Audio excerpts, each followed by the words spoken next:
Play. But first, let's check Middle Tennessee. That's up next. You're listening to Murphy's Matchups.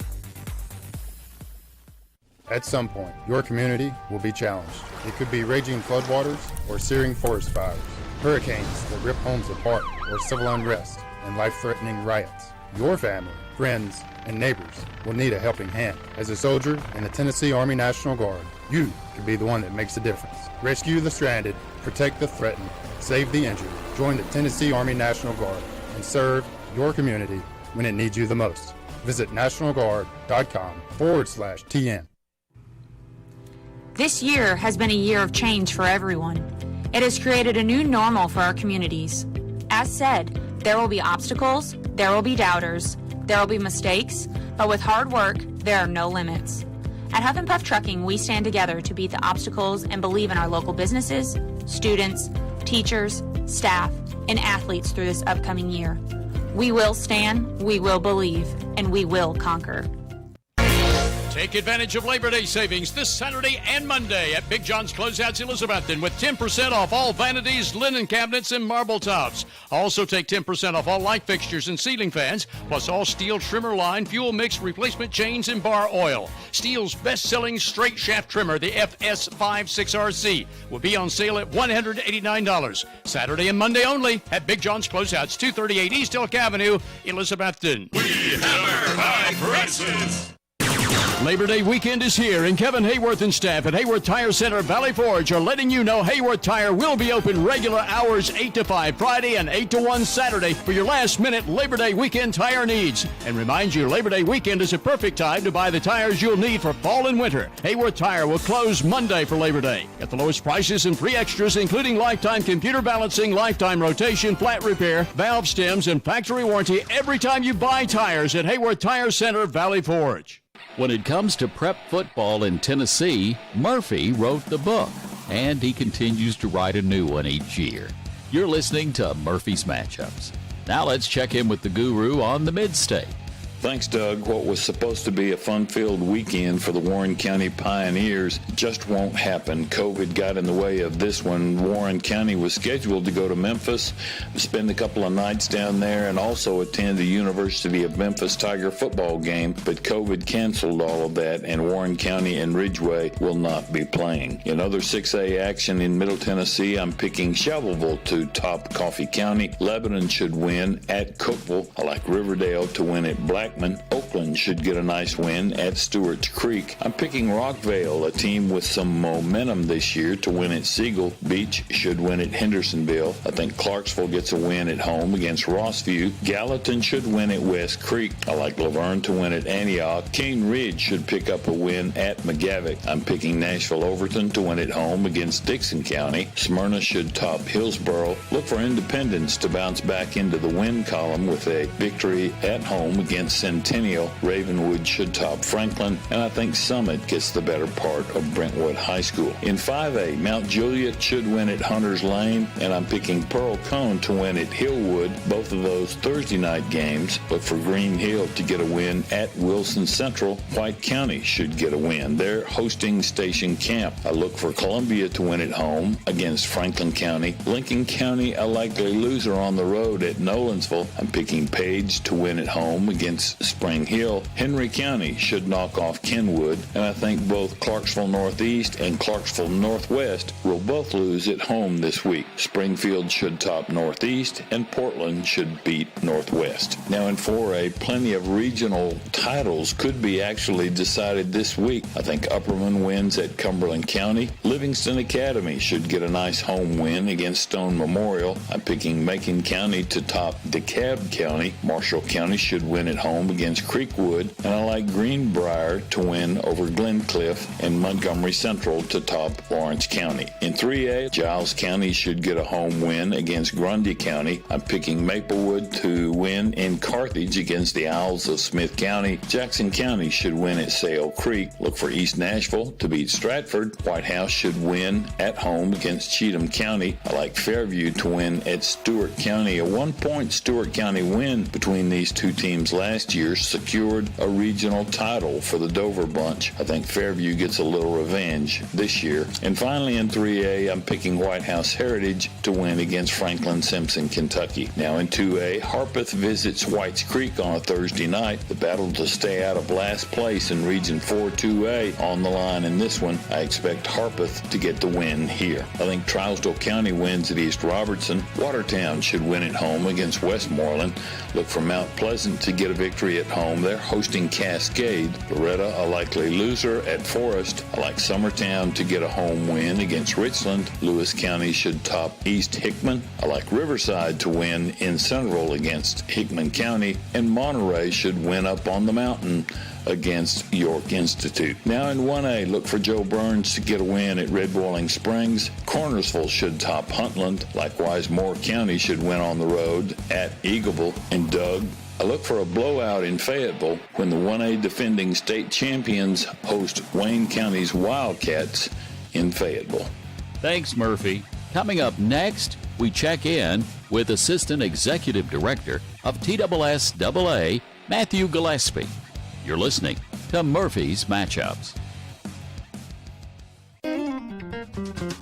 Hey, it's Charlie here with a helpful auto tip. While other DIY fixes require sanding and buffing, clear fingernail polish works great to cover up minor scratches and dings in your car's paint. It can also be used to help prevent cracks in your windshield from spreading. It may not be a permanent solution, but it'll certainly get you by. Visit FBITN.com to see how much you could save by switching your auto coverage to Farm Bureau Insurance. Tennessee turns to us. You have a 90% chance of surviving a lightning strike.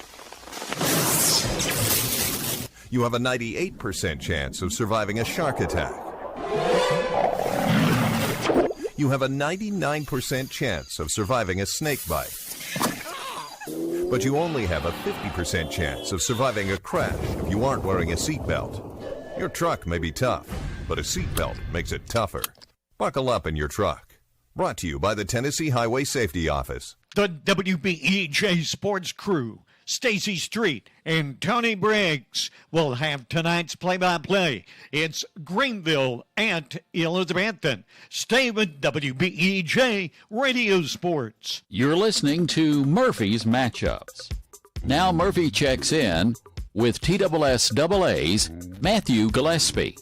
Matt, it's kind of been a crazy week, maybe a little better than it was last week, but we're getting so many cancellations on games that we didn't see quite this many last year. Any solutions or any explanations that might help put people at ease about all of this COVID stuff? You'd think at this point we've learned so much, and I think we certainly have, but a lot of the same challenges and obstacles are still in place, maybe in a little bit different form with, different variants out there and whatnot. So many people have gotten their vaccines. That doesn't necessarily make you immune to being contact traced and whatever, things like that. And there's so many other factors.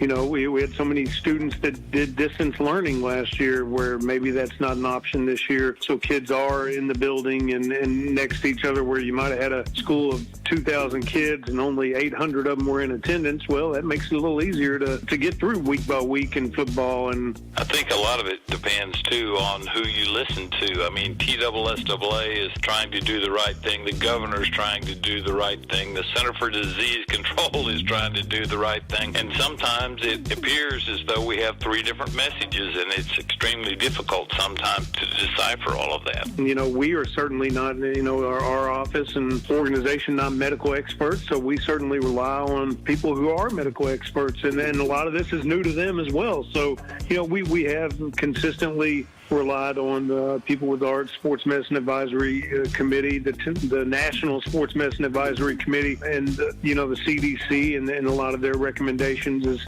we try to stay in line with that, and certainly I think that's helped in many ways, but there's still a lot of unknown out there, and some things you just can't avoid. But you would have liked to have thought going into this year it'd be much better than last year. Certainly we don't want to get to a point where we lose a whole season like we did right when this thing hit in the spring sports, obviously went through last year, got all our championships in, but hopefully we can do that in, more of a normal fashion this year. But, we're just getting started, so we'll see where we'll be here in a few months. I think the key to all of that is we're just getting started because we have no idea what tomorrow's going to bring, let alone 3 weeks, 6 weeks from now. But I take my hat off to you and all of the guys and gals there at TSSAA and what you're trying to accomplish. TSSAA's Matthew Gillespie with Murphy. When we return, the West and Division II. It's all coming up on Murphy's Matchups. On game night, winning is everything. But at First Bank, we know life's big wins happen off the field.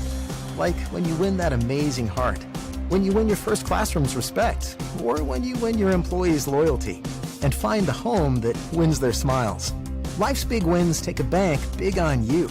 Join a team that helps you win not only on game day, but on days you never forget.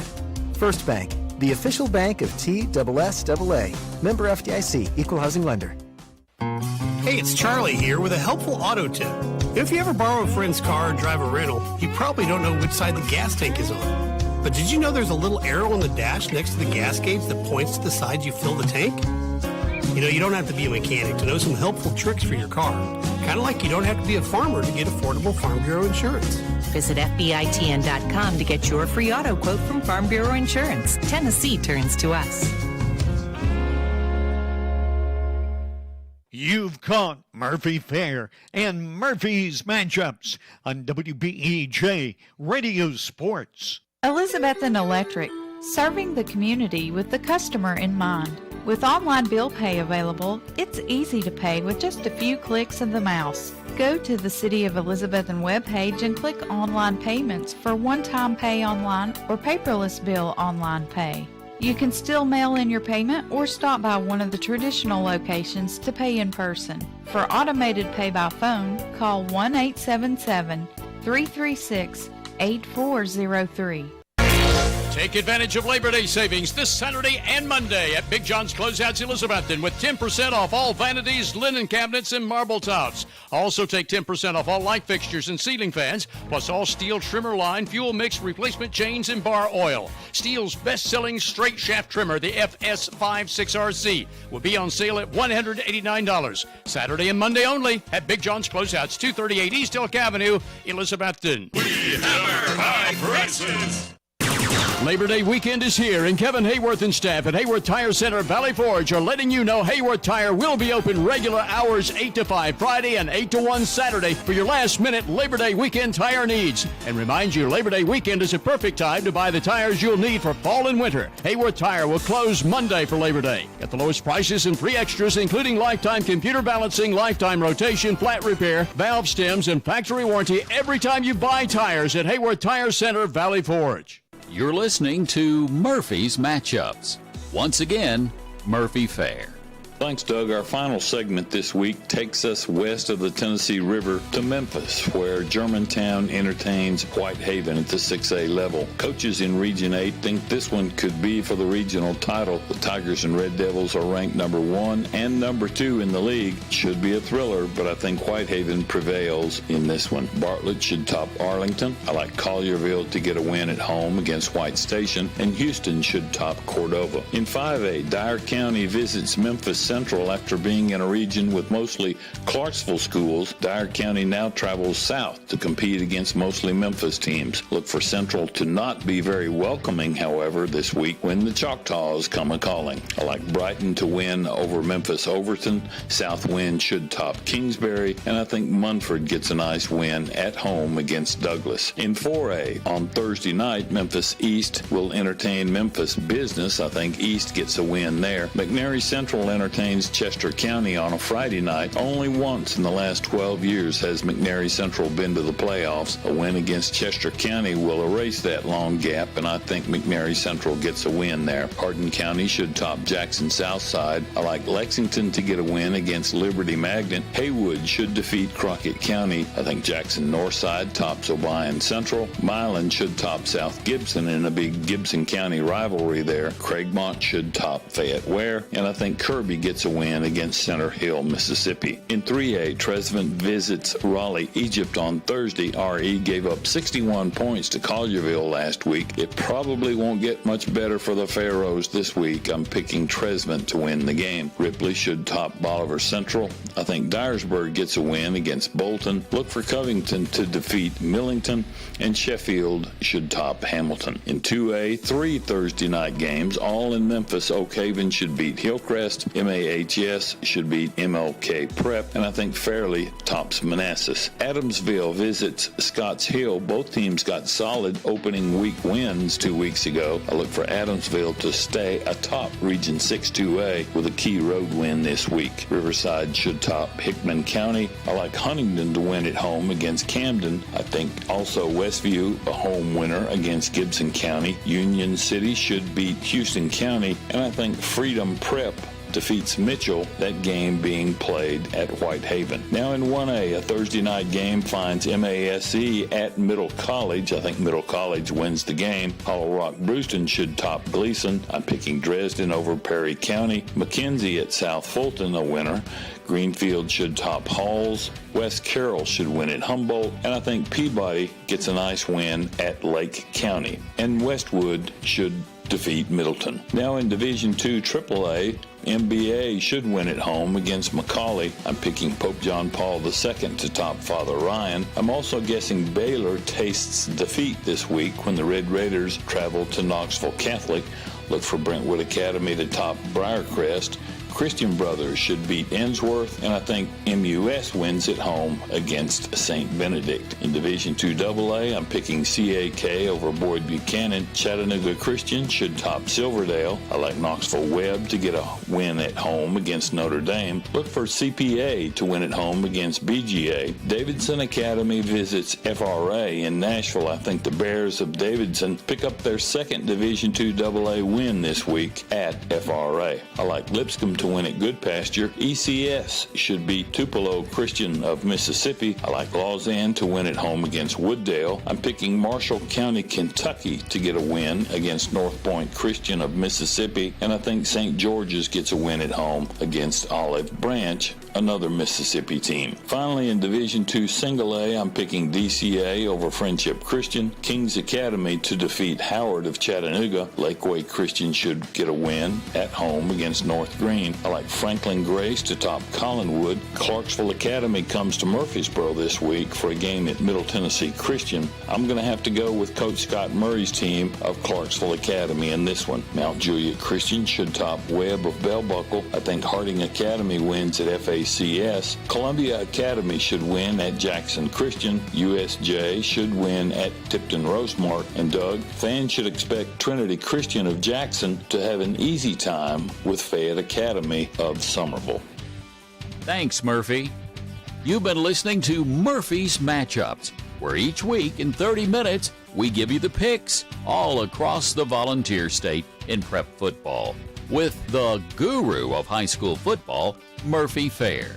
Murphy's Matchups, made possible in part by Farm Bureau Insurance and your local Farm Bureau agent. Be a good sport, stay safe, root for the home team. We'll see you again next week.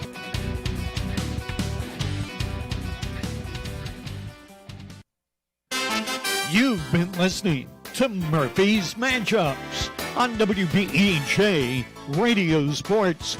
Tonight's show brought to you by Big John's Closeouts, Elizabethton Electric Department, Hayworth Tire Center. Stay tuned for the Sean Witten Show on Better Than Ever Country, WBEJ Elizabethton. To ensure Elizabethton will keep growing and thriving through the years, it all begins with a good education. The Elizabethton City School System is always thinking of how to improve your child's future. When a good education can take you as far as you want to go, you need dedicated educators and administrators to encourage, enlighten, and challenge.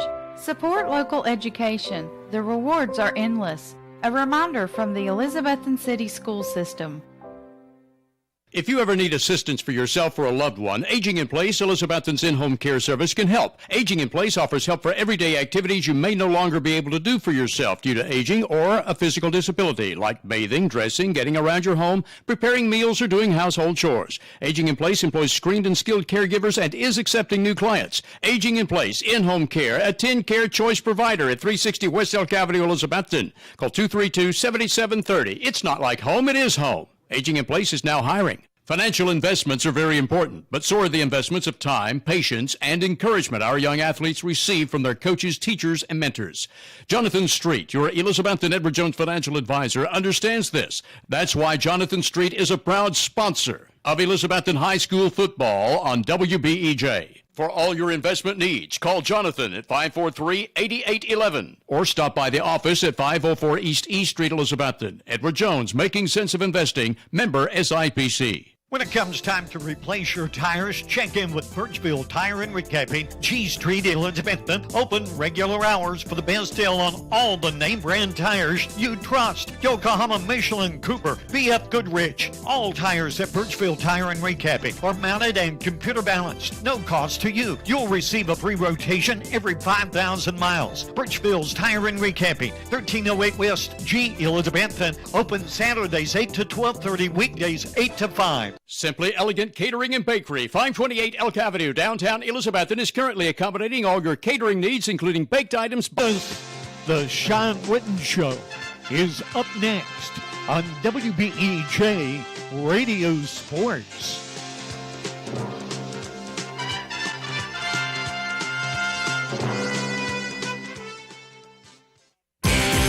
0% financing as advertised by auto dealers is not always genuine 0% financing. So come to the Happy Valley Credit Union, Elizabethton, and see what we mean. And always check with the Happy Valley Credit Union before you finance an automobile anywhere else to see the bottom line cost. Odds are Happy Valley Credit Union will have the better or best financial deal. Also see the Happy Valley Credit Union for a back-to-school loan you might still need for the fall semester. Happy Valley Credit Union, C Street, Elizabethton, behind Walgreens. To phone in your next order to the Ridgewood, be sure you dial 538-7543. 538-7543 is the correct phone number to enable you to order the best barbecue in the Tri-Cities. Try the Ridgewood's barbecue platter featuring Ridgewood's exclusive barbecue sauce with fries, coleslaw, and rolls. It's enough to feed 2 people for one low price. The Ridgewood is open every day except Sundays and major holidays on Old Highway 19E at Bluff City. The Ridgewood Barbecue, still worth bypassing all the others for. Come see the all-new 401 Hatcher Lane showroom location of your AMAR automatic garage door opening system dealer in Elizabethton, Rocky Top Garage Doors. Mitch Parlier, owner of Rocky Top Garage Door Service, has provided sales, service, and installation of garage doors for over 30 years and is Elizabethton's AMAR door and linear and liftmaster door opener dealer. Tell them what to do if their garage door breaks, Lexi. Call my papa at Rocky Top Garage Door, 518-1516. Learn more about Rocky Top Garage Doors online at rockytopgaragedoor.com. What began as a vision for a young nurse is now a heritage for over 4 generations at Ivy Hall. With a 5-star rating by Medicaid Medicare, residents at Ivy Hall receive the best physical, speech, and occupational therapy in the area. And now respiratory therapy services are offered on staff too, all in a new state-of-the-art facility. Physician and nursing services to aid the healing process are also provided. All insurance is accepted at Ivy Hall, 301 South Watauga Avenue, Elizabethton, and online at ivyhallnursinghome.com.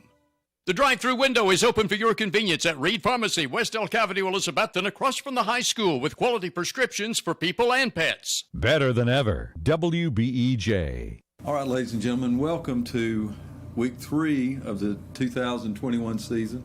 We're here for WBEJ Radio Sports. I'm Stacy Street along with my partner Tony Briggs, and we're here with Coach Sean Witten, head coach of the Elizabethton Cyclones, as we have the Coach Sean Witten Show. Coach, technically week 3, but it's the second game for the Cyclones as we had a postponement last week with Ray County due to COVID. I want to talk to you a little bit first about that first game, the Railroad Rumble that occurred over in Johnson City. You know, especially the last couple of years, all the big games the Cyclones have been in, all the big stages that they've had, and all the big victories we've had. But I tell you what, after that game, I don't know how you feel, but I don't know if I've ever felt a more satisfied victory for the Cyclones than 2 weeks ago on the campus of ETSU. Just the hype, the expectation, the uncertainty, but just to walk off that field with the victory.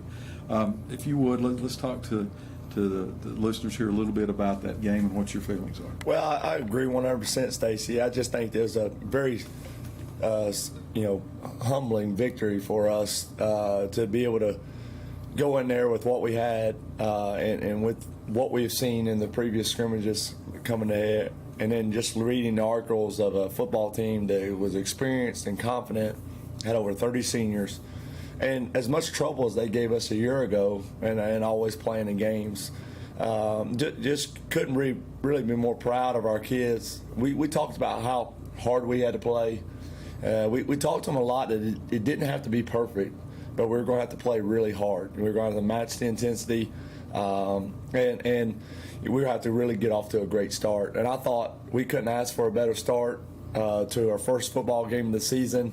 I thought that our offensive line played about as good as they could have played, just not knowing, what to really kind of expect. But it's our guys worked really hard for that win. I tell you, I don't know if I've ever been more relieved after a game than just getting the first one under our belts.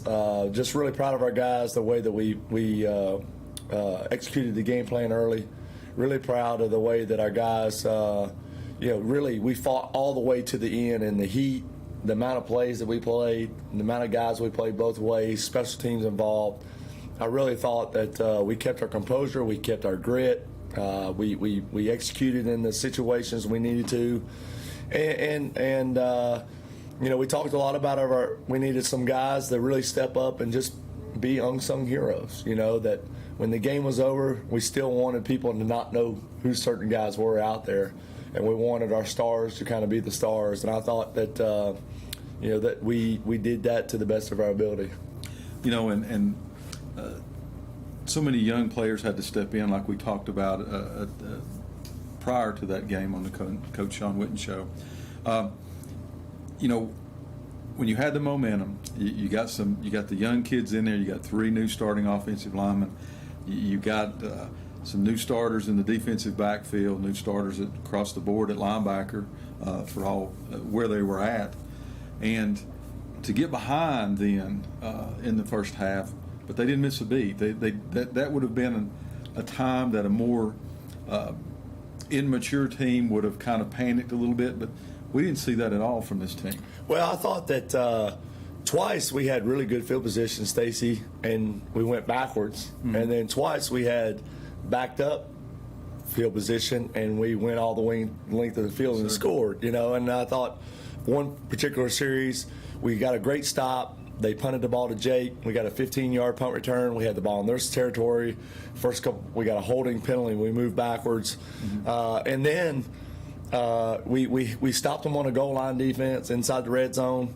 And then we went about 80 yards and executed in a 2-minute drive situation. I thought that was critical to score right before the half. And then I really thought that at halftime, just by looking at a number of guys that played a lot in the first half, that third quarter we were really going to have to get some young guys inserted in the game to allow some guys to get their legs back under them to get a strong push to the fourth quarter. You mentioned it. One particular series, we had a sophomore running back in, we had a sophomore receiver and a freshman receiver. Just kind of carrying the load.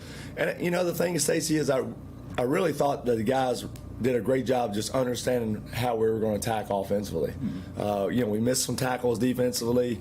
They made some critical third down stops, plays to keep the ball going a little bit. I thought we did a great job of getting after Jackson Diamond early. I thought that we limited the ball, how many times that number 14 caught the ball. We limited a lot of the big plays. The key was for us holding on was, their running backs did a really good job of running the ball against us. But just really proud of our guys, the way that we hung in there. It seemed like we had a lot of momentum, and then seemed like anytime things were against us, we kind of came out and made some plays. And, the thing I was kind of most proud of, too, is a lot of the things that we worked on in practice, we worked on tough catches. I thought Dry had a big third down catch. I thought Dalton Mitchell had a big catch. Obviously, Nate had some great catches. Jake came up and made some big-time catches as well. But we worked on a lot of those catches where we knew they were going to close on us fast. And I thought, for the most part, our offensive line did a great job against their two best players. I thought, Fleeman and Justice were two real outstanding linebackers. We knew they were going to try to control the game early, make a lot of big plays. I thought we did a great job of taking them out of it early on to really get us going off in the right direction. Going into our second drive, our second scoring drive, I made the statement on the radio, and I looked at Stacey and I said, Coach Witten made the statement he's going to keep it simple, keep it short, keep it not be as aggressive. And all of a sudden, we look over and it's a flea flicker. Can you speak a little bit about first your confidence that you have in Bryson, and also how you and Bryson just seem like that you're on that level that is very rare for especially high school level coach and a high school level quarterback to be on the same page? Well, Tony, the flea flicker play, we ran the first play of the state championship game a year ago, and we got a pass interference call, and Bryson mentioned to me Wednesday night about running the flea flicker on Thursday in practice, kind of a different way. And I kind of thought about it, and I was like, well, let's run it, but let's run it the same way that we ran it before. And we started moving the ball a little bit. We throw our first two plays were really get the ball outside. We executed two fast screens, and then we threw a third one to Nate. And we saw the corner was biting up on one. So we got a couple first downs. We got the game. We were moving a little bit, and then Bryson really looked at me. It was like flea flicker, and I was like, all right, here we go. So we sent it in, and really Jake and Nate both were open. But I think that's just, we ran it on Thursday. All the summer practices and all the preseason practices, we put it in on Thursday. It's just kind of one of those gut plays that you feel, when the timing's right. But Bryson saw that they were kind of closing in on us from the outside, and you heard it. You heard the crowd get involved. You heard the excitement, and that really kind of set us up in the first half. To me, the key play of the game is when they were on their end about the 35, 40-yard line. They rush back. They call timeout to get them out in shotgun. They rush up. It's in motion. They try to draw our young defensive offline. Our defense don't budge. Then they punt. And that's a shank punt. I think it goes like 3 yards. To me, that was a crucial turning point in the ball game. Well, we talked a lot about those special situations that we work on quite a bit. I thought it was a gutsy play that, they were going to try to get us to jump off sides. We felt like maybe they were going to kind of go for it in some situations. Stacey in previous games had gone for it in some situations where he's kind of backed up a little bit. We thought they may kind of kept the momentum some and getting some first downs.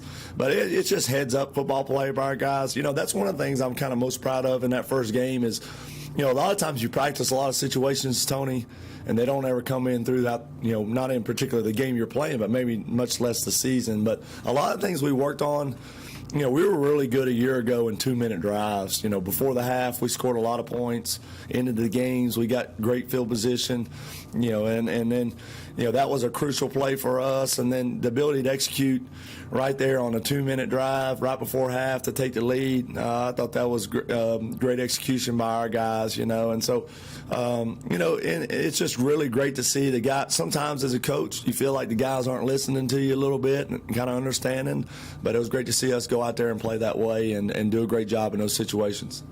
All right, ladies and gentlemen, that's going to put a wrap on Week 1 Science Hill. We'll go back to the station for these words from our sponsor. When we come back, we'll preview tonight's huge contest between the 31-game winning streak with the Elizabeth Cyclones as Greenville Green Devils come in to Citizen Bank Stadium looking to take over the control of the conference. We'll be back after these words. I sure am glad I got my heat pump serviced by Advanced Heat Pump Systems. Well, I've been as cool as a cucumber. They service all brands of heat pumps, including geothermal and gas. I need to give them a call. My heat pump has been struggling. What's their phone number? It's 926-2665, and a real person will answer 24 hours a day. Carter Finance proudly supports the Elizabethton Cyclones. Come see the friendly people at Carter Finance for a cash loan. You can get a personal and confidential loan as small as $100, or if you need more for bill consolidation or home improvement, Carter Finance makes both home and land loans too. Carter Finance will also pay off your high-cost title loan or check advance. Call 542-2177 or come by Carter Finance at 412 Railroad Street, Elizabethton, and go Cyclones! Taco John's has just added an all-new cold brew coffee for just $2 to its new Valuist menu in your choice of vanilla or mocha flavors. The chicken snack quesadilla is just $1 at Taco John's, and for just $3 each, get a spicy sirloin steak and potato griller. Remember, every Tuesday is Taco Tuesday at Taco John's, and the inside dining room is open again 11 a.m. till 7 p.m. daily. Drive in and look over the new Valuist menu today at Taco John's, Broad at Sycamore, Elizabethton, where you can also drive through up till 10 o'clock at night. Taco John's is also now hiring. The Jewelers Bench, Broad Street, Elizabethton, wishes good luck to all area teams this football season. Shop the Jewelers Bench now for the 2020 Pandora Cyclone State Championship charm, sold exclusively at Jewelers Bench. Also now featuring a new selection of diamond engagement rings, tennis bracelets, rings, and much more. Jewelers Bench has silver jewelry lines, including Anna Hay, Southern Gate, and Sterling Reputation.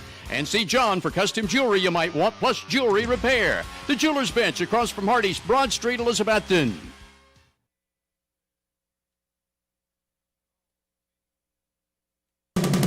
Local high school game coverage is brought to you by Citizens Bank. Citizens Bank continues to support our local community from its headquarters here in Carter County. Whether it's managing household finances, purchasing a home, or obtaining resources for your business, Citizens Bank has experts ready to provide a helping hand. Find out more about the Citizens Bank Local Advantage at one of our convenient locations or visit citizensbank24.com today. Bank your own way. Citizens Bank, equal housing lender, member FDIC.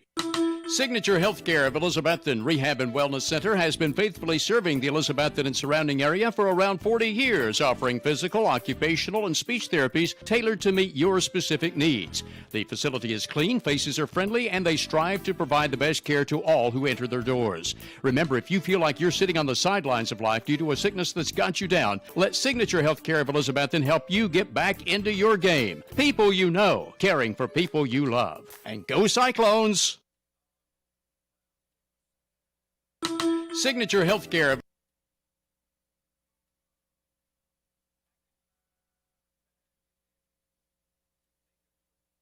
For the best carpets, hardwood floors, vinyl, ceramic tile, laminates, and waterproof flooring, see Winchester Quality Flooring, 110 West Elk Avenue, Elizabethton. Better than ever. WBEJ.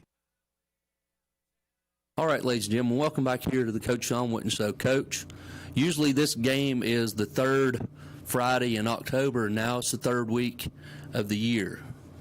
You know, I wish everybody, fans alone, would love to see it pushed back, but it is what it is.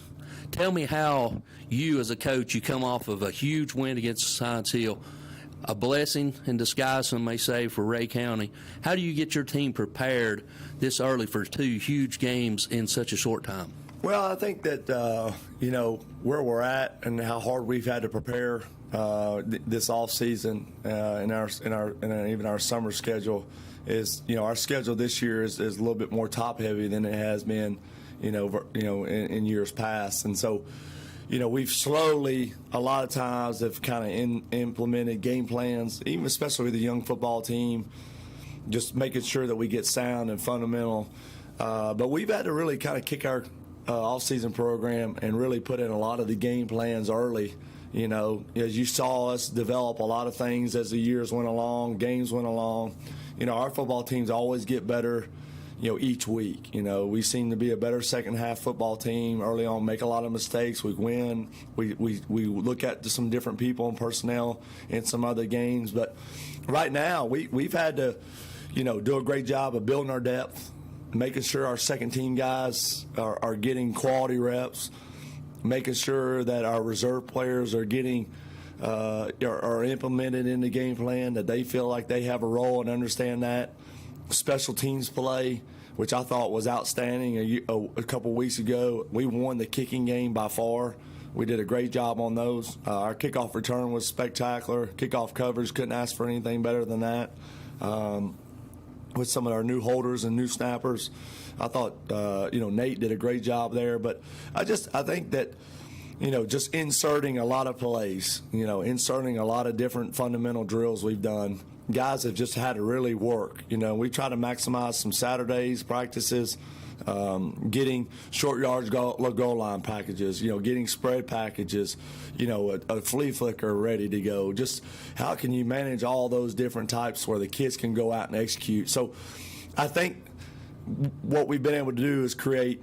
Our kids played our tails off to week one. We knew it wasn't going to be perfect. We knew we were going to make a lot of mistakes, but we just had to play our tails off. Now we've really preached that if our execution can match our effort, look out, we're going to be a scary football team. So if we can attention to detail, focus in some situations in different areas, we got a chance to be a really good football team, and it's going to show up tonight when we play Greenville. This is the 5th game we played Greenville in the last 2 years. This is the 3rd one, 4th one at home. Greenville changes up something. They throw a new wrinkle in. They're adjusting. One thing you can say about Coach Bradley and his staff, they're going to constantly adjust. They're going to show stuff. They're going to adjust stuff that we've not seen on film.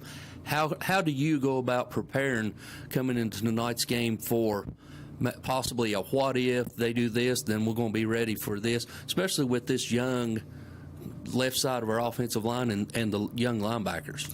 Well, I think that both teams, both programs are very similar. Do a lot of the same things that are really good. A lot of times you got to come in these games and do the things you've worked on. Your system, you got to do really good. But I think that they've done a great job in these games of tweaking their offense a little bit. They've done it the last time we played them. They tweaked their defense. First time ever, we saw anybody kind of double Parker in his 4-year career, or anybody we've had at a receiver position. And I felt they've done a great job of, Mason Gudger is a guy that now can catch the ball in the backfield, which has kind of been an element to the game. I thought that, so we've worked really hard on some different looks, some different wrinkles to kind of throw them off in some ways. But this football team is really going to challenge your mental toughness, and we got to do a great job of executing the plays that we're really good at. We know they're going to try to take certain things that we do really well away, and you got to be able to have some things kind of set up off those plays. So it is really a big time chess match. When you think about you've played these guys 6 times in 3 years, much less 4 in the last 2. There's not a lot that you can do that they haven't seen, but you've got to be able to make adjustments through the course of the game, and then you've got to be able to come back and counter with the things that you do really well, and so they know the plays we like to run. We know what we have to stop, and then ultimately, one play here, one play there can be a difference in the game. You talked about it a little bit, all the games that Elizabethton and Greenville has had, and I was in Greenville yesterday. Had to go down there to see a judge yesterday, and all I heard was Greenville's back. This is a different type team, though, when they had the 2 big receivers and Ballard at quarterback. And you mentioned the name that I'm going to throw out there, Mason Gudger, which I'm going to venture to say may be the best running back that we see all year long. And the 2 receivers are as fast as anyone that we've seen in a while. How do you counter those 2 things with the Cyclone defense? Well, our defense really all starts with up front. I think that we got to do a great job of containing Gudger. The thing with Gudger is you can contain him, and then fourth quarter he's going to explode. Mm-hmm. I think we've seen many examples of him breaking tackles. He's as strong as a runner as he is fast as a runner. And I think that each week we go along in certain areas, in one certain position, we see the best we're going to see all year. I thought that Fleeman and Justice are 2 good linebackers against John City that we'll see physically all year. And Gudger sets himself apart from anybody that we're going to see. And the athleticism of Gillespie and Stevenson on the outside, there's major concerns of when you got to help the corners and then you got to be able to help the inside people. And so the key for us is we've got to do a great job on offense of sustaining drives. not so much just scoring, but allowing them to stay on the sideline. And Gudger's not a two-way player, so as we're on the field, he's getting his rest, he's getting himself ready to go. What Greenville does with the athleticism and what they have is there's not a lot of different looks. It's a lot of the same things over and over, and so it's going to be tough. I think tonight you're going to see a great challenge between the strength of our football team is our defensive line. Guys like Caleb Johnson and Trenton Grayson, Brad Cannon, Drew Turner, JC, and also names of Mason Ball are going to have to do a really great job of holding the line of scrimmage, doing a great job when Brady Quillen does the Q runs as well. And I think, the thing is we just can't allow the big plays. Last year he had a 95-yard run. The next series he had another big run. We got to make sure we get him on the ground, make sure we get him lined up again. But it's going to be very tough for us to stop him tonight. Mm-hmm. And it seemed like last year, and so far on film, if he gets that big one, he sort of feeds off of that and has another one that backs it up. Well, the thing that, the first game of the year when they played Knox Central is now he's catching the ball in the backfield. So they're doing some different wrinkles with him, catching the ball in the backfield, using him as a decoy, getting other guys involved. It's probably a four-receiver group is probably athletic, as we've seen. It's four receivers. Now, right. There's teams that have a stud one, maybe a stud two, but overall they're about as talented as they get. They run those guys and do a great job with them. They're all basketball players, football players, or track stars. But, it just somehow you find a way, and, you just got to build the confidence and build the strength, build the toughness. And, guys like T.J. Little, Wesley Shankles, one of our new linebackers, Eli Williams, is going to have to do a great job. And also, we work Kate a lot at the outside linebacker position. We did that a couple years ago with Parker. See if we can get a more athletic guy down in the box to help us make some plays. But that's one of the reasons we're very confident in our defensive line. They've got to do a great job, and if we come out with a win tonight, that means our defensive line has really dominated the line of scrimmage. Talk about one other thing that I know you don't talk about with your kids, but this is something Tony and I kill time in the booth with talking about. With the reclassification now, you've got teams like Knox Fulton, South Dole, Carter, some of those teams that were 5A dropping down into 4, talking about how difficult Region 2 is. We know about Anderson County. This is the odd year, so home playoff games stay here if we win. Second game that you're playing of the season, it's difficult to start talking about the playoffs, but how big is that for this Cyclone team to position yourself to try to get that, like 2 years ago, like having that home run through the playoffs? Well, that's a huge confidence booster, especially with this game early, knowing that if you take care of business the rest of the season, you control your own destiny. And I think it would just be monumental for this football team and our confidence going forward.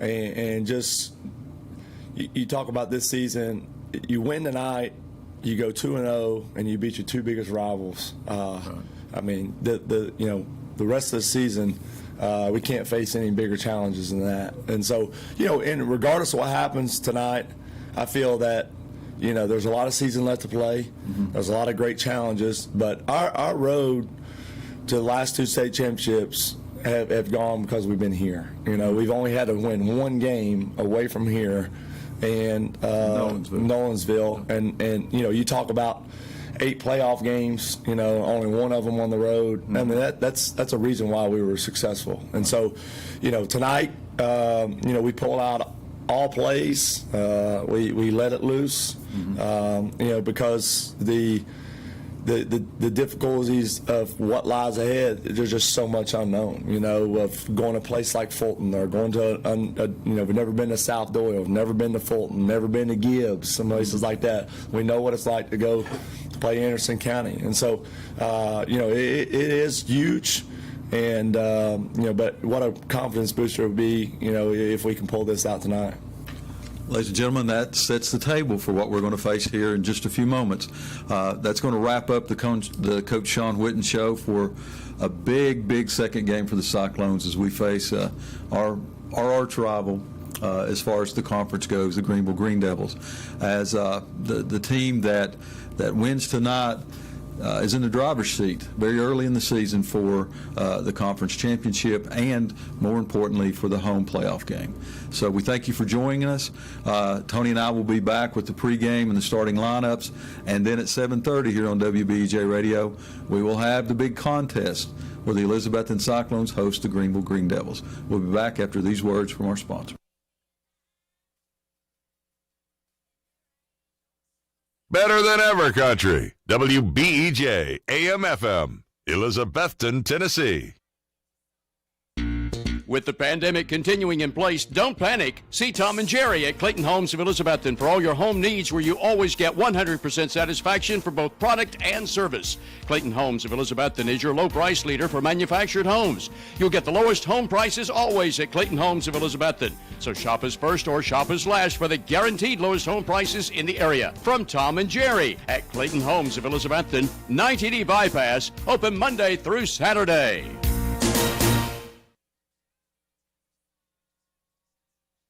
Make Dino's Restaurant, downtown Elizabethton, your regular eating place for football Friday nights. In addition to your favorite hot lasagna, spaghetti, and other Italian foods, plus hot American foods like hamburger steak with onions and gravy, you'll enjoy marinated ribeye steaks at Dino's any day for lunch or dinner. And football Fridays after 4 o'clock at Dino's also offers 10-ounce prime rib with a salad inside. Get in the game. Eat every Friday night at Dino's, downtown Elizabethton. Open 11 a.m. Monday through Saturday. Also accepting carry-out orders.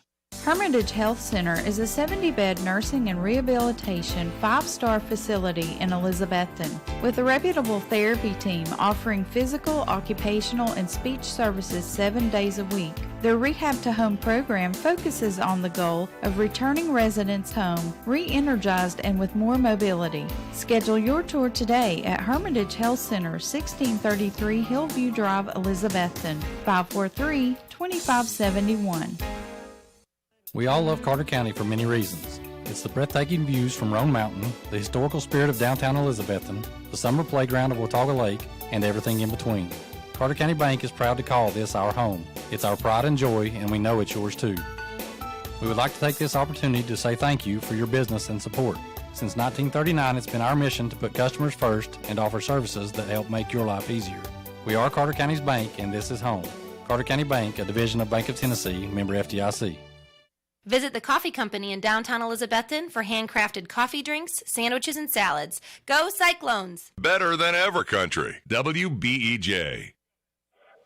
All right, ladies and gentlemen, welcome here to the home opener for your 2021 Elizabethton Cyclone football as we're playing host to the rival Greenville Green Devils. I'm joined, as always, by my tag team partner, Mr. Stacy Street. And Stacy, it's hard to believe that with the weather, it's week 3, but it's our week 2 for Cyclone football.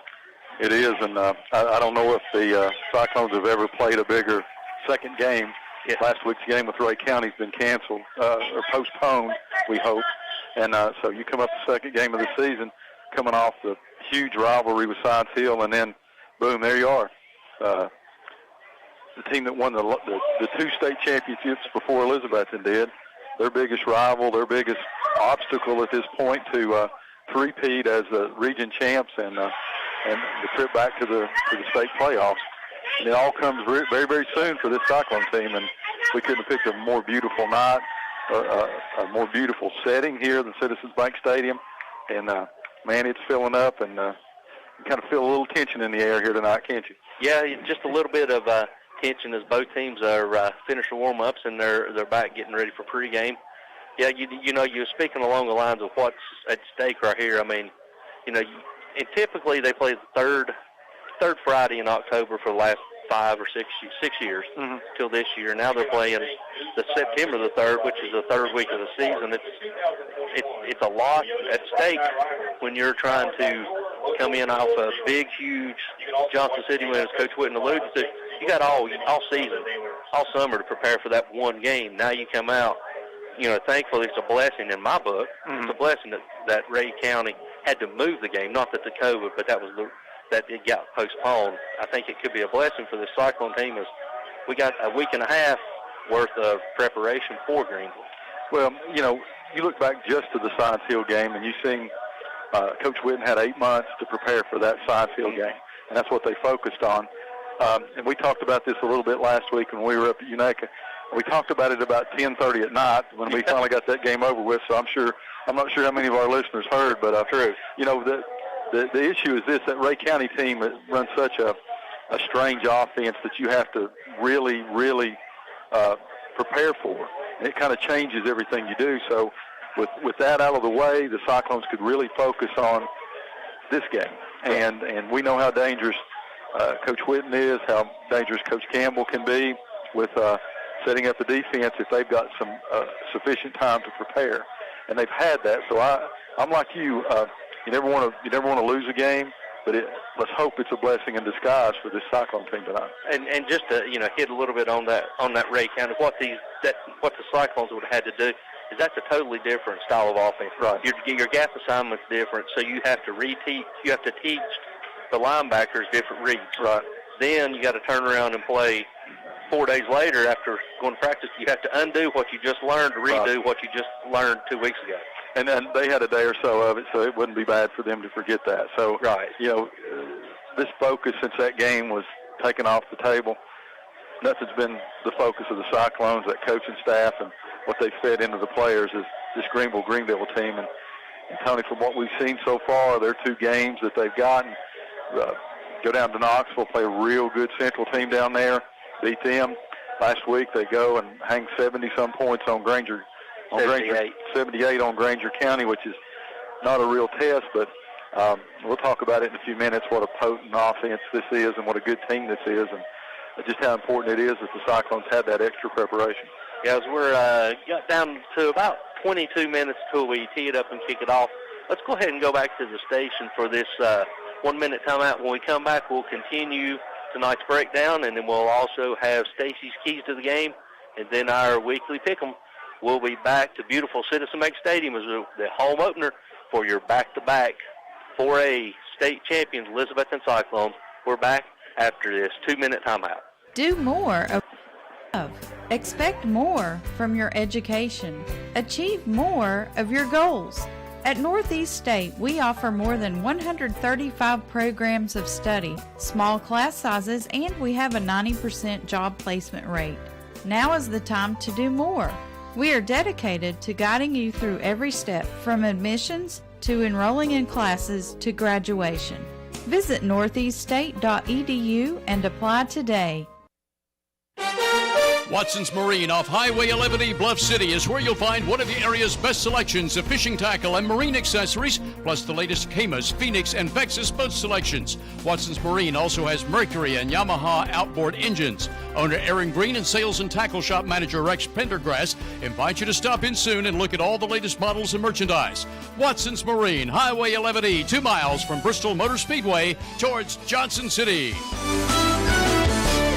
Russ Swaney Real Estate is Elizabethton's oldest, most experienced real estate firm. Russ Swaney, David Collins, Deborah Sutherland, and Julia Adams combine their efforts to give their clients the utmost in experienced real estate service with a proven record of success. Whether listing your property to sell, searching for a new home, or needing the services of a professional auctioneer, Russ Swaney Real Estate offers their clients the utmost in service. If it's real estate, it's time to call Russ and his team. They get the job done. Home loans, construction, auto, and personal loans, all available now at Elizabethton Federal Savings Bank in Elizabethton, Johnson City, and in Mountain City. Elizabethton Federal Savings Bank is your hometown independent community bank since 1937, also offering business checking, certificates, IRAs, and both mobile and online banking. Stop by the Elizabethton Federal office nearest you for more information. Apply for a mortgage online at elizfed.com. Elizabethton Federal Savings Bank, equal housing lender and member FDIC. Valley Forge Wholesale is open to the public. Shop for all your essential needs, including masks. Open 10 to 5 at 412 Cherokee Drive behind Tractor Supply. WBEJ. All right, ladies and gentlemen, welcome back here to beautiful Citizens Bank Stadium as it's the home opener for your back-to-back 4A state championship as they host the former back-to-back state champion in 17-18, the Greenville Green Devils. I'm joined by Stacy. And Stacy, we hit a little bit on the leading up to this game as we got Science Hill out of the way and we got Greenville's two games out of the way. Tonight, just to put in perspective for our listeners, what is exactly at stake tonight if, and this is a big if, the winner of this team goes ahead and runs the table into starting the playoffs? Well, it's really hard to say this at the second game of the season for the Cyclones, but when you've got the last 4 state champions in 4A playing, you've got number 1 in the state, the Elizabethton Cyclones, number 2 in the state, the Greenville Green Devils, playing at a game this early, and they're in the same region. It sets up everything for the rest of the season. You got to win all the rest of the games, and we'll talk about as we go down. The one advantage of playing this early is this: if you lose this game, you still got enough time to make up ground. Right. So it's a lot. In a way, it's better here for the losing team. They've still got a chance to get a little momentum. But the winner of tonight's team really, really puts themselves in a great position. Number one, because it's an odd year, 2021, which means the playoff games come to Region 1, the highest seed. So if they can secure that number 1 seed, just like 2 years ago, the road to the state championship comes through Citizens Bank Stadium. And that's you look here, you listen to this crowd, you listen to these cowbells tonight, you see these parking lots full and all that. That's how much that means to play in front of this crowd. Second reason it's extremely important is with the reclassification, the Region 1 champs, they're no longer going to be playing Chattanooga teams. They're going to be playing some team out of Knoxville, because you've got Knox Fulton, South Dole, you've got Carter, you've got Webb, you've got Anderson County, and Gibbs, all in that league down there. So teams that some of them that played 5A last year have come down to 4A. You think that they'll be stronger, and it's already kind of ferreted that out already this season, stronger than those Chattanooga teams. You don't want to go on the road to Knoxville and play one of those teams in a really, really tough, really, really hostile environment. So if this game couldn't get any bigger with number 1 versus number 2, that's what's in stake. And like I said, you'll make it that much harder if you lose this ball game. Yeah, and the chances, to lose on the road, we would have to go to a place we've never played before. We've never played at Gibbs. Right. They've never played at South Dole. No. So that's all part of the new, and that's why a lot of us at the state, and that's why Coach Wynn spent many, many, many long nights this week preparing for this Greenville defense and the Greenville offense also. And I know as well as you do that there'll be a game plan put together, and I guarantee you'll see a couple of wrinkles going into tonight's game. Well, you have to, and we talked about this on the Coach Sean Whitten show here on WBEJ, and if you didn't hear it, make sure you tune in before we come in here. We always have that interview with Coach Whitten, and as we talk to him just a little bit about just how important that is, Tony. Yeah. And you heard him talk about that. There wasn't, I don't know of a more relieving or satisfying win against Science Hill 2 weeks ago. Just all the uncertainty, the little naysayers that were there, to see the Cyclones come out that strong. So they know they can do things on offense that people might have questioned they did. So I think we're going to see that tonight. And I think we're going to have to see that tonight. And, also, the naysayers are still around. They're saying if you listen to the quote-unquote experts, this is Greenville's year. They said the Greenville's back. This is the Greenville of 3 years ago, but they're not. No. Let's just be brutal on. They don't have 5 D1 athletes out there. They've got some speedsters, and they've got Gudger. They're a great football team, but they're nothing like that one that they had 17 and 18. No, that team back then with those two, Wake Forest signee, University of Virginia signee out there, then an Army signee at quarterback. That was a once in a lifetime team that they had there, and it's well deserved. They're good ball players. And while we're here, let's just segue into a little bit about what we're going to see tonight, if you want to. Okay. You go ahead and ask me your questions. You always do, and set me up, and we'll go that way. All right. Well, we'll just go ahead and do Stacy's keys of the game. All right. We'll go ahead and start on the defensive side of the ball. What does Greenville need to do to secure a victory tonight? Greenville has to find a way. Number one, we saw 2 weeks ago just how important number 10 is to the Cyclone football team. Bryson Rollins, you touched on it during the Coach Whitten show. He and Coach Whitten have a chemistry that you don't often see, and it's been fostered over 3 years.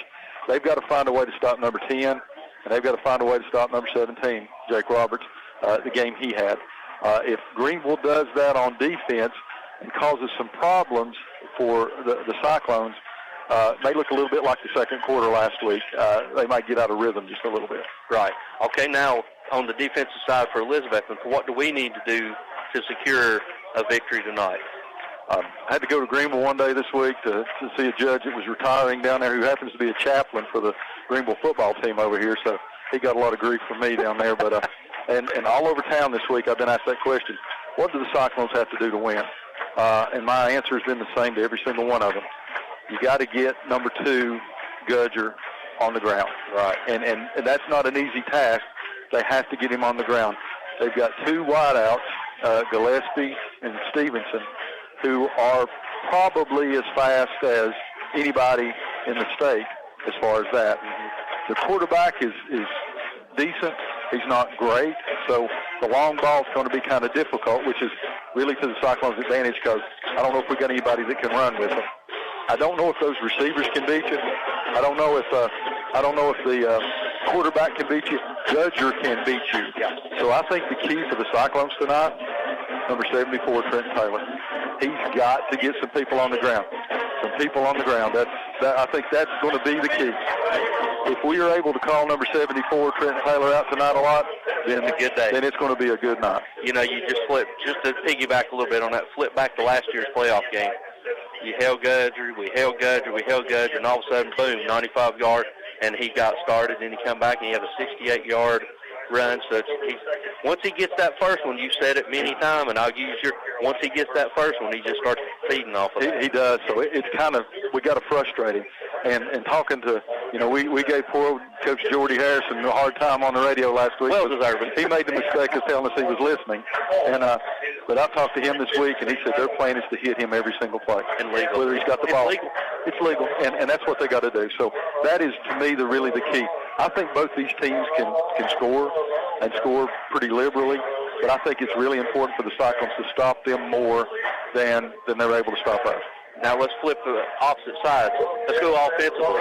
What does Greenville do to secure a victory other than getting Gudger involved? What do they need to do offensively? Well, if they can sustain some drives and do a little dink and dunks to that and kind of draw the Cyclones in, and if that quarterback can get it to those speedy receivers, honestly, and I don't, this is no disrespect to the Cyclones, I'm not sure if there's any defensive backs in the state that can run with these 2 wide receivers that the Green Devils have. No, I've seen it. They're fast. Yeah, I mean, you got one who was the 110-meter hurdle state champion in track last year, and they had a first and a third place in the 100, and Gudger's right in there with them. So they're really truthfully that fast. They're not the big, strong receivers we saw 3 years ago, but they are faster than those 2 that they had 3 years ago. Offensively, what do we need to do to secure a victory tonight? And who's your sleeper? The sleeper tonight's number 5, Cade Russell, to me.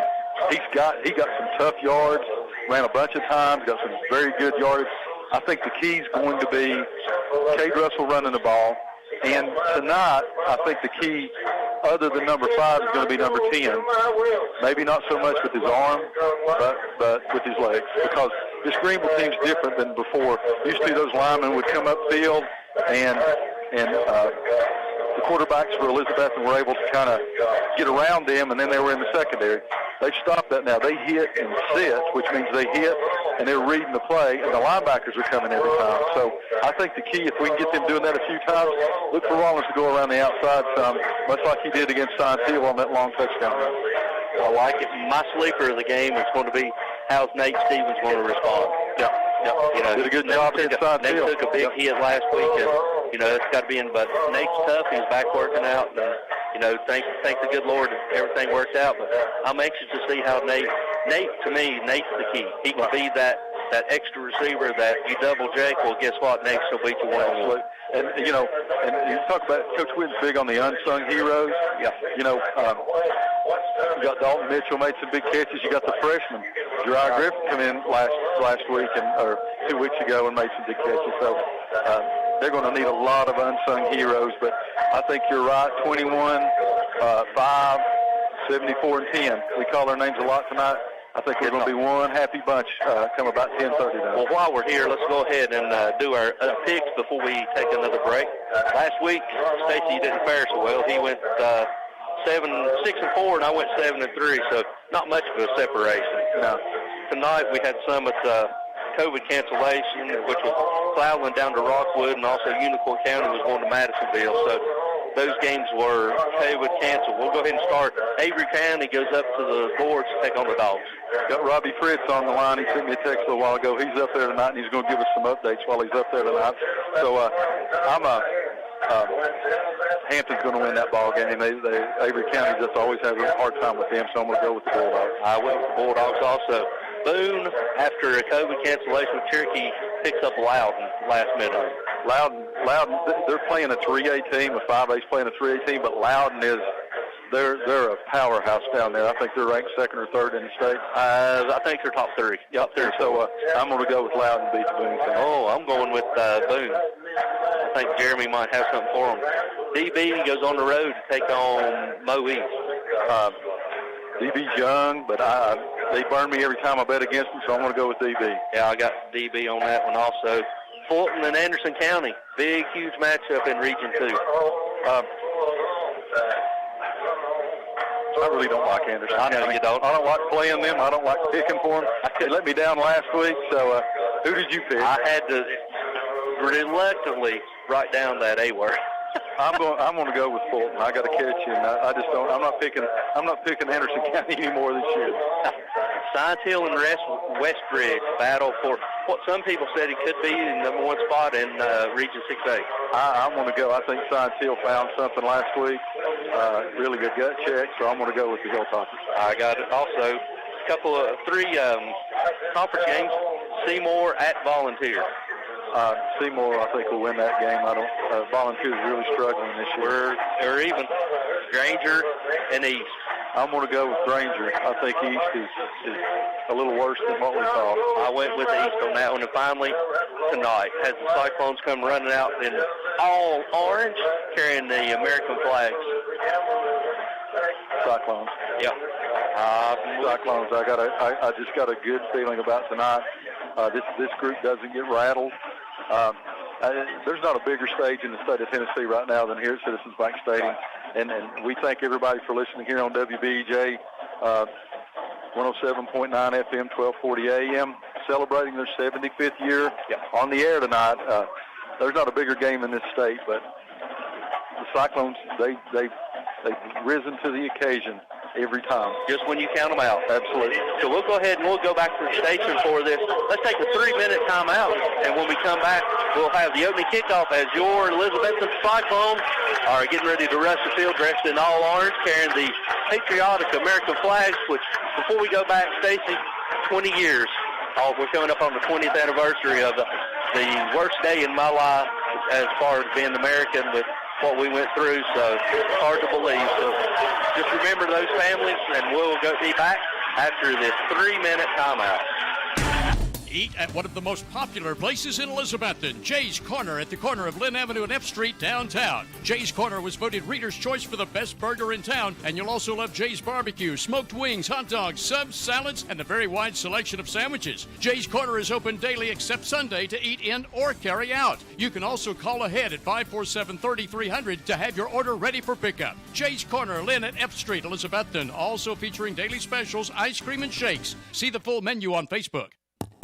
For services beyond just shipping, there's so much more at the UPS Store, 106 Broad Street, Elizabethton. Elizabethton's UPS.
Taco John's has just added an all-new cold brew coffee for just $2 to its new valuest menu in your choice of vanilla or mocha flavors. The chicken snack quesadilla is just $1 at Taco John's, and for just $3 each, get a spicy sirloin steak and potato griller. Remember, every Tuesday is Taco Tuesday at Taco John's, and the inside dining room is open again 11 a.m. till 7 p.m. daily. Drive in and look over the new valuest menu today at Taco John's, Broad at Sycamore, Elizabethton, where you can also drive through up till 10 o'clock at night. Taco John's is also now hiring.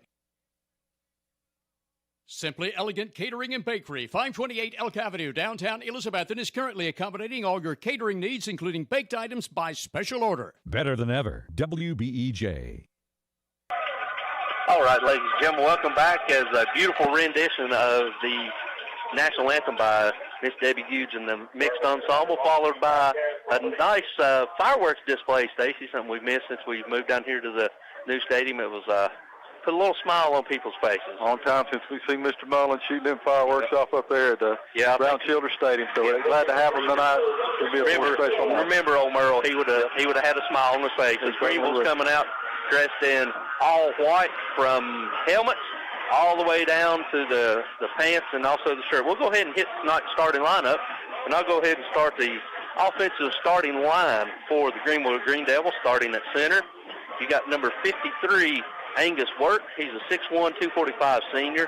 Starting at your two tackles, you got number 77, Mikhail Pilar, 6'1", 300-pound senior, and Ty Williams, number 57, 6'3", 270-pound junior. Your two tackles is number 55, Terry Grove, 6'5", 215-pound senior, and number 63, Camerson Lester, 6', 265-pound sophomore. So the Cyclones on the starting line did a great job against Science Hill. You got number 78 at center, Sam Bowers. He's a junior, 6'4", 330 pounds. Your two guards, number 79, Josh Hayes. He's a junior, 6'4", 330 pounds. At your right guard, you've got number 60. That is Owen Slagle. He's a senior, 6'1", 255 pounds. Tackles, number 70, Dylan McDuffie. He's a junior, 6'1", 240 pounds. And at the right tackle, number 66, the stalwart for this Cyclone line for the last 4 years, the senior, Connor Johnson, 6'3", 280 pounds. And then your quarterback and specialty guys is you got no quarterback number 11, Brady Quillen, 5'9", 175-pound junior. Running back, we spoke about him, Mason Gudger, number 2, 5'10", 185-pound senior. And then your four wideouts, you got number 5, Adijay Dabbs, 6'1", 265 junior. Number 3, Jaden Stevenson, 6 foot, 175-pound senior. Number 7, Jacoby Clisby, 6 foot, 170-pound senior. And number 19, Mason Law, 6 foot, 190 senior. As the Cyclones win the toss and they're going to elect to receive the ball, we'll see this starting lineup first for the Cyclones. Specialty, number 5, running back, number 5, Cade Russell. At your wide receivers, you have number 21, Nate Stevens, number 17, Jake Roberts. At your tight end, you have number 39, Jacob Whitaker. Number 18 is the other wide receiver, the junior, Dalton Mitchell. And at quarterback, number 10, Bryson Rollins, the leader of the Cyclone team. As we're ready to tee it up and kick it off, as Stacy said, Cyclones won the toss, and you know anytime Coach Whitten wins the toss, what it's going to be. We want the ball. It's Stacy, it's nice to be back here in wonderful, beautiful Citizens Bank Stadium to a jam-packed Cyclone nation as the Cyclones have got it, and they'll be going from left to right as you're listening to us back home. Stacy, it feels good to be back. It does. We're on WBEJ Radio, as we said, celebrating 75 years, over 50 years of bringing you Cyclone football. Good to be here tonight, Tony. Yes, it is. Our quick PSA, be smart, wash your hands, social distance, mask up if you feel comfortable, and if you feel comfortable, get your shot. Let's beat this thing. Absolutely. Teeing it up and kicking it off for the Green Devils, you got number 86, Cooper Graham. He has got it teed up toward near hash at the 40-yard line, back deep for the Cyclones. You got 17, Roberts, and also 21, Stevenson. Is waiting on the kick, approaching the kick, and it's a high spinning kick that Nate's going to field about the 6.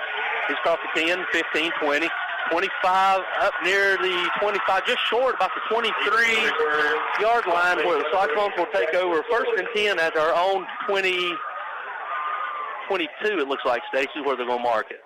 Yeah, probably about in between. And we'll call it the 23. All right. Cyclones take over. They come out, 5 seconds off. You got 11:55. Bojangles score the game here early, 0-0. Mind you about Bojangles. As the Cyclones break the huddle with their traditional trips to the right, Rollins with Russell to his right, single receiver Roberts to the left. It's going to be a quick pitch, and Rollins will get it. He'll pitch out to Russell. Russell gets it, lowers the shoulder, goes across the 24, up 23 up near the 24, strung out by the Green Devils. Yep. Good read that time. Just a crush. They're going to give him about 1 yard. It's going to bring up 2nd down and 9. The ball's going to be on the 24-yard line of the Cyclones. As the Cyclones bring a receiver out, bring a tight end H back in, they're going to look at they're going to have twins to the left, tight end to the left, single receiver to the right. Rollins looking over, getting place. Russell lined up to the left side of Rollins. Rollins looking over Coach Witten, changing the play. Play clock's down to 8, plenty of time. And this time we'll get it to Robert. Russell gets it, and he's going to be smothered by the center of that Greenville defense, Stacey. There's nothing right there in the middle. They're sitting there reading, and they're not getting any push on it right now. So they're going to give him 1 yard, maybe about 1.5 yards. So they're going to sit it on just about the 26-yard line. So it's going to bring actually, it's absolutely on the 25-yard line. It's a 3rd down and 8 for the Cyclones. As they flip over to trips on the left, Russell over to the right side trying to hard count, draw him offside as Bryson looks over, looks at Coach Witten, gets the play, calls it out. Rollins waiting on the snap. He's back to pass. He's got time. He throws it. There he is. He's got him. Oh, just barely overthrew Dalton. Little wheel on Dalton Mitchell there. He had a couple of steps there. Just a little bit overthrown. So it's going to bring up a 4th down here.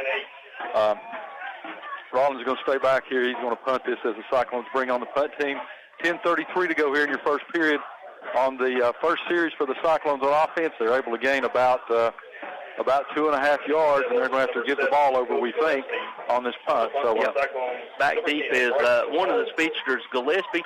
Usually you see Gudger back there, but he's being replaced by Gillespie as we're running the late one in, waiting on the snap. Bryson gets it.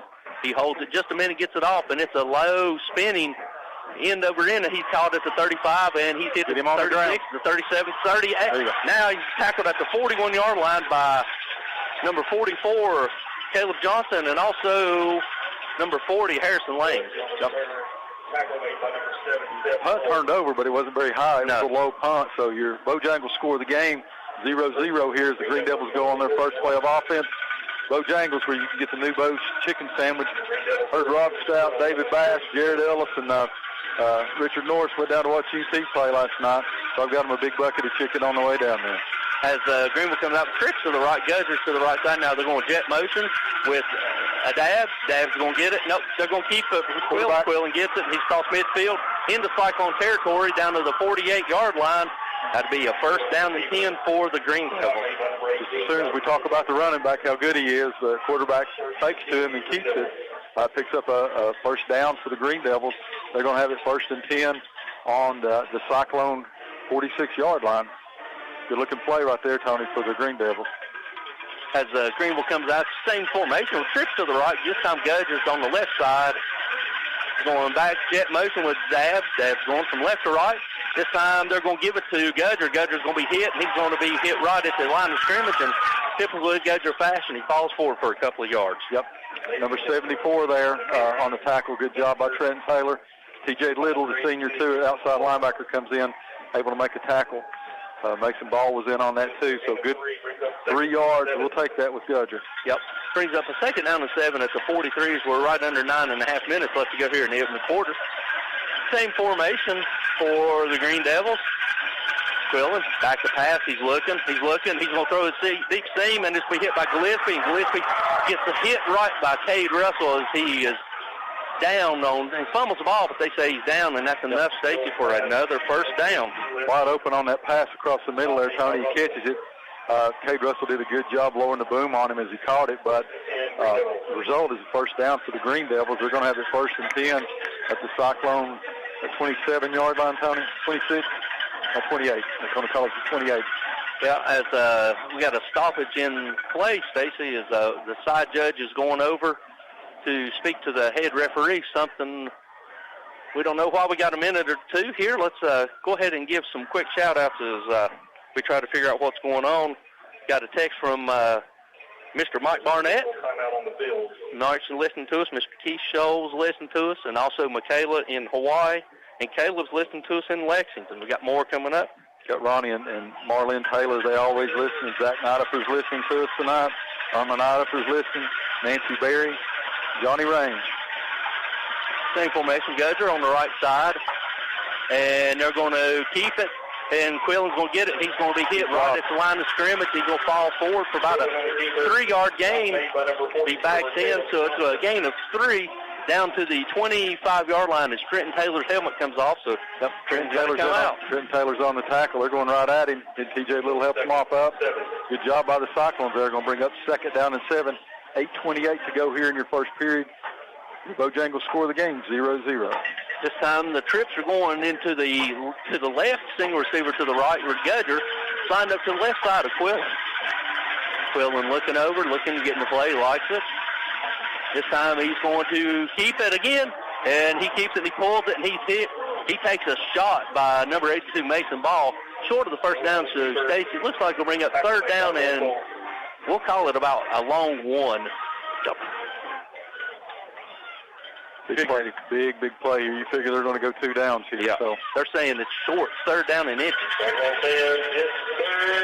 This time they flip over with the trip to the right, single receiver left. Gudger's to the left side of Quillen. Quillen is shotgun formation as the Cowbells and feet making some noise for the Cyclone. This time they're going to give it to Gudger. Gudger gets it, breaks 1 tackle, and TJ holds on for dear life, and here comes a late flag. Thrown by the side judge. We'll see what it is. It might be some type of hold. It's either a hold or a face mask, one of the two. Let's hope it's a hold. See what the referees are getting together and they're discussing is going to be a face mask against the Cyclones, so that's going to be a 5-yard penalty. Going to take them probably down inside the 10-yard line, as that's another first down for the Green Devils.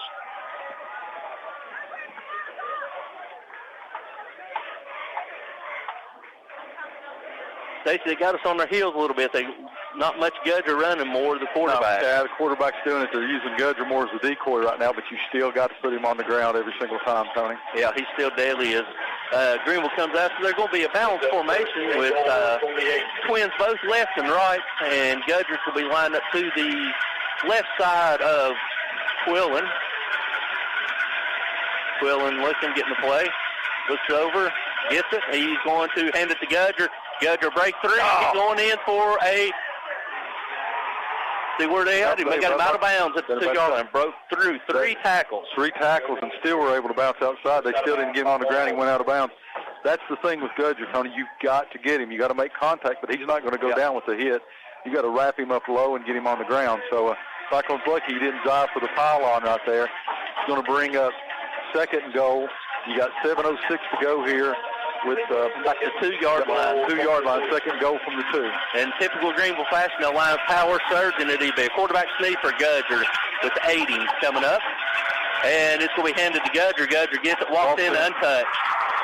Not the way you want to start for a Cyclone. Absolutely not. So Cyclones dig themselves a hole here with 7:02 to go in the first period as the Green Devils go up, and your Bojangles score the game 6-0.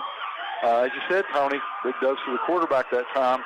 But you always got to be mindful of Gudger. So as the Green Devils come on out, with number 86, Cooper Graham to attempt the extra point for the Green Devils.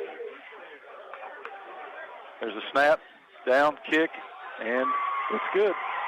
So your Bojangles score the game with 7:02 to go in the first period. Cyclones 0, Green Devils 7. We'll be back after this 1-minute timeout from our sponsors on WBEJ Radio Sports. Integrity, trust, respect, and family. That's how Southern Finance has survived since 1959 in an ever-changing economy. Southern Finance specializes in small personal loans, auto loans, home and land loans, and more. Hometown lending for honest, hard-working people like you. No credit or less than perfect credit is welcome at Southern Finance. Across from the Bonnie Kate, downtown Elizabethton. To find the loan you need, call 542-2165. The Jewelers Bench, Broad Street, Elizabethton, wishes good luck to all area teams this football season. Shop the Jewelers Bench now for the 2020 Pandora Cyclone State Championship charm, sold exclusively at Jewelers Bench. Also now featuring a new selection of diamond engagement rings, tennis bracelets, rings, and much more. Jewelers Bench has silver jewelry lines, including Anna Hayes, Southern Gate, and Sterling Reputation. And see John for custom jewelry you might want, plus jewelry repair. The Jewelers Bench, across from Hardee's, Broad Street, Elizabethton.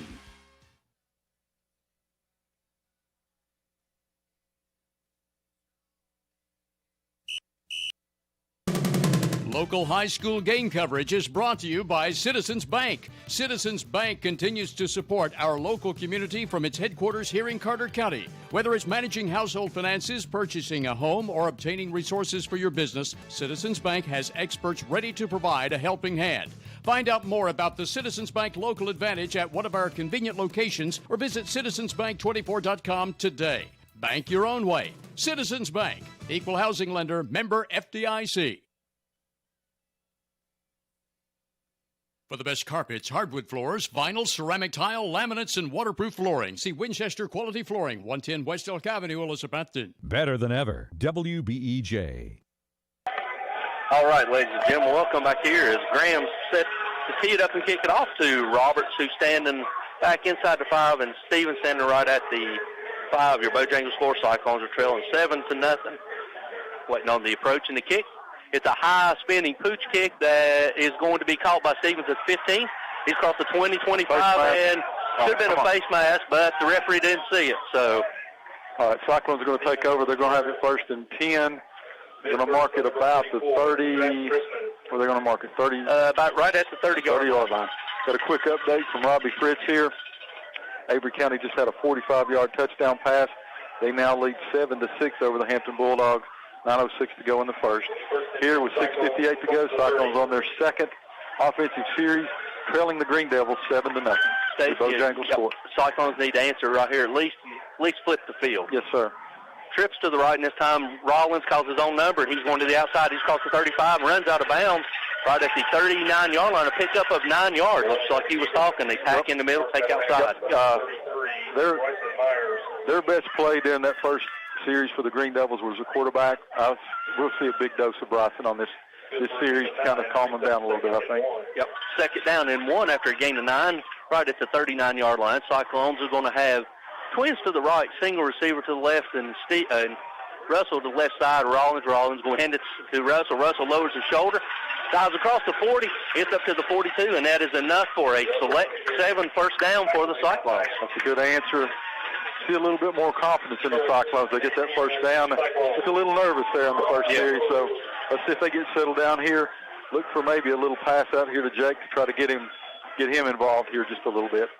Covered by the speedster Stevenson, so you got to be careful. Cyclones with a balanced formation. Russell to the left side of Rollins. Now we're going motion from left to right. Leave Jake one-on-one out here. And it's going to be Rollins going to be keeping it. He's going to be followed by a good block by Russell, and he dives across the 50-yard line right at the 50. Nice lead block by number 5. That was a quarterback keeper the whole way there. Russell does a good job. They're going to get the ball. They're going to mark it right at the 50-yard line. Going to bring up a 2nd down. We'll call it about 2 with 6:18 to go in the first period. Green Devils leading 7-0. Nice answer. There's the Cyclones going to have trips to the right, single receiver to left. Russell, he's going to get it. He's going to dance. He's going to be hit right at the backfield, and he's going to fall into Greenville territory. Gain of maybe 1 yard, so it's going to bring up a 3rd down and 1 for the Cyclones at the Green Devil 49-yard line. Tony, this Greenville defense, their defensive line, they're coming hard. They're hitting and they're sinking, but they're coming really hard. Cyclones going to do a better job of pushing them out of the way, especially on this 3rd and 1. It's got a jumbo package with single receiver left and right. Rollins going to call his own number. He's going to lower his shoulder, deliver the hit, and he's going out of bounds at the 45-yard line. But that's enough for another select 7 first down. Tony, I'm telling you what, on this series so far, 2 great lead blocks by Cade Russell, number 5. Yes. All right, Cyclones are in business now. They're going to have it 1st and 10 from their own 44-yard line. 5:32 to go here in the first period. As the Cyclones look over, they're going to have twins to the right, single receiver to the left, tight end H-back to the right. Russell's your long tailback. He's lined up to the right side of Rollins. Rollins waiting on the snap. He gets it, going to toss it out to Kay. Kay gets it. He's from 45, lowers his shoulder, goes down to the 40-yard line. They push him back, but in the forward progress is going to put it at the 40. It's a nice 4-yard run by the junior, number 5. It is first time he's got a little hole there to get a little yardage, so he gets rewarded for all the blocking he's done with a good run. We're going to bring it up. We'll call it 2nd down and 6 to go. Ball on the 40. 4:55 to go in your first period. Cyclones trailing. Bojangles score the game 7-0 Green Devils. This time Cyclones are going to flip it over. You're going to have twins to the left. Stevens will be your lone receiver to the right, H-back right. Rollins is your quarterback, and Russell will be lined up to the left side of Rollins.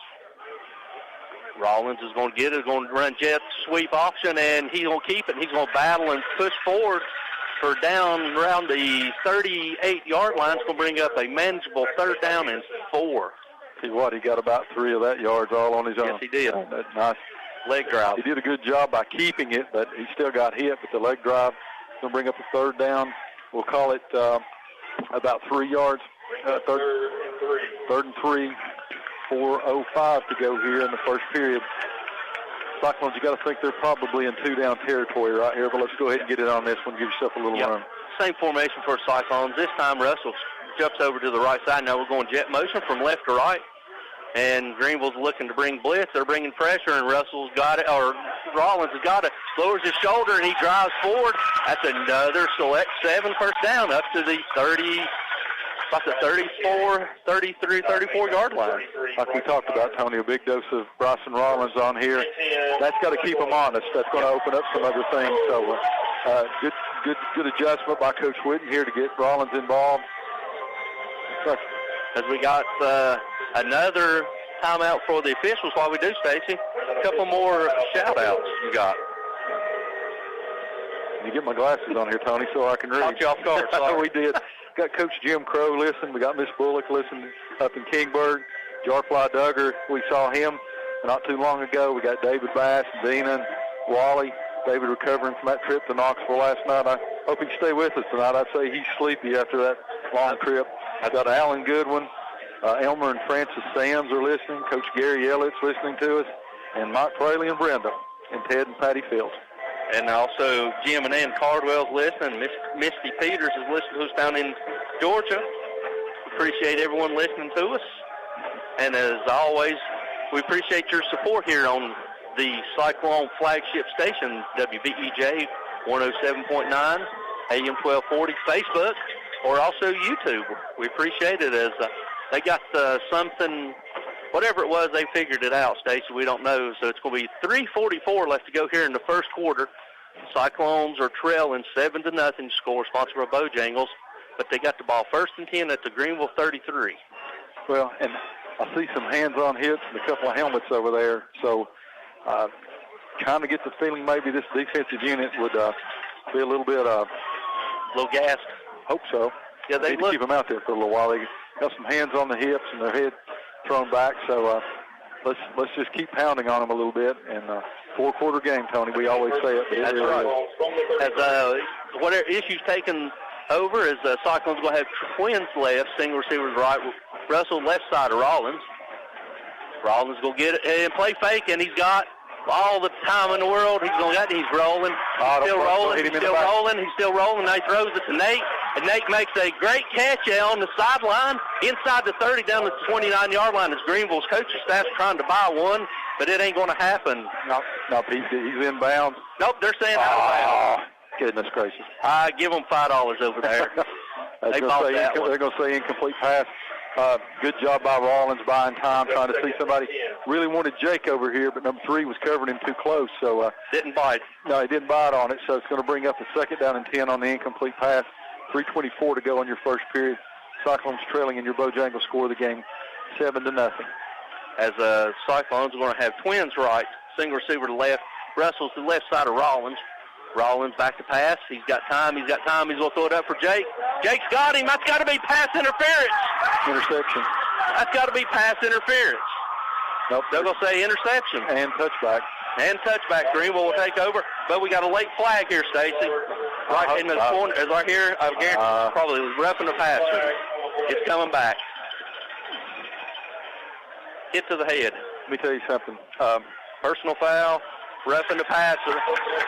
Cyclones get it, so that will be another select 7 first down for the Cyclones. Go ahead. We've talked about it just a little bit. We've gotten used to Parker Hughes the last 2 or 3 years being able to make a move and burn some people, and Jake's really good at it too. You can't do that to number 3. Jake had 3 yards on him, and Stevenson made it up in that split second. So I can't. It's hard to describe on the radio how quickly he closed on that. So they're going to have to get a little creative, look for some bubbles, look for some slants or something to get Jake the ball. That long pass in the corner, we won't see that again tonight. No. And the key word you said to that was had 3 yards. Yeah, he had 3 yards and it was covered, but Cyclones get a big penalty here. They're going to take the ball all the way down to the 18-yard line. It's going to bring up a 1st and 10 for the Cyclones, 3:16 to go.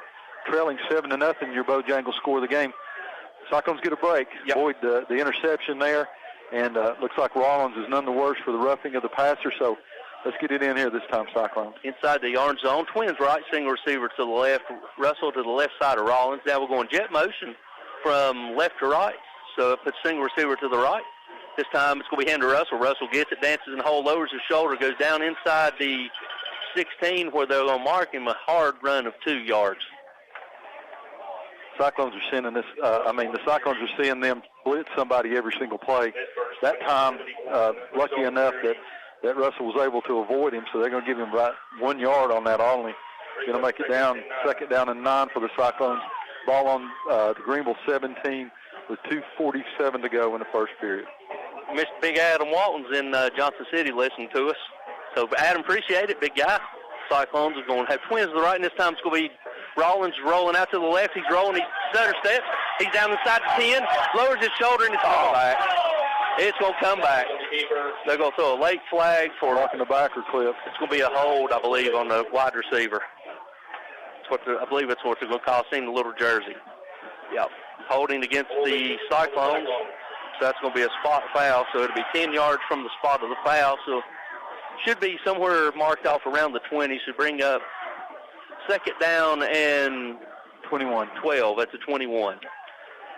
Adam Walton, we heard Jake Sandos say there's a nasty rumor around he may be calling one of the Bucks games. So, that's what rumor has it. So we'll all be listening for that with bated breath. So yes, we will. Cyclones trailing here 7-0. Your Bojangles score the game. 2:31 to go here. 2nd down and 13 for the Cyclones after the holding penalty. Yep, the Cyclones bring in 2 receivers, so they're going to be a balanced formation with Twins both left and right. Russell to the right side of Rollins. Rollins gets it back to pass. He's setting up a screen and sets Russell. Job. Russell got it. Lowers he stops. He's across 15, and he's tackled late. Oh, the nice leg tackle by number 4, Dixon. If he don't, it's a house call, but that was a good call. The tip pass. They tipped it. He did a good job of getting his hands on it, did a good job of avoiding a couple of tacklers. As you said, almost took it, but get it back within the original 10 yards. Going to bring up a 3rd down and 9. The ball's back on the 17. 1:45 to go here in the first period. Cyclones trailing 7-0. Your Bojangles score of the game. We'll have trips to the right, single receiver to left. Rollins will be the quarterback, and right, we're going to have a timeout. Timeout on the field called out for the Cyclones. We'll let you know that your Bojangles score. Cyclones are trailing 7-0, but we're driving. We'll be back after this 60-second timeout.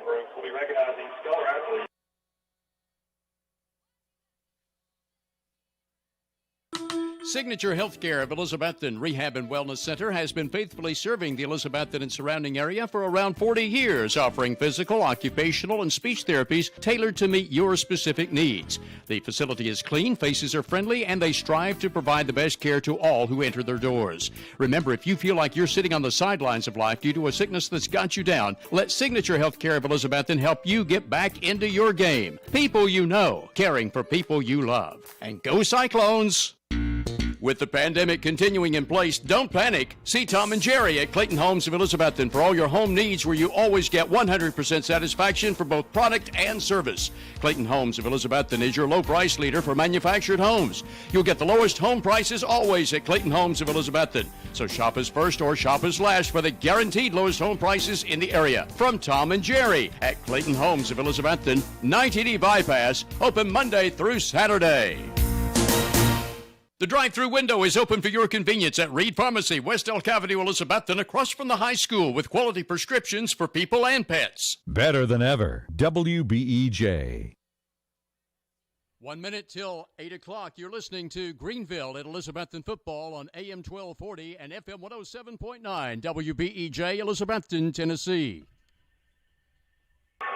All right, ladies and gentlemen, welcome back. As Cyclone's going to be a quarterback draw. Rollins gets it. He dances. He's down inside the 10. Slides in. That should be a penalty. It's a late hit. He gives himself up. Come on, ref.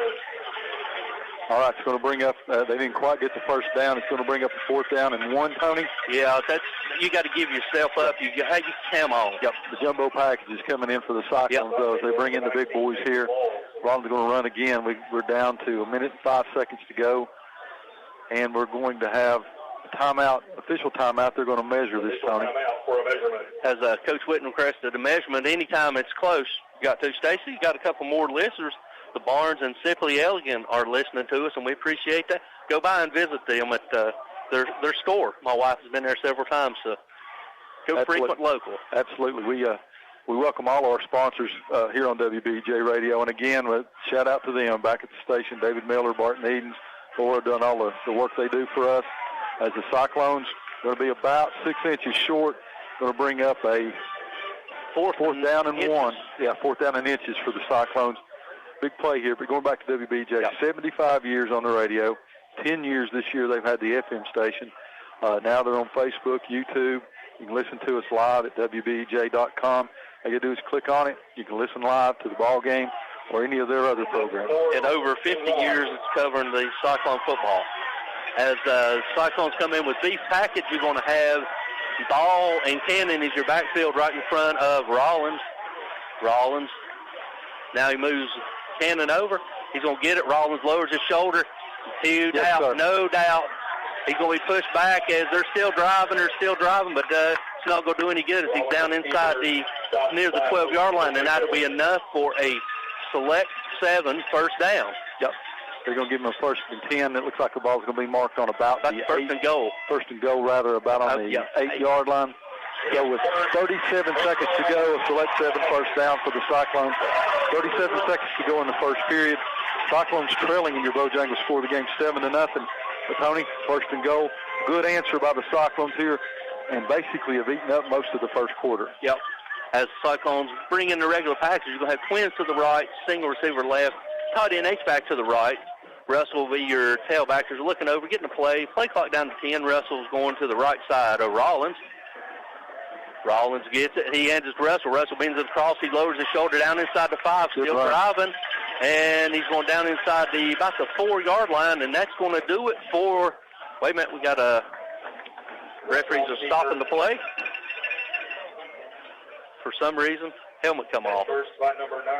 That's Cade Russell, number 5. So Cyclones got to bring another back in. Stevens may move to the running back, and but Stacy, that's going to do it. They're going to wind the clock. Yep. So that'll end the first period. As we do, the Bojangles score the game. It's 7-0. On the other side of these messages from our sponsors, we'll be back with the second period after this 60-second timeout on WBEJ Radio Sports. Make Dino's Restaurant, downtown Elizabethton, your regular eating place for football Friday nights. In addition to your favorite hot lasagna, spaghetti, and other Italian foods, plus hot American foods like hamburger steak with onions and gravy, you'll enjoy marinated ribeye steaks at Dino's any day for lunch or dinner. And football Fridays after 4 o'clock at Dino's also offers 10-ounce prime rib with a salad and side. Get in the game. Eat every Friday night at Dino's, downtown Elizabethton. Open 11 a.m. Monday through Saturday. Also accepting carry-out orders. Hermitage Health Center is a 70-bed nursing and rehabilitation 5-star facility in Elizabethton with a reputable therapy team offering physical, occupational, and speech services 7 days a week. Their Rehab to Home program focuses on the goal of returning residents home, re-energized and with more mobility. Schedule your tour today at Hermitage Health Center, 1633 Hillview Drive, Elizabethton, 543-2571. We all love Carter County for many reasons. It's the breathtaking views from Roan Mountain, the historical spirit of downtown Elizabethton, the summer playground of Watauga Lake, and everything in between. Carter County Bank is proud to call this our home. It's our pride and joy, and we know it's yours too. We would like to take this opportunity to say thank you for your business and support. Since 1939, it's been our mission to put customers first and offer services that help make your life easier. We are Carter County's bank, and this is home. Carter County Bank, a division of Bank of Tennessee, member FDIC. Visit the coffee company in downtown Elizabethton for handcrafted coffee drinks, sandwiches, and salads. Go Cyclones! Better than ever country. WBEJ. All right, ladies and gentlemen, welcome back here as we begin the second quarter with the Cyclones trailing 7-0. Score sponsored by Bojangles. But, Stacy, we got a second and goal from the 3-yard line. While we got a break in action, you got an update for us? Yep, Robbie Fritz is up in Avery County tonight. Hampton went up on a 42-yard touchdown pass from Connor Jones to Michael Harrison. 2-point conversion, go up 14-7. Avery County comes right back and throws a 74-yard touchdown pass. Game tied at 14 with about 6:30 to go. What sounds like a barn burner up in Avery County. As both teams come off the sideline, Cyclones looks like they're going to bring the beef package back in, Stacy, as you're going to have your two upbacks will be number 80, Bradley Cannon, and the number 82, Mason Ball, and your lone receivers, number 17, Jake, who's lined up wide to the right. They're not going to give him any space at all. Either. No, they're not.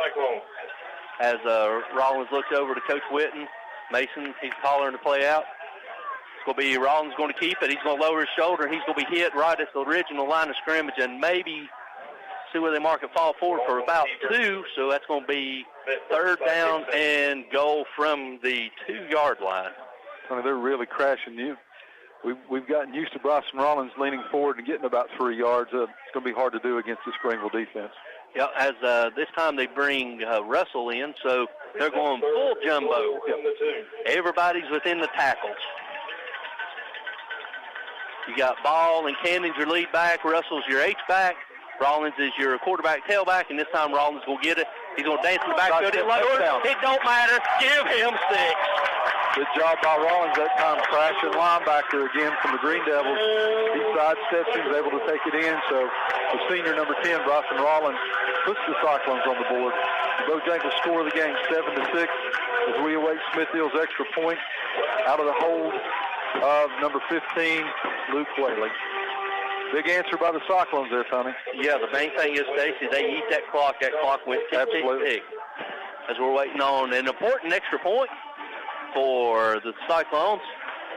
Waiting on the snap. The snap's get and kicks up, and it's blocked and come flying off the edge of Stevenson. I told you, number 3's got speed to kill. So with that blocked extra point, first time we've seen that in a long time, Tony, from the outside against the Cyclones. We'll send it back to the station for a quick 60-second timeout. Before we do, your Bojangles score of the game, Green Devils 7, Cyclones 6. We'll be back after this 60-second timeout from our sponsors. Do more of what you love. Expect more from your education. Achieve more of your goals. At Northeast State, we offer more than 135 programs of study, small class sizes, and we have a 90% job placement rate. Now is the time to do more. We are dedicated to guiding you through every step, from admissions to enrolling in classes to graduation. Visit northeaststate.edu and apply today. Watson's Marine off Highway 11E Bluff City is where you'll find one of the area's best selections of fishing tackle and marine accessories, plus the latest Camas, Phoenix, and Vexus boat selections. Watson's Marine also has Mercury and Yamaha outboard engines. Owner Aaron Green and Sales and Tackle Shop Manager Rex Pendergrass invite you to stop in soon and look at all the latest models and merchandise. Watson's Marine, Highway 11E, 2 miles from Bristol Motor Speedway towards Johnson City. Valley Forge Wholesale is open to the public. Shop for all your essential needs, including masks. Open 10 to 5 at 412 Cherokee Drive behind Tractor Supply. WBEJ. All right, ladies and gentlemen, welcome back here to beautiful Citizens Bank Stadium, where your score 7-6. Cyclones are trailing with 11-19 left to go here to halftime. Stacy, let's do a couple of quick scores courtesy of Coach T. Morristown West and David Crockett West is up 10-9 in the second quarter. Update from Robbie Fritz here. Hampton's up 21-14 now. Just an absolute barn burner up in Avery County. Still in the first period there. Dobbins Bennett's up on Morristown East by a score 23-0 in the second quarter. Sullivan East is leading Granger 7-6 in the first quarter. Volunteers 7, Seymour 0 first quarter. A little surprise here. Science Hill and Westridge all tied up at 14-14. And 7-7 Anderson and Fulton County, Fulton High School, as we're scores are courtesy of Coach T is looking around as the States. We got standing room only. They're leaning on the fence. It's a great crowd. You're thinking about the old Braves there, weren't you? Fulton County Stadium. I was. That's what you get when you get old. As Smithfield's got it teed up dead center and back deep, you got Gudger and Dabbs and Gillespie and also Stevenson standing all inside the 25. So pick your poison here.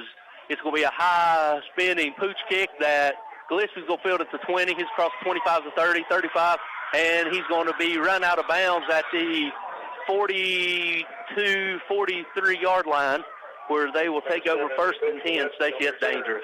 It is dangerous. I just have seen them squib one right down the middle. Yeah, I would too. Hit one up me and right in the mouth. Yep, that's what you got to do. 11:14 to go here in your first half. Bojangles score the game. Green Devils lead 7-0. It's hard to believe, Tony, this is only the second offensive series for the Green Devils here, and we're in the second period. Green Devils got trips left, single receiver to the right, Gudger to the right side of Quillen. Quillen going jet motion with Dabbs, and it's going to be a touch pass to Ajay Dabbs, and he's going to be hitting the backfield. Trenton Taylor stuck him and come up with Cade Russell cleaning it up for a 3-yard loss. Good job by the big man. He did not give up, and even with that speed, he's able to get him back, so they're going to lose a yard on that. Going to bring up second down and 11 for the Green Devils as we go to 10:53 to go here in your first half. This time, same formation for the Green Devils. Gudger to the right side quarterback. Quillen, he's back to high. He's going to keep it, and he's going to be hit by Trenton. No, sir, backwards. A loss of 2 more yards. Great job by reading that time. Cyclone defense has made a little bit of adjustment here. Trenton Taylor's reading the plays excellent right now. 2 plays, losing 2 yards, so it's going to bring up a third down. We'll call it 12 yards to go. Great play by the Cyclones. Cyclone fans, get on your feet as it's coming up third down and 12. Trips right, single receiver to the left. Gudger, your long tailback, is trying to throw him off guard. Mason ball coming. Mason ball coming on a blitz. Yep, here he comes. He's going to choose the A-gap blitz. Here he comes, lowered that shoulder. And this time Quillen's going to step up, and he's going to be flushed. He's going to throw, and it's going to be, no, sir, incomplete. Cade Russell with a huge stop. That's going to bring up fourth down at the 41-yard line. Great answer by this side. Great answer. Great pressure by that defensive line. 2 big stops by number 74, Trenton Taylor. Cade Russell did a good job closing then. They're going to give him a little blow as they bring in Jeriah Griffith on what we hope to be the punt receive team as Jaden Stevenson just to do it all for the Green Devils. Yeah, now it's Stevenson. He's back to kick. Stevenson's going to be the punter for the Cyclones. You got to be careful. You make sure he doesn't run. Yeah, or the back Gudger gets it. So it's a snap back, and Stevenson gets it. He punts it, and it's a high end over end. Jake asked for him, granted a fair catch at the 29-yard line, where the Cyclones will take over first and 10 at their own 29, trailing right now 7-6 with 9:47 left to go here until halftime. Stacey, a great adjustment by the Cyclone defense and a great answer. Jordy Harrison goes out to the 50-yard line. Congratulates big number 74. He was the difference maker on that series there, Tony. Great answer by the Cyclone. As you said, we're chasing points here a little bit. That blocked extra point, we hope it doesn't come back to haunt the Cyclones here. Let's send it back to the station for a real quick 30-second timeout here. There's a timeout on the field. Bojangles score the game 7-6, 9:47 to go. We'll come back with the Cyclones' first series after scoring the touchdown. Russ Swaney Real Estate is Elizabethton's oldest, most experienced real estate firm. Russ Swaney, David Collins, Deborah Sutherland, and Julia Adams combine their efforts to give their clients the utmost in experienced real estate service with a proven record of success. Whether listing your property to sell, searching for a new home, or needing the services of a professional auctioneer, Russ Swaney Real Estate offers their clients the utmost in service. If it's real estate, it's time to call Russ and his team. They get the job done. Northeast Community Credit Union is the place for loans. Northeast Community Credit Union, proud Cyclones supporter for nearly 70 years. Better than ever country. WBEJ. All right, ladies and gentlemen, welcome back here to beautiful Citizens Bank Stadium where the Cyclones are trailing right now, 7-6. Well, we got the ball 1st and 10 at our own 29 with 9:47 left to go here until halftime. Cyclones got twins right, single receiver left. Stevens is your tailback. Stevens gets it. He's across the 30. What about 35 up near the 36, and he's just tackled by a shoestring, or he was going to the house, Stacy. Yep. Nice little change of pace there. They've been getting Cade Russell.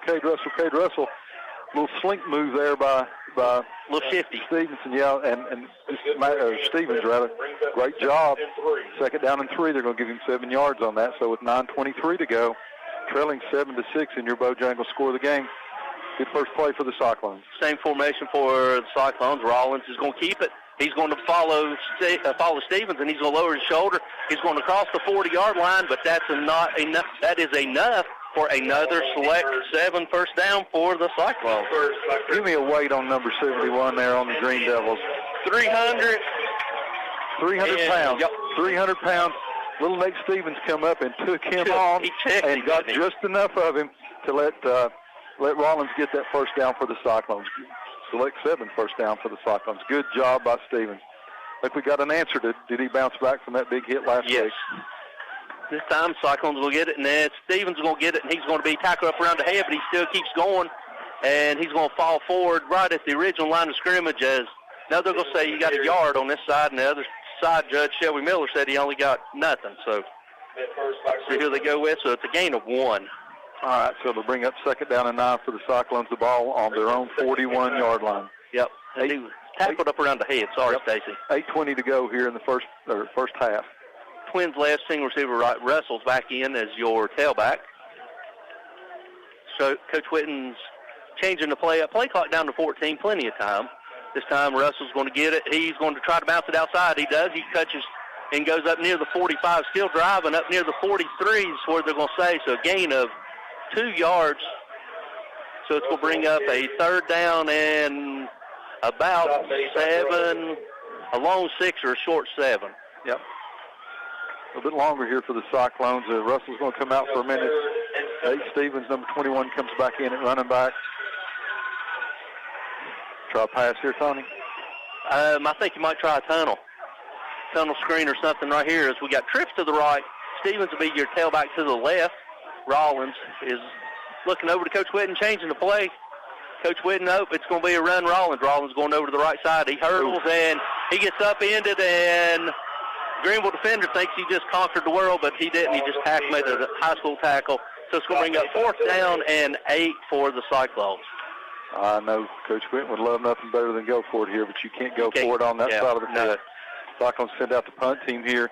Quick update from Robbie Fritz over in Avery County. Bulldogs up now 28-14. Still in the first period. See if Rollins holds it a little bit this time, Stacy. Look, last time I don't know how much pressure he got and he kicked it away. See if he holds it like he normally does. Hold it and give that team a chance to get down the field. You got the speedster Gillespie standing there at his own 20. He gets some time and it's away, and he's going to cook it away from Gillespie. Get down there, Dalton. Dalton's going to hit it right inside the 15. It's still rolling. Go ahead, big boy. Be a hero. Down inside the 11, where the Green Devils will take it over 1st and 10 at their own 12-yard line. Rollins flipped the field there on that punt, so good job by the Cyclone special teams to bend them down. Still trailing your Bojangles score of the game is Green Devils 7, Cyclone 6. We're at 6:26 to go here in the first half. The second quarter's gone like I thought the first quarter would. I thought it would be more of a boxing match fill-out. Greenville's going to break the huddle. They're going to be a balanced formation with twins, both left and right. Gutcher to the left side of Quillen.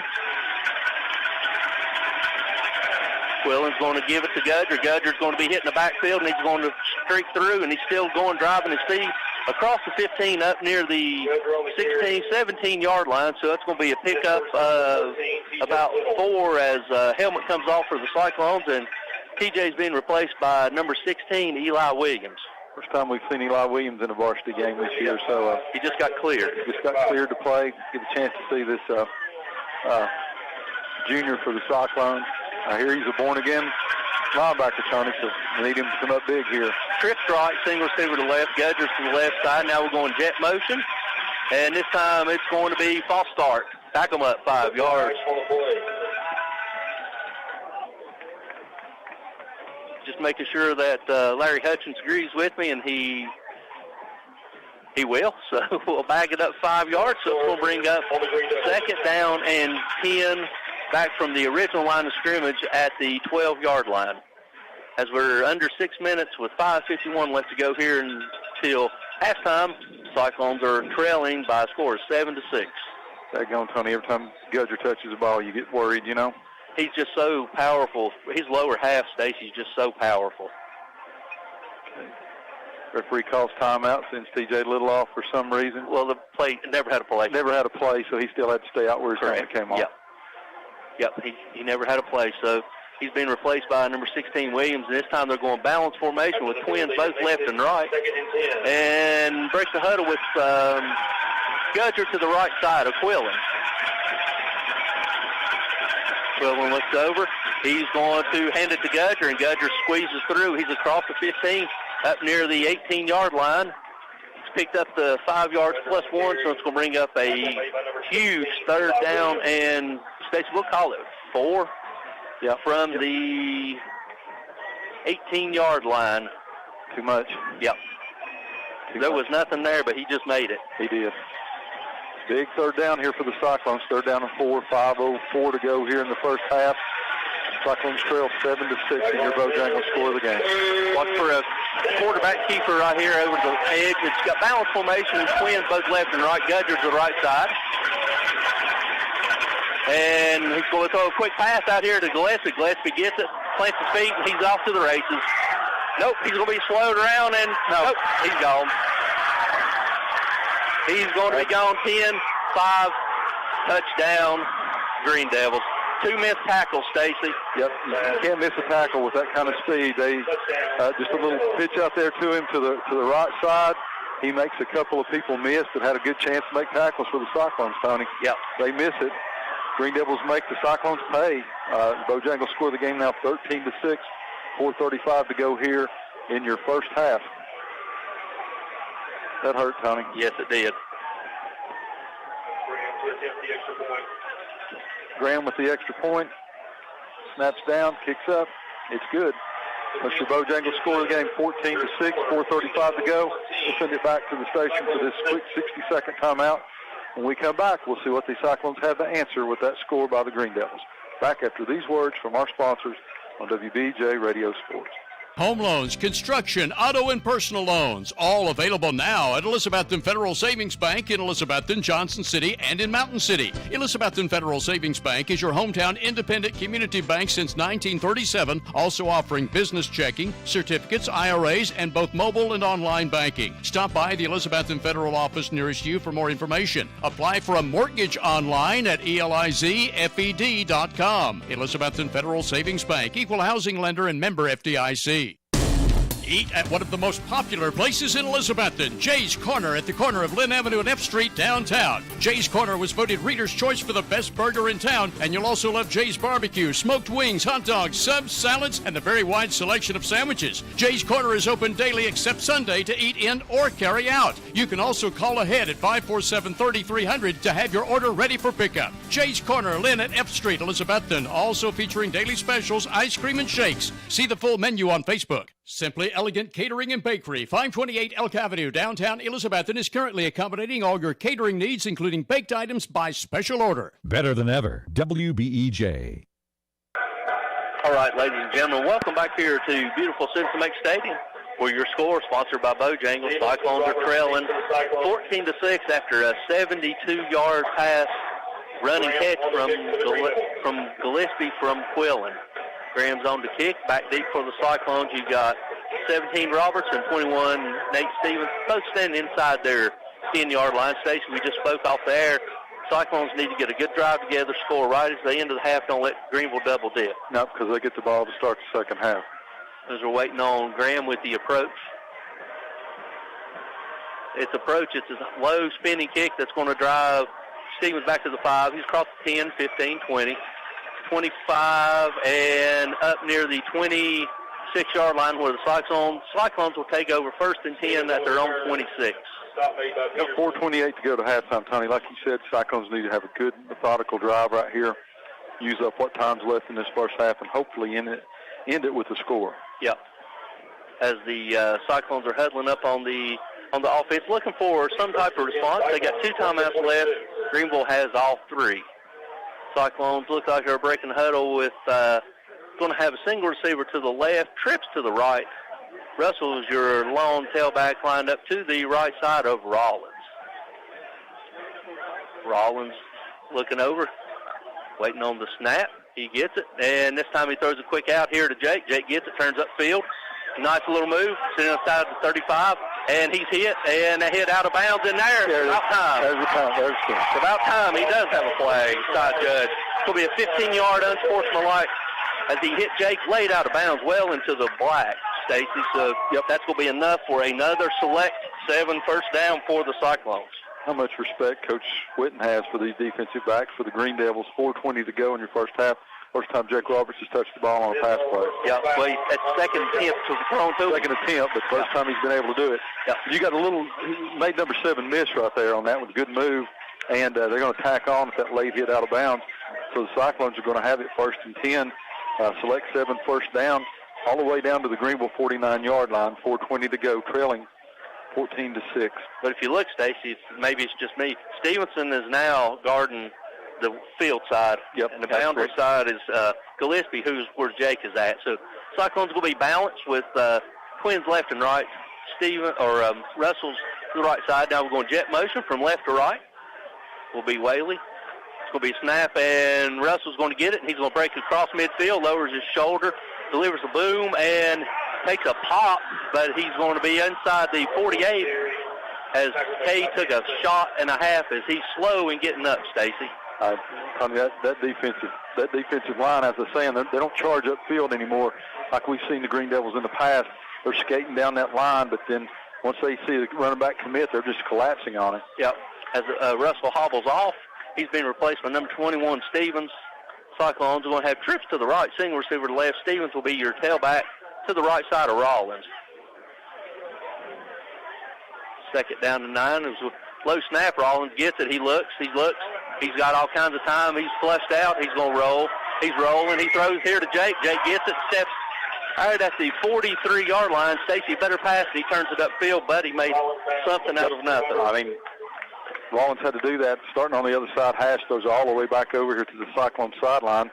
They're going to give him a gain down to where they're going to mark that about the 43-yard line, so it's going to bring up a 3rd down and 4. Huge 3rd down and 4. Yep. Stevens remains in at quarterback as they're looking at Russell over here on the sideline.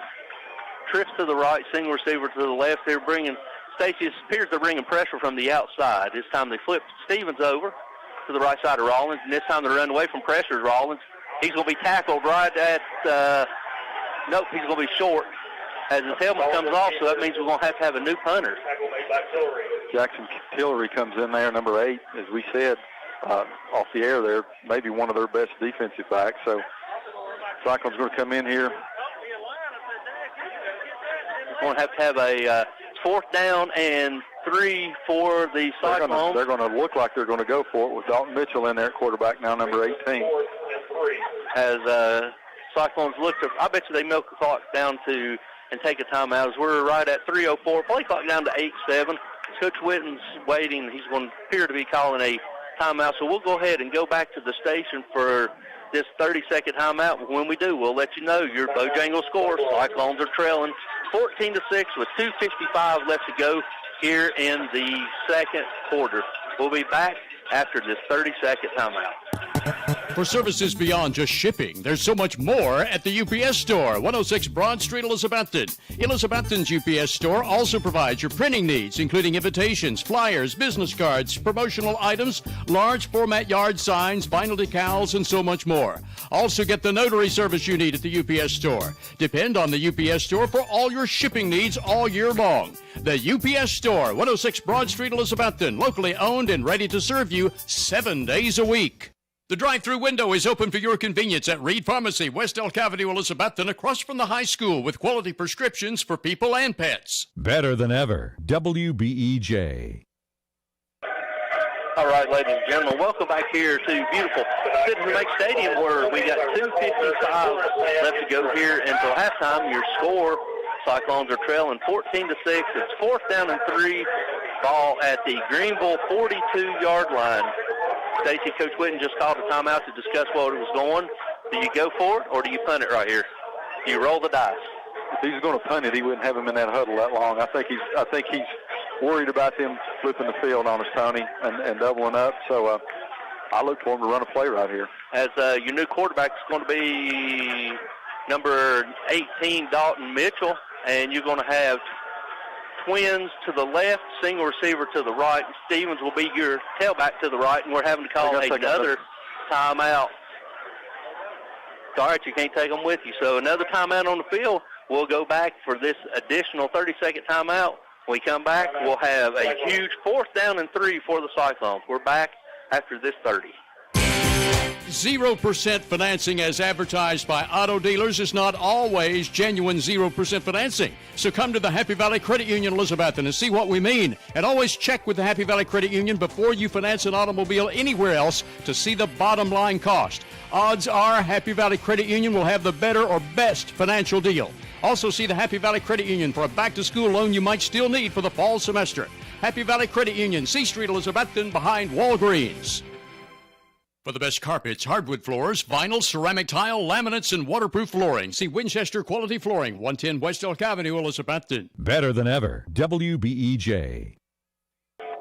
All right, ladies and gentlemen, welcome back here to Citizens Bank Stadium where we're getting ready to come out of the Cyclones' third and final timeout of the first half.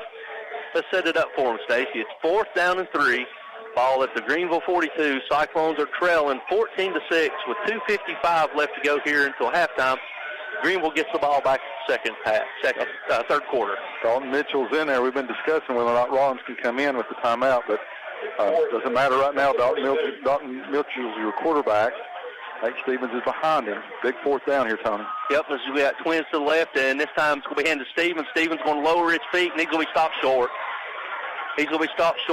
Green Devil's going to take over on down. Right there at their own 40. Got 2, and he needed 3. And we got a late flag being called. There's a lot of jawing going on. Losing your composure right there. Yep. You can't do that. You can't let them take over on downs, and now you're going to get a personal foul if it's that late. Looks like a dead ball foul. Should be a personal foul against the Cyclones. It'll be adding 15 yards as we're playing right into Greenville's mind games. Yep. We can't stoop to their level. No, Cyclones a little rattled right now. 2:53 to go here before halftime. Green Devils leading 14-6. We've seen the Cyclones do it many times, Tony. Score right before half and get the ball back, and you double them up. So you got to make sure that Cyclones need a huge stop here, and a 15-yard penalty hurts. You're going to put the ball on about the 45-yard line of the Cyclones. Plenty of time for the Green Devils, especially with the weapons they have. And all 3 of their timeouts. Yep. This be a good place for a turnover right here, Yes, sir. As Green Devils going to have trips to the field side to the right, single receiver to the left, and Gillespie's lined up to the right side of Quillen. Quillen getting the snap. He's going to hand it to Gillespie. Gillespie's going to try right up the middle, and he's going to fall over the 45 up near the 43, 41. They're going to stay at the 42-yard line, so a gain of 7 is going to bring up 2nd down and 7 at the 42. As Greenville's hurrying to the line. Same formation for the Green Devils. This time rolling out to his right. He's rolling, Quillen's rolling, he's rolling. He's going to throw, and he's going to be hit, Stevens, and the ball's going to be caught. They're going to say it's going to be caught. First down for the Green Devils. Nice catch on the rollout there by Gillespie. It'll be 1st and 10 for the Green Devils. They come up to the line quickly. Ball's on the 32-yard line of the Cyclones. Green Devils going to have trips to the left, single receiver to the right. Gudger, your long back, he's lined up to the left side of Quillen. They're going jet motion from left to right. And this time Gudger's going to get it, and he's going to try to break it off to the right side.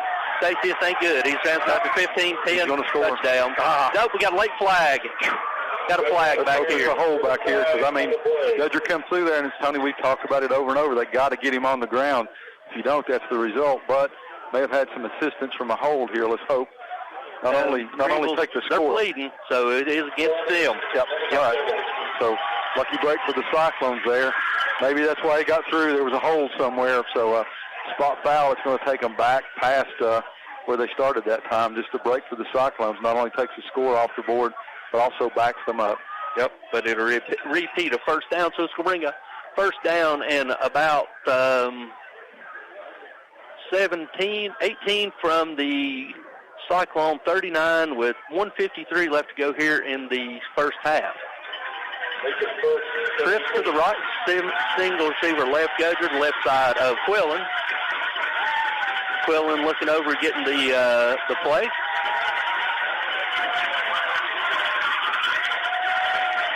Waiting on the snap, should have been a false start, but he moved, and Quillen's back to pass.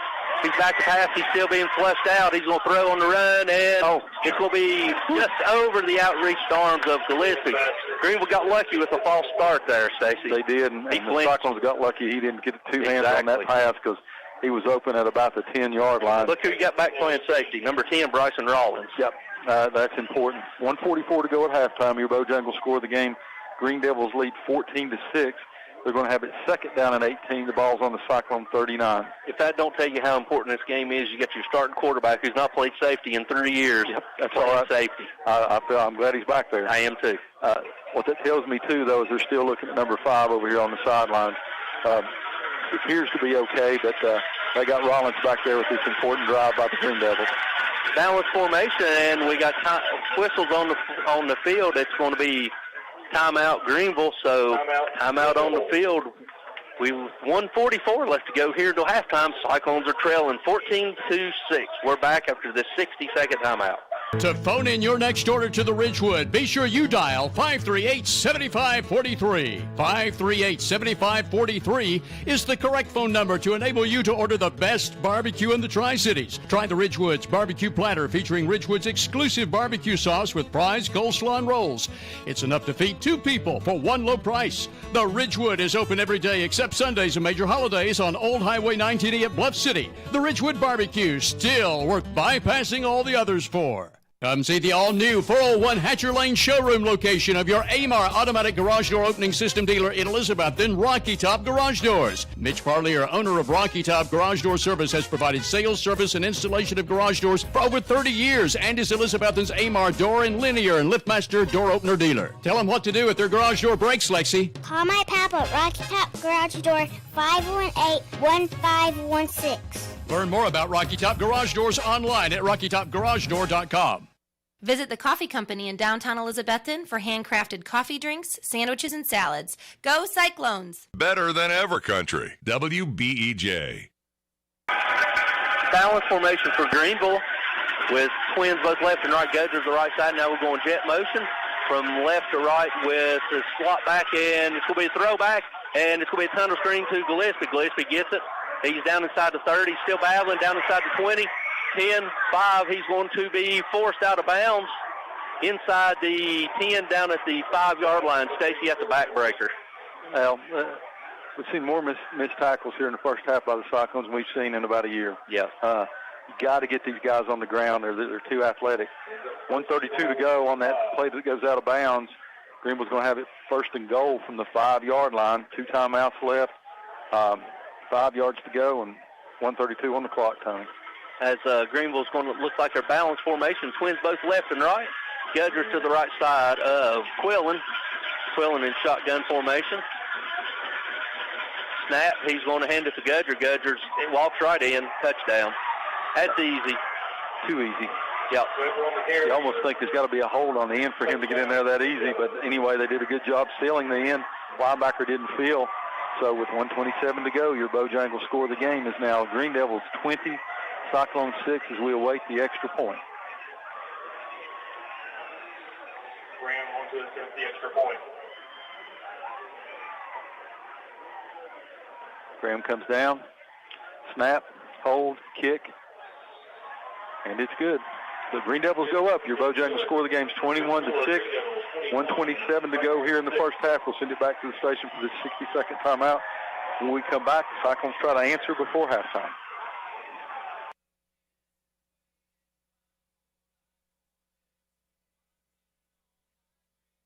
What began as a vision for a young nurse is now a heritage for over 4 generations at Ivy Hall. With a 5-star rating by Medicaid Medicare, residents at Ivy Hall receive the best physical, speech, and occupational therapy in the area. And now respiratory therapy services are offered on staff too, all in a new state-of-the-art facility. Physician and nursing services to aid the healing process are also provided. All insurance is accepted at Ivy Hall, 301 South Watauga Avenue, Elizabethton, and online at ivyhallnursinghome.com.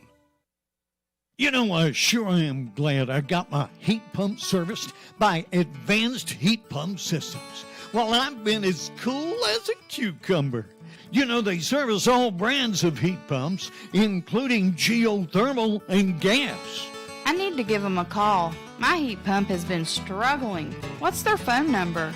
It's 926-2665, and a real person will answer 24 hours a day. Northeast Community Credit Union is the place for loans. Northeast Community Credit Union, proud Cyclones supporter for nearly 70 years. Better than ever country. WBEJ. All right, ladies and gentlemen, welcome back here to beautiful Cincinnati Stadium, where Cyclones are trailing by a score 21-6 with 1:27 left to go here until halftime.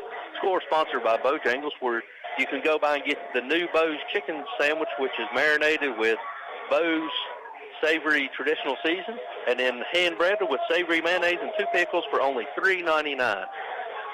Stacy and I was just talking. Cyclones, we got a minute 27. We need to put something together, Stacy. Graham on the kick. Stevens and Roberts back deep as Graham's hit off. You figure it's going to go to Stevens.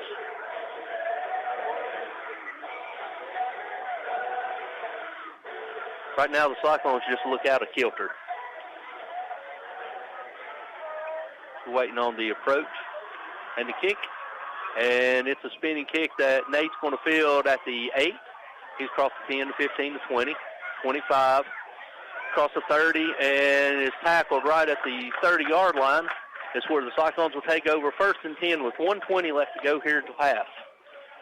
All right, Cyclones really, really need to have a drive right here. We hope they, with that field position they got, maybe they're not too conservative here and try to get something on the board here before halftime. Well, Greenville's got 2 timeouts, so you can't get too conservative or Greenville's going to get the ball. Absolutely. With the kids they got, they only need about 3 seconds. Yeah. As the Cyclones break the huddle, this time your tailback's going to be number 21, Stevens. They're going with single receiver to the left, twins to the right. And Stevens line up to the right side of Rollins. Play clock already down to 4-3. It's going to be Rollins. He's rolling to his right. He's still rolling. He's rolling. He's going to throw it out to Jake. Jake gets it. He's across the 40-yard line, runs out of bounds after about a 9-yard pickup. So that's going to be 2nd down and 1 for the Cyclones as they roll the pocket. They do. May have to do that a little bit to loosen this defense up a little bit. They've been packing it in there in the middle. Look for Rollins to kind of be on the move here a little bit. And they're going to measure. They're going to measure, Tony. Well, if it's touching line, that's an automatic 1st down. That's what they're going to say. If it's at the 30, common knowledge is 30 plus 10 is 40. So that's first down. That's an automatic. Select 7 first down. That's another select 7 first down for the Cyclones. I thought he was about to go short. We'll give the refs. They looked at it and they made that call on their own. So we fuss at them when they're wrong. We'll give them a little pat on the back when they're right. Yep. Twins to the right, and Rollins back to pass. He's going to throw quick out here to Jake. Jake gets it. He lowers his shoulder, and he's going to be upended about the 48-yard line. A pickup of 8. Clock's down to 1:06 as Greenville's lineman's doing a little dance out there trying to draw a personal foul. as the Cyclones get it, and they're hurrying to the huddle with same formation, trips or twins left, single receiver to the right. Rollins is getting it, back to pass. He's got time. He steps up, and he still steps up. He's got time. He's going to leak out, and he's going to throw it to Nate. Nate gets it. He's inside the 40, and he's going to step out of bounds, but not before it's another select 7, first down. Good job by Rollins that time to buy some time. Good job by the Cyclones lineman not to create a penalty. Goodness gracious. Select 7, first down for the Cyclones. 38 seconds to go, though. That play took a long time. It did. Took a lot off as Cyclones are going to have twins to the left, single receiver to the right. Stevens will line up to the left side of Rollins. Waiting on the snap. Gets it, and this time it's going to be a fake to Jake. Jake ran around. He's going to throw it. Come back. And this time it's going to be hit by number 9, Jeriah Griffin. We coming back. Got a hold over here, Tony, I'm afraid. Yep. Little trick play by the Cyclones. A pitch to Roberts, and then Roberts passes to the freshman Jeriah Griffin, but play took a little bit too long to develop. And because of that, a hold happened, so clock down to 28 seconds to go.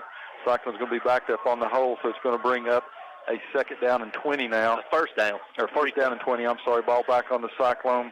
No, it's spot foul. It's going to be more than that. It's going to be first down and 30. A long way, so we're going to be first down at the 35, and we got to get to the Greenville 37-yard line. So that's somebody do the math. 28. Well, let's just say a long time. First and a long way. This time Cyclones going to have trips receiver to the left and single back Rollins or Stevens to the right side. Rollins back to pass. He throws it out here to Orton. Orton gets it. He's going to lower his feet, and he's going out of bounds up inside the 45, up near the 47. That's going to be a gain of about 9, so it's going to bring up second down and about 19, so 9 seconds left to go. Same formation for the Cyclones. Trips left, single receiver right, Stevens the right side. Back to pass, and they're going to throw back pass to Jake. Jake gets it, and he lowers his shoulder, and he goes down. He's inside the 15, runs out of bounds, and 1 second left, and it's going to be, where's he going to mark him? At the 39-yard line, so this was going to be... That was another select 7 to give him a first down. Nope. Daggone it. They got out of bounds right at the 39-yard line, so it's going to bring up third down and 2. This will be the final play last play of the half, barring any penalty. So you got an empty backfield. Victory. And the Green Devils going to call a timeout. They know the Cyclones going to send all receivers deep. So they're going to call a timeout. That will send it back to the station for a quick 30-second timeout. Before we do, your Bojangles score of the game. 21-6, Green Devils lead. 1 second to go till halftime. We'll come back with the final play. Carter Finance proudly supports the Elizabethton Cyclones. Come see the friendly people at Carter Finance for a cash loan. You can get a personal and confidential loan as small as $100, or if you need more for bill consolidation or home improvement, Carter Finance makes both home and land loans too. Carter Finance will also pay off your high-cost title loan or check advance. Call 542-2177 or come by Carter Finance at 412 Railroad Street, Elizabethton, and go Cyclones! Valley Forge Wholesale is open to the public. Shop for all your essential needs, including masks. Open 10 to 5 at 412 Cherokee Drive behind Tractor Supply. WBEJ. All right, ladies and gentlemen, welcome back here to Citizens Bank Stadium, where we have 1 second left to go here until halftime. Cyclones are trailing by a score of 21-6. It's third down and 2 right at the Green Devil 39-yard line, as Cyclones are going to appear to be coming out with empty. They're going to have trips to the right, single receiver left. Tight end will line up on the right side as Greenville sending everybody back deep, standing about the 20. You got your 2 safeties standing inside the 15. Rollins back to pass. He's going to throw a little tunnel screen to Jake. Jake gets it. He's across the 25 to 30. 35, he's going to be taken for a face mask, and there it comes in late. That thing come from Ingles. It did. So that's an untimed down.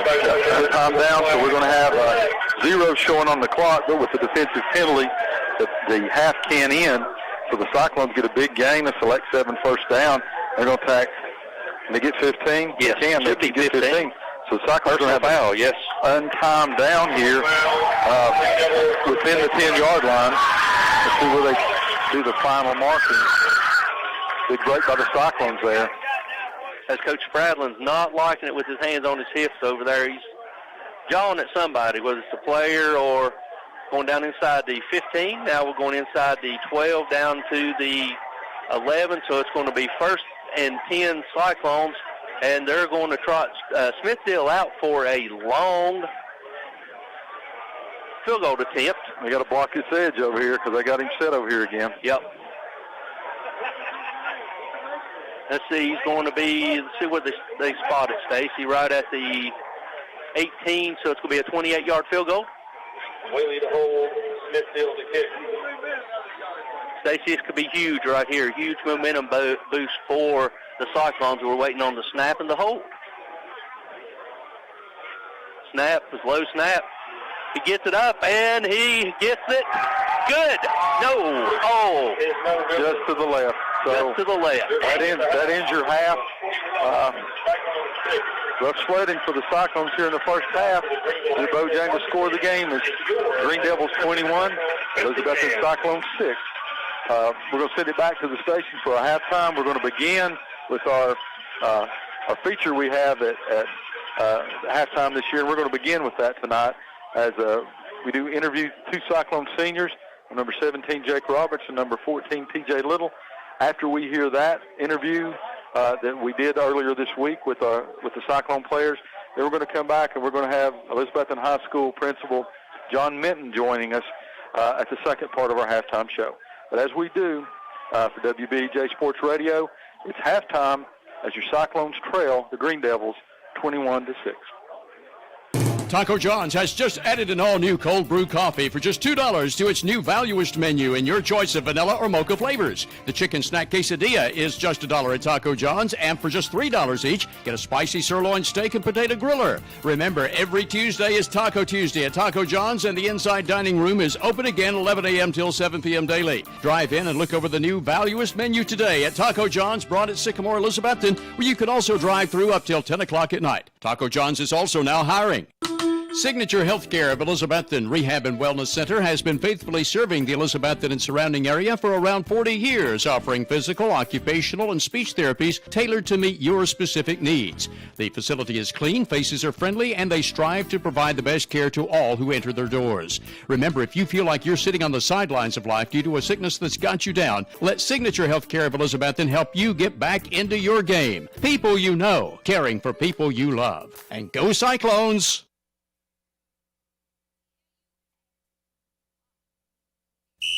The Jewelers Bench, Broad Street, Elizabethton, wishes good luck to all area teams this football season. Shop the Jewelers Bench now for the 2020 Pandora Cyclone State Championship charm, sold exclusively at Jewelers Bench. Also now featuring a new selection of diamond engagement rings, tennis bracelets, rings, and much more.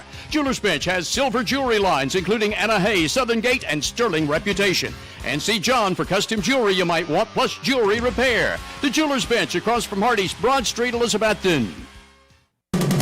Local high school game coverage is brought to you by Citizens Bank. Citizens Bank continues to support our local community from its headquarters here in Carter County. Whether it's managing household finances, purchasing a home, or obtaining resources for your business, Citizens Bank has experts ready to provide a helping hand.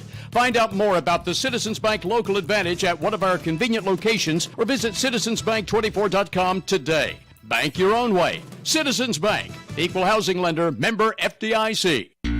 With the pandemic continuing in place, don't panic. See Tom and Jerry at Clayton Homes of Elizabethton for all your home needs, where you always get 100% satisfaction for both product and service. Clayton Homes of Elizabethton is your low price leader for manufactured homes. You'll get the lowest home prices always at Clayton Homes of Elizabethton. So shop us first or shop us last for the guaranteed lowest home prices in the area. From Tom and Jerry at Clayton Homes of Elizabethton, 980 Bypass, open Monday through Saturday. Simply Elegant Catering and Bakery, 528 Elk Avenue, downtown Elizabethton, is currently accommodating all your catering needs, including baked items by special order. Better than ever, WBEJ. All right, ladies and gentlemen, Cyclone fans, welcome to our halftime feature. Tonight we've got two senior Cyclones with us. I want to start with number 17, Jake Roberts, the star of the 2020 state championship game in Cookeville. Jake, big game 2 weeks ago on the campus of ETSU as we beat our longtime neighbors, Science Hill Hilltoppers. Tell our fans a little bit about how you feel about that game and how you feel about your performance in that game. I feel really good about that game, actually, because there's a lot of doubt from like the news, like fans, just the general public that's doubting us for that game. For us to go out and dominate the game like that was huge for us. You bring a lot of things in here. It's kind of hard to be a junior and be the MVP of the state championship game, so a lot of things are expected of you. Tell me a little bit about how you feel about that going into the season, knowing that Parker's gone. You're the number one target right now, and you're going to see some double teams. You're going to see some different coverages. How did you approach that during the off season? How do you approach it now that the season started? It just drives me to work that much harder because I'm the guy they key on now. Like, Parker's not here. Like, I can't just float in here and there and make plays here and there. Like, I'm the guy now. But I like it, and I think I did that against Science Hill. Let's talk about the game tonight. This will air at halftime during the game tonight, so we'll have a little better idea. Tell me what you think about the game tonight with the Green Devils, what you think you're going to see from them, and what we can expect to see from you on offense tonight. I think you expect to see a lot of effort, a lot of hustle, because that's what it's going to take to win this game. It's a really good Greenville team.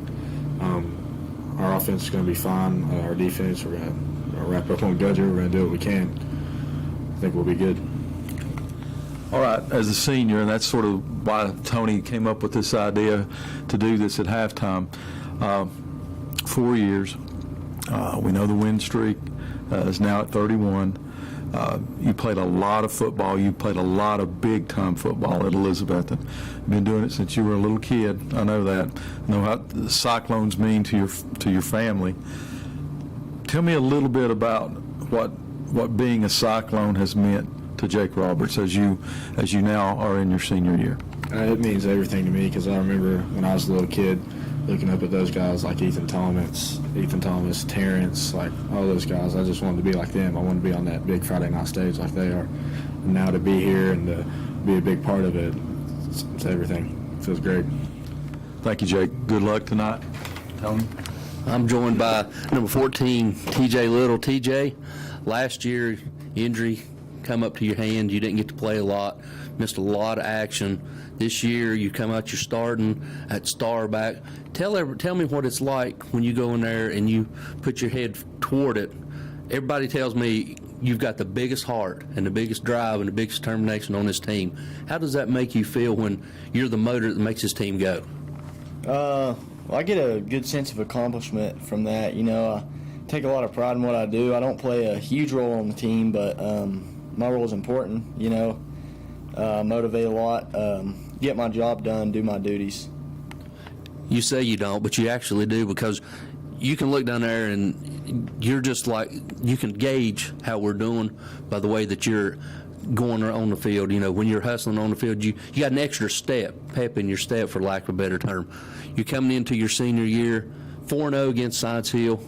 You beat Greenville for the last, 4 years in a row, 4 games in a row.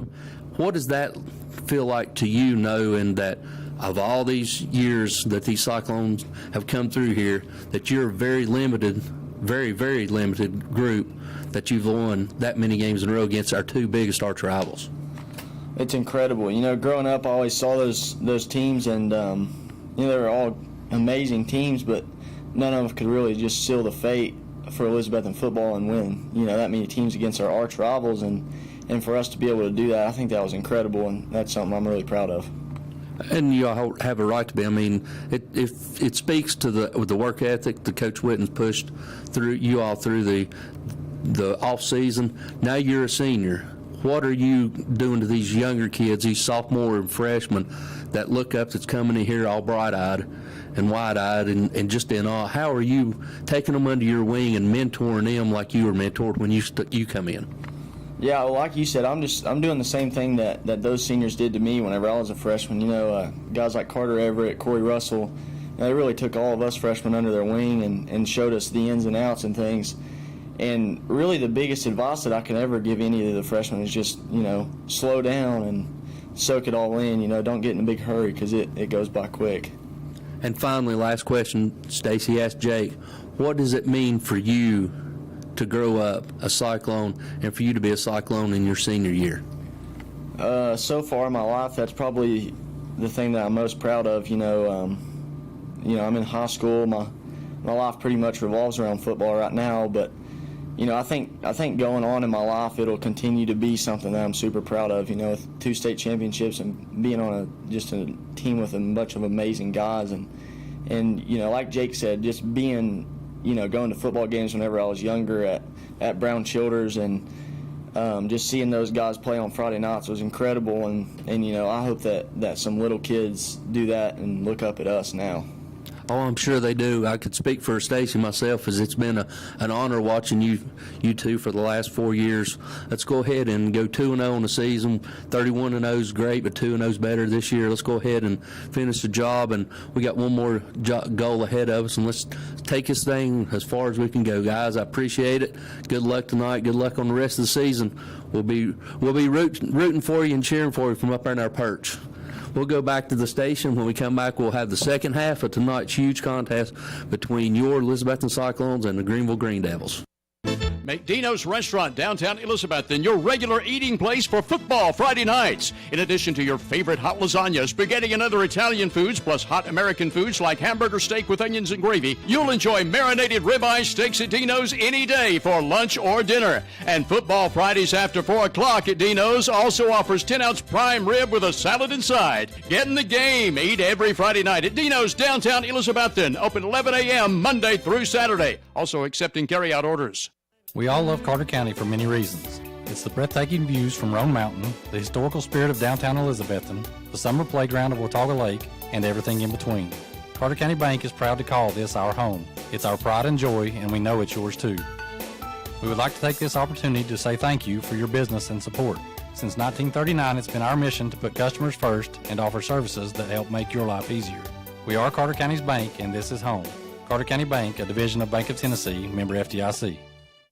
Hermitage Health Center is a 70-bed nursing and rehabilitation 5-star facility in Elizabethton with a reputable therapy team offering physical, occupational, and speech services 7 days a week. Their Rehab to Home program focuses on the goal of returning residents home, re-energized and with more mobility. Schedule your tour today at Hermitage Health Center, 1633 Hillview Drive, Elizabethton, 543-2571. Do more of what you love. Expect more from your education. Achieve more of your goals.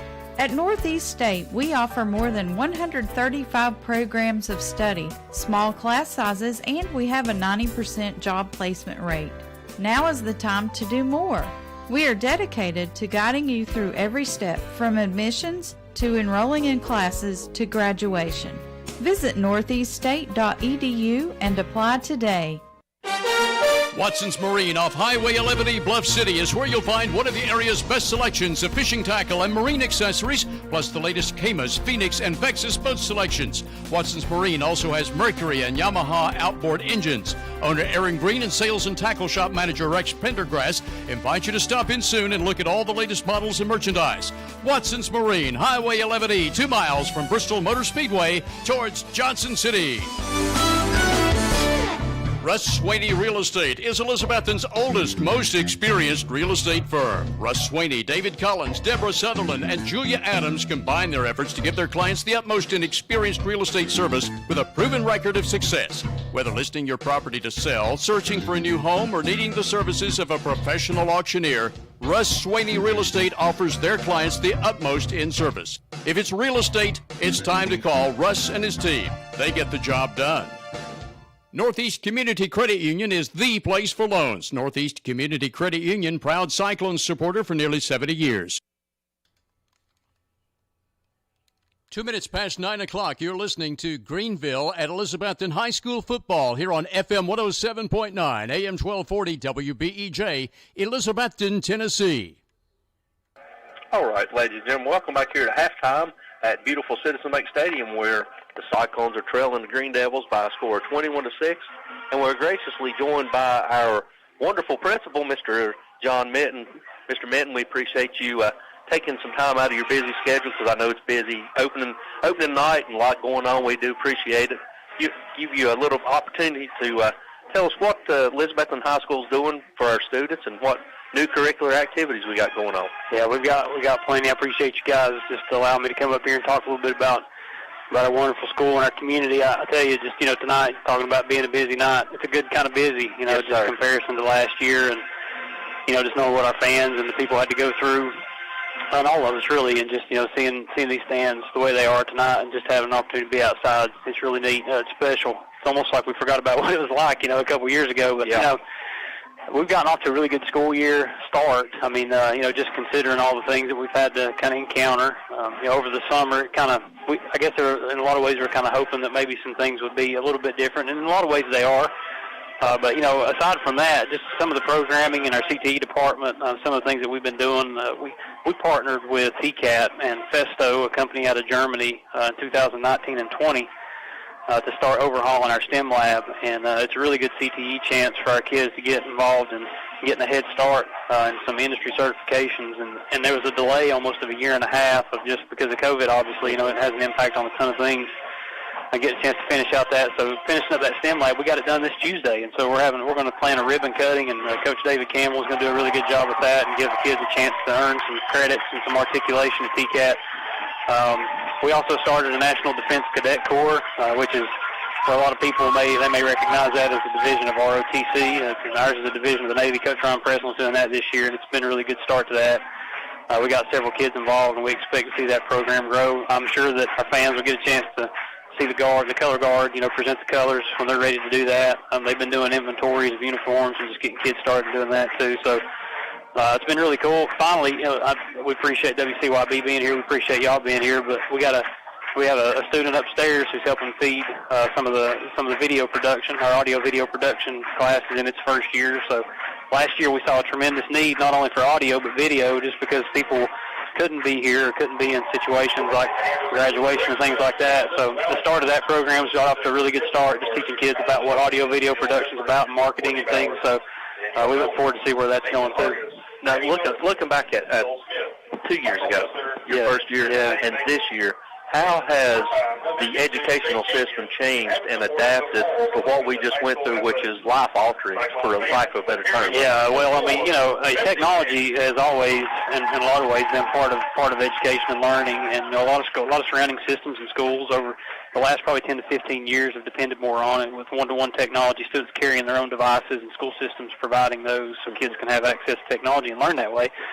We were headed that direction at the high school. When I came on board, I know that was the direction that our system wanted to go. But, we kind of had a plan to do that in short, small steps. But COVID kind of just really pushed that. I mean, it pushed the gas to the floor. We had to hurry, and we had to get it done. So, fortunately, some of the ESSER funding that was available, along with some of our grant funding that we have through XQ, and then also our board approved a way for us to be able to step up and buy every student a device. A learning management system like Canvas. Our teachers have touchscreen box-like boards in their rooms. And while technology is really important, it's a part of learning that can really enhance it, we also have to remember that, face-to-face instruction and the power of a really good teacher, you really can't replace that. Right. And so we have conversations at the end of the year last year and even already about what's it like to balance that time, to balance the time that you need in front of a screen. I mean, our kids get plenty of that recreationally. And so when you're talking about just from an education standpoint, we want to make sure we're trying to strike that balance. And it's an everyday thing. It's something you'll never master, but it's something we always got to keep in mind. Good. I know, putting two through the Elizabethton program, it's, they're constantly offering things that others don't, like the aviation and like the audio-visual. Where do you see, what's the next big step that you think that Elizabethton High School will be taking next that maybe some of the other areas in the other schools in the area may not have? Well, Tony, we've been really competitive with the amount of dual credits and post-secondary credits that kids can earn while they're in high school. And, while college may not be for everybody, while post-secondary education is something that may not be for everybody, the workforce, things that you can earn now in high school, just like the STEM lab I was talking about, you can do what's articulate credit, and that's earn credit at a Tennessee Technology Center and be halfway, sometimes well over halfway completed with an 18-month program before you graduate high school. And so to kind of connect them back to what you were talking about with technology and just the way things have changed in the last year and a half, I think what we'll see is chances to really get our kids plugged into not accelerating the high school experience, because it's things like tonight, like listening to our wonderful band and Mr. Valentine and his team doing a really good job, and our team being out here in our community. You don't want to speed that up. No. But at the same time, when there's chances to get ahead, whether it's a chance that we have a gap grant this year that we put into place, so kids who are taking their third and their fourth dual enrollment class and parents have to pay out of pocket, they're going to be getting that money back, so that if their kids are enrolled at Northeast State or ETSU or Milligan or somewhere, the TSAC grant that would normally pay for that, in Class 3 and 4 does not pay the entire $500, and so we put a gap grant together because we have a lot of kids who take advantage of getting dual credit. And so I guess to summarize and answer to your question, I really think we've got to take a look down the road and see what creative ways can we use both technology and in-person instruction to get kids opportunities to do things that will prepare them, not just prepare them, but launch them into whatever they want to do next. And kids can start doing that as early as their 10th grade year and get funding for it as a junior, and maybe a lot of our kids leave Elizabethton with some type of post-secondary credit, but I think we'll enhance that as the years come. Mr. Benton, as always, we appreciate the hard work that you do and the time that you put in, and taking time out of your busy time to come up here and promote these students, not only the student athlete, but the students, because they are our future, and we appreciate it. And anytime you just come up here and hop on with Stacy and myself, you got an open chair. You bet, man. I'll do it. I appreciate everything you guys do. Thanks, yes, sir. Go Cyclones. Yes, sir. We'll go ahead and go back to the station for this 60-second timeout. When we come back, we will put a recap and get ready for the second half kickoff, as both teams just now entered. So we'll be back after this 60-second timeout. Home loans, construction, auto and personal loans, all available now at Elizabethton Federal Savings Bank in Elizabethton, Johnson City, and in Mountain City. Elizabethton Federal Savings Bank is your hometown independent community bank since 1937, also offering business checking, certificates, IRAs, and both mobile and online banking. Stop by the Elizabethton Federal office nearest you for more information. Apply for a mortgage online at elizfed.com. Elizabethton Federal Savings Bank, equal housing lender and member FDIC. Eat at one of the most popular places in Elizabethton, Jay's Corner at the corner of Lynn Avenue and F Street downtown. Jay's Corner was voted Reader's Choice for the best burger in town, and you'll also love Jay's Barbecue, smoked wings, hot dogs, subs, salads, and the very wide selection of sandwiches. Jay's Corner is open daily except Sunday to eat in or carry out. You can also call ahead at 547-3300 to have your order ready for pickup. Jay's Corner, Lynn at F Street, Elizabethton, also featuring daily specials, ice cream, and shakes. See the full menu on Facebook. For services beyond just shipping, there's so much more at the UPS Store, 106 Broad Street, Elizabethton. Elizabethton's UPS Store also provides your printing needs, including invitations, flyers, business cards, promotional items, large format yard signs, vinyl decals, and so much more. Also get the notary service you need at the UPS Store. Depend on the UPS Store for all your shipping needs all year long. The UPS Store, 106 Broad Street, Elizabethton, locally owned and ready to serve you 7 days a week. Simply Elegant Catering and Bakery, 528 Elk Avenue, downtown Elizabethton, is currently accommodating all your catering needs, including baked items by special order. Better than ever, WBEJ. All right, ladies and gentlemen, welcome back here. Halftime, we got about a minute and a half left to go. Do we tee it up and kick it off to start the third quarter? We'll go ahead and hit your first half scoring highlights. It started off with Greenville in the first quarters. Mason Gudger scored on a 2-yard run with 7:02 left to go in the first quarter. It put the Devils up by a score of 7-0. Elizabethton came back and answered that in the second quarter.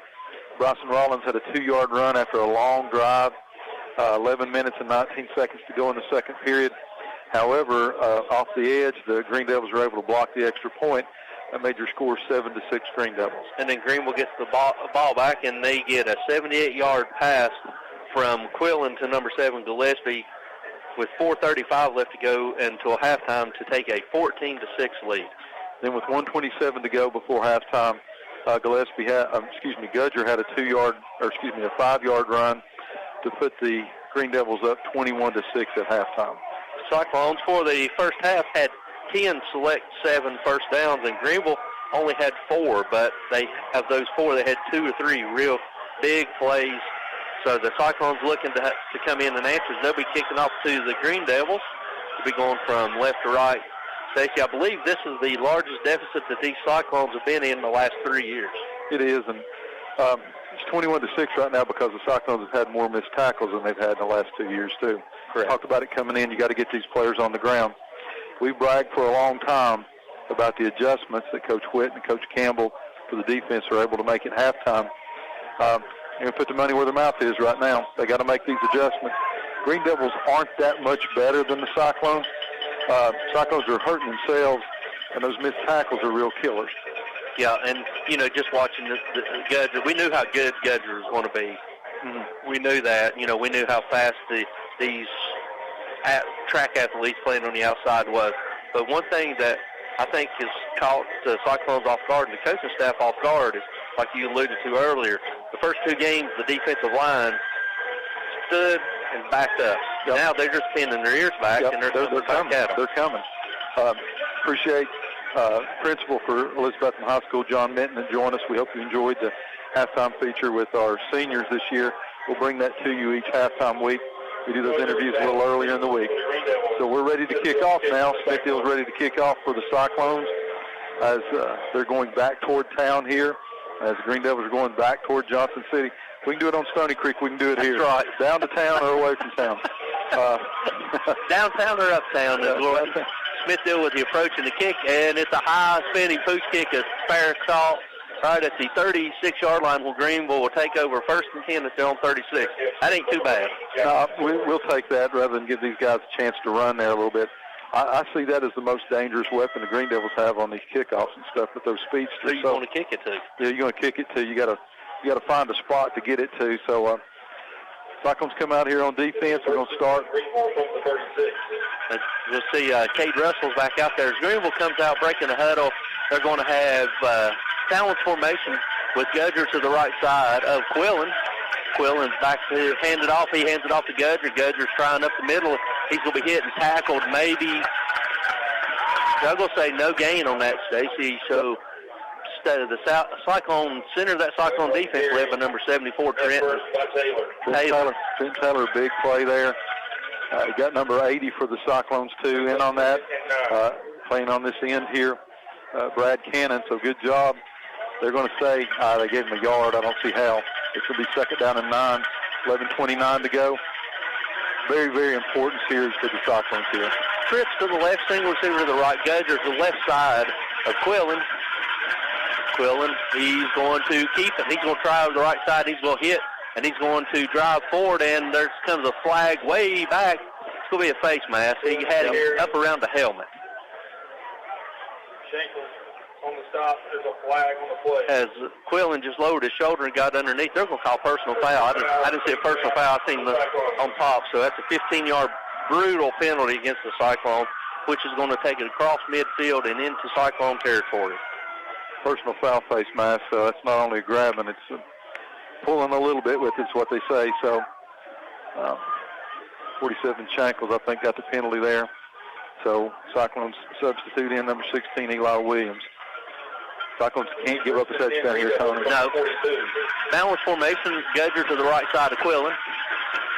This time we're going jet motion. Last time they did this, they had a throwback tunnel screen, and this time they're going back, reverse, and it's going to be Stevenson. He's inside the 30, and he's going to be tackled and drove out of bounds inside the 30, down inside the 25, who the quarterback was the lead blocker. Spradlin's doing everything he can. Well, and you got to, it's easy to forget. It's hard to teach. But those ends, when the play goes away from you, you've got to stay at home. You got to be slow to go. And that time the end crashed in. Big gain for the Green Devils, 1st and 10. Have it on the Cyclone 25-yard line. 10:52 to go here, 3rd period. Green Devils already leading. Motion for Green Devils, and next time it's going to be blown dead as it's going to be illegal procedure against the Greenville, so you're going to have to back them up 5 yards. Stacey, this is a big defensive series for the Cyclones as they can't afford to go down 3 scores. No, and They're already chasing points. Doing a good job there until they got that personal foul on the face mask. So false start leads them back. It's going to bring up a first down and 15 for the Green Devils. Takes the ball back to the Cyclone 30-yard line. 10:50 to go here. Cyclones trailing. Your Bojangles score the game 21-6 Green Devils. As Greenville huddles with the center, they're going to come out and they're going to be empty with Twins left, Twins right, trips to the left. Quarterback, back pass, quarterback draw, and he's going to lower his shoulder. He's going down inside the 20. He's going to take a hit from Mason Ball, but not before he gets back additional 5 yards from the original line of scrimmage, so a gain of 6 or 9, so it's going to bring up second down and 6 from the 21-yard line. Gudger's a weapon by a decoy, too. Yes, he is. Break the huddle, and Greenville, they got trips to the left, single receiver to right, Gudger. They're going jet motion, and this time they're going to give to Gudger. Gudger with the cut back, and he's going to be hit right at the 20-yard line and drove back, and that was Trenton Taylor again, number 74, who hit him, and this brings up a big third down, and we'll call it 5 for the Green Devils. By number 67, Grayson. Big play right here, Tony. Biggest play of the game for the Cyclones right here. Yeah, because they need some lost yardage and force Greenville into a long field goal attempt or force them to go for it. Greenville's going to come out with the balanced formation with Twins both left and right. Gudger is lined up to the left side of Quillen. Looking snap, he's going to play fake. He's going to throw it down. Then he's going to hit by Jake. Big Jake. Jake played the wood for a loss of 1 yard. It's going to bring up a 4th down and 6. Maybe that's what woke his Cyclone Nation up. Little play action there to Gudger. He spits up, throws it over here to Dabbs for the Green Devils, and Jake Roberts reads it perfectly. As you said, they're going to give him a loss of the yard, 4th down and 6. This is a big play right here, State. Green Devils are going to go for it down here. You're at tweener. You could go for a field goal, but they're going to come out and don't need to punt. Yep. Yeah, can't punt. So they're going to have balanced formation with Twins left and right. Gudger on the left side of Quillen. This time he's going to throw back. He's going to be pressured. He's still rolling. He's going to be hit, and it's going to be caught. How in the world did he catch that? Gillespie goes up high and pulls the ball down at about the 4-yard line. Wow. Goodness gracious. Good pressure on the quarterback. He just throws it up. Gillespie, the All-State basketball player, MVP of the tournament last year. Mr. Basketball for the state of Tennessee as a junior. Shows a little bit of that jumping ability. Goes up high and pulls that down. And, oh, man, that's a backbreaker for the Cyclones. Yep, you can just hear the crowd just take the breath out as the Cyclones are now facing a first and goal from the Green Devils right at the 4-yard line. Trips to the left, single receiver to the right. This time they're going to give it to Gudger. Gudger's going right to the middle, touchdown. Yep. Too easy right there. That 4th down was huge for the Green Devils there. Big play. With that, Gudger walks into the end zone on a first and goal from the 4-yard line. So with 6:16 to go in the third period, Green Devils go up. Your Bojangles score the game 27-6 as the Green Devils come on to attempt the extra point. Graham for the Green Devils. Waiting on the snap. Snap. Up, and it's a low spinning kick that barely covers, but it's good. So with 8:16 left to go here in the third quarter, Cyclones are in a big hole, trailing 28-6. We're back after this 60-second timeout. 0% financing as advertised by auto dealers is not always genuine 0% financing. So come to the Happy Valley Credit Union Elizabethton and see what we mean. And always check with the Happy Valley Credit Union before you finance an automobile anywhere else to see the bottom line cost. Odds are Happy Valley Credit Union will have the better or best financial deal. Also see the Happy Valley Credit Union for a back-to-school loan you might still need for the fall semester. Happy Valley Credit Union, C Street, Elizabethton, behind Walgreens. To phone in your next order to the Ridgewood, be sure you dial 538-7543. 538-7543 is the correct phone number to enable you to order the best barbecue in the Tri-Cities. Try the Ridgewood's barbecue platter featuring Ridgewood's exclusive barbecue sauce with fries, coleslaw, and rolls. It's enough to feed 2 people for one low price. The Ridgewood is open every day except Sundays and major holidays on Old Highway 19E at Bluff City. The Ridgewood barbecue, still worth bypassing all the others for. The drive-through window is open for your convenience at Reed Pharmacy, West Elk Avenue, Elizabeth, and across from the high school with quality prescriptions for people and pets. Better than ever. WBEJ. All right, ladies and gentlemen, welcome back here to a very stunned Cyclone crowd here at Citizen Bank Stadium as they find themselves trailing the Greenville Green Devils by a score of 28-6 with 8:16 left to go here in the third quarter. Score sponsored by Bojangles. Graham going to tee it up on the far side right at the 40-yard line. You got Stevenson and Roberts back standing inside their own 10. Stacey, we need some type of answer to build some type of momentum going in. You do, and you'd like to see the Cyclones do it quickly, too.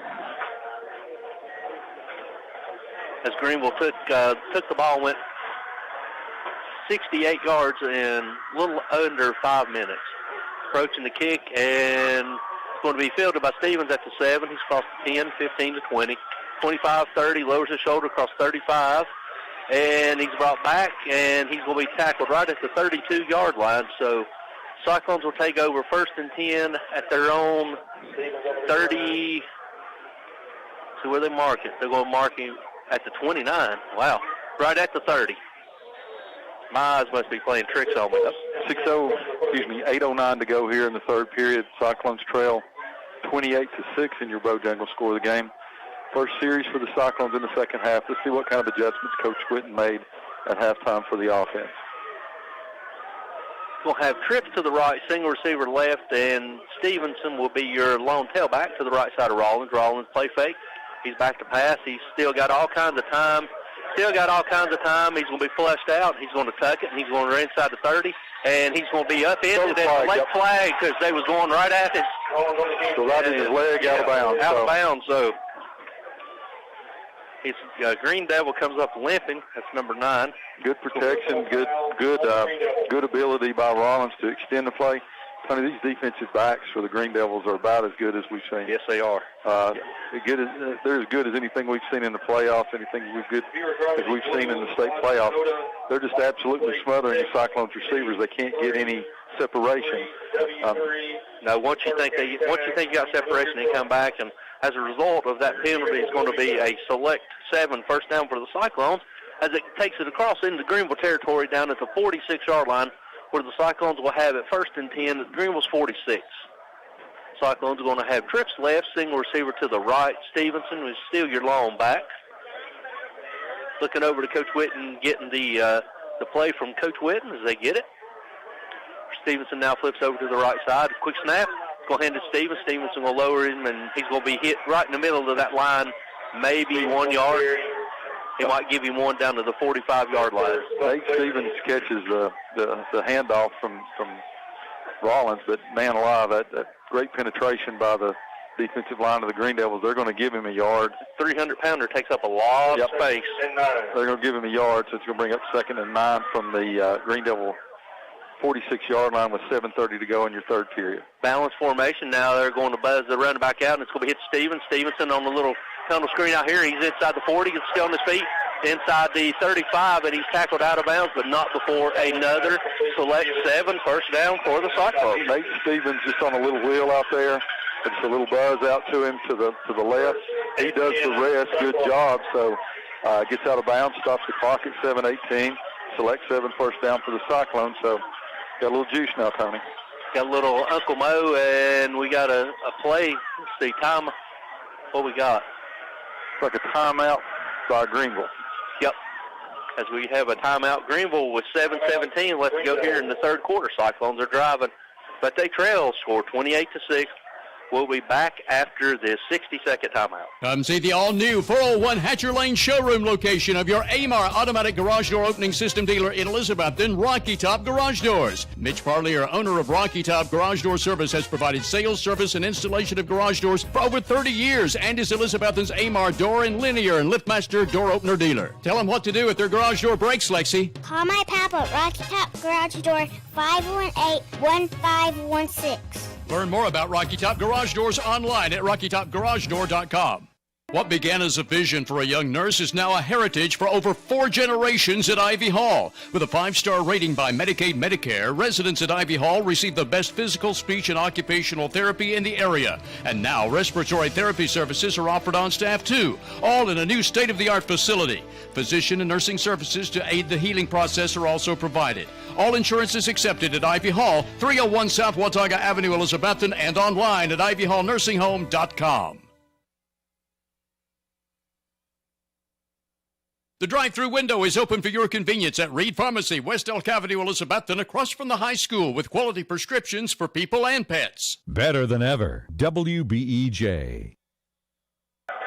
All right, ladies and gentlemen, welcome back here to beautiful Citizens Bank Stadium where Cyclones have it 1st and 10 at Greenville's 35. They got a nice little drive together, but they're trailing right now by a score of 28-6 with 7:17 left to go here in the third quarter. Cyclones going to have trips to the right, single receiver left. Stevenson is to the right side of Rollins. Rollins back to pass, play action. He throws out here to Jake. Jake gets it, and he's going to be held, gator tackled, and a gain of about 3. That's a good tackle by number 7, Gillespie. Grab a hold and hold on. Yep. Jake, 9 times out of 10 spins out of that one, but unable to. That Gillespie's an athlete. Brings up 2nd and 7. To give a good cushion, come up and still head to a 3-yard play. We'll take it. This time it's going to be Twins to the right, tied in to our Twins left, tied in left. Jake's your single receiver down here at the bottom. Stevenson's on the left side of Rollins. Rollins is going to toss it out to Stevenson. Stevenson gets it, patiently waits, cuts back against the grain. He's down inside the 30, down near the 27-yard line maybe. We'll see where they mark it. They're going to mark it at the 20. About the 27-yard line, so this will bring up a 3rd down and a long 3. 3rd and 3. Stevens did a good job that time. He got a lot of that on his own. So patient. 6:11 to go here in your third period. Cyclones trail 28-6 in your Bojangles score of the game. 3rd down and 3 for the Cyclones. Extra lineman with Twins to the right. Stevenson is left to the right side of Rollins. Rollins looking over, changing the play. Play clock down to 5. Plenty of times he's hands it to Stevenson. Stevenson dances in the backfield, and he's going to be tackled short of the 1st down by maybe 1 yard to where they mark it. Yeah, it's actually going to be closer to 2, so it brings up a 4th down and a long 2. Cyclones got to go for it. You ain't got nothing to lose. Got to go for it here. This time they're going to flip it over, so they're going to have a single receiver both left and right with the extra tackle in, and Stevenson's your long tailback. He lines up to the right side of Rollins. They're bringing a house, and this time Rollins is going to get it, lowers his shoulder. He's going to dive forward. He's going to squirt inside the 25 down to about the 22, and that's enough for another select 7 1st down. Just took it, did it all on his own, was able to pick up more than enough to get the 1st down. Select 7 1st down for the Cyclones. So we'll get down to 5 minutes to go here in the third period. Cyclones really need to score right here. Cyclones are going to have balanced formation with Twins both left and right, and Stevenson to the right side of Rollins. Rollins snaps, gets it. He's going to be hit in the backfield, and it's going to be sack fumble, and then number 4 runs his mouth, and that should be a 15-yard unsportsmanlike penalty. Not going to call it, though. No, they're not going to call it. Come on, Larry. Emmanuel Dickinson came in and just absolutely crushed Rollins. Probably the hardest I've seen Rollins hit, especially on a sack by the Green Devils. Fumbles the ball, but Nate Stevens very alertly pounces on the ball, but not before they lose 8 yards, so it's going to bring up 2nd down and 18 for the Cyclones. Trips to the right, single receiver left. Stevenson. Here they come again. Here they come. Rollins steps up. He rolls out. He flashed out to his right. He's still rolling. He's going to tuck it. He's down inside the 20. Down near the 18. He's going to force out of bounds at the 16 to where they mark it. Forced out of bounds by Hyatt. We got an injured Green Devil as he hops up. Nope. They call it injury timeout as injured players number 21 Hyatt as he jumps up. So it's going to be at the 15-yard line. So with this injury, got two Green Devils down, Stacy. So we'll go ahead and go back to the station for this 30-second timeout. Before we do, we'll let you know Cyclones are trailing by a score of 28-6 with 4:10 left to go here in the third quarter. We're back after this 30. You know, I sure am glad I got my heat pump serviced by Advanced Heat Pump Systems. Well, I've been as cool as a cucumber. You know, they service all brands of heat pumps, including geothermal and gas. I need to give them a call. My heat pump has been struggling. What's their phone number? It's 926-2665, and a real person will answer 24 hours a day. For the best carpets, hardwood floors, vinyl, ceramic tile, laminates, and waterproof flooring, see Winchester Quality Flooring, 110 West Elk Avenue, Elizabethton. Better than ever. WBEJ.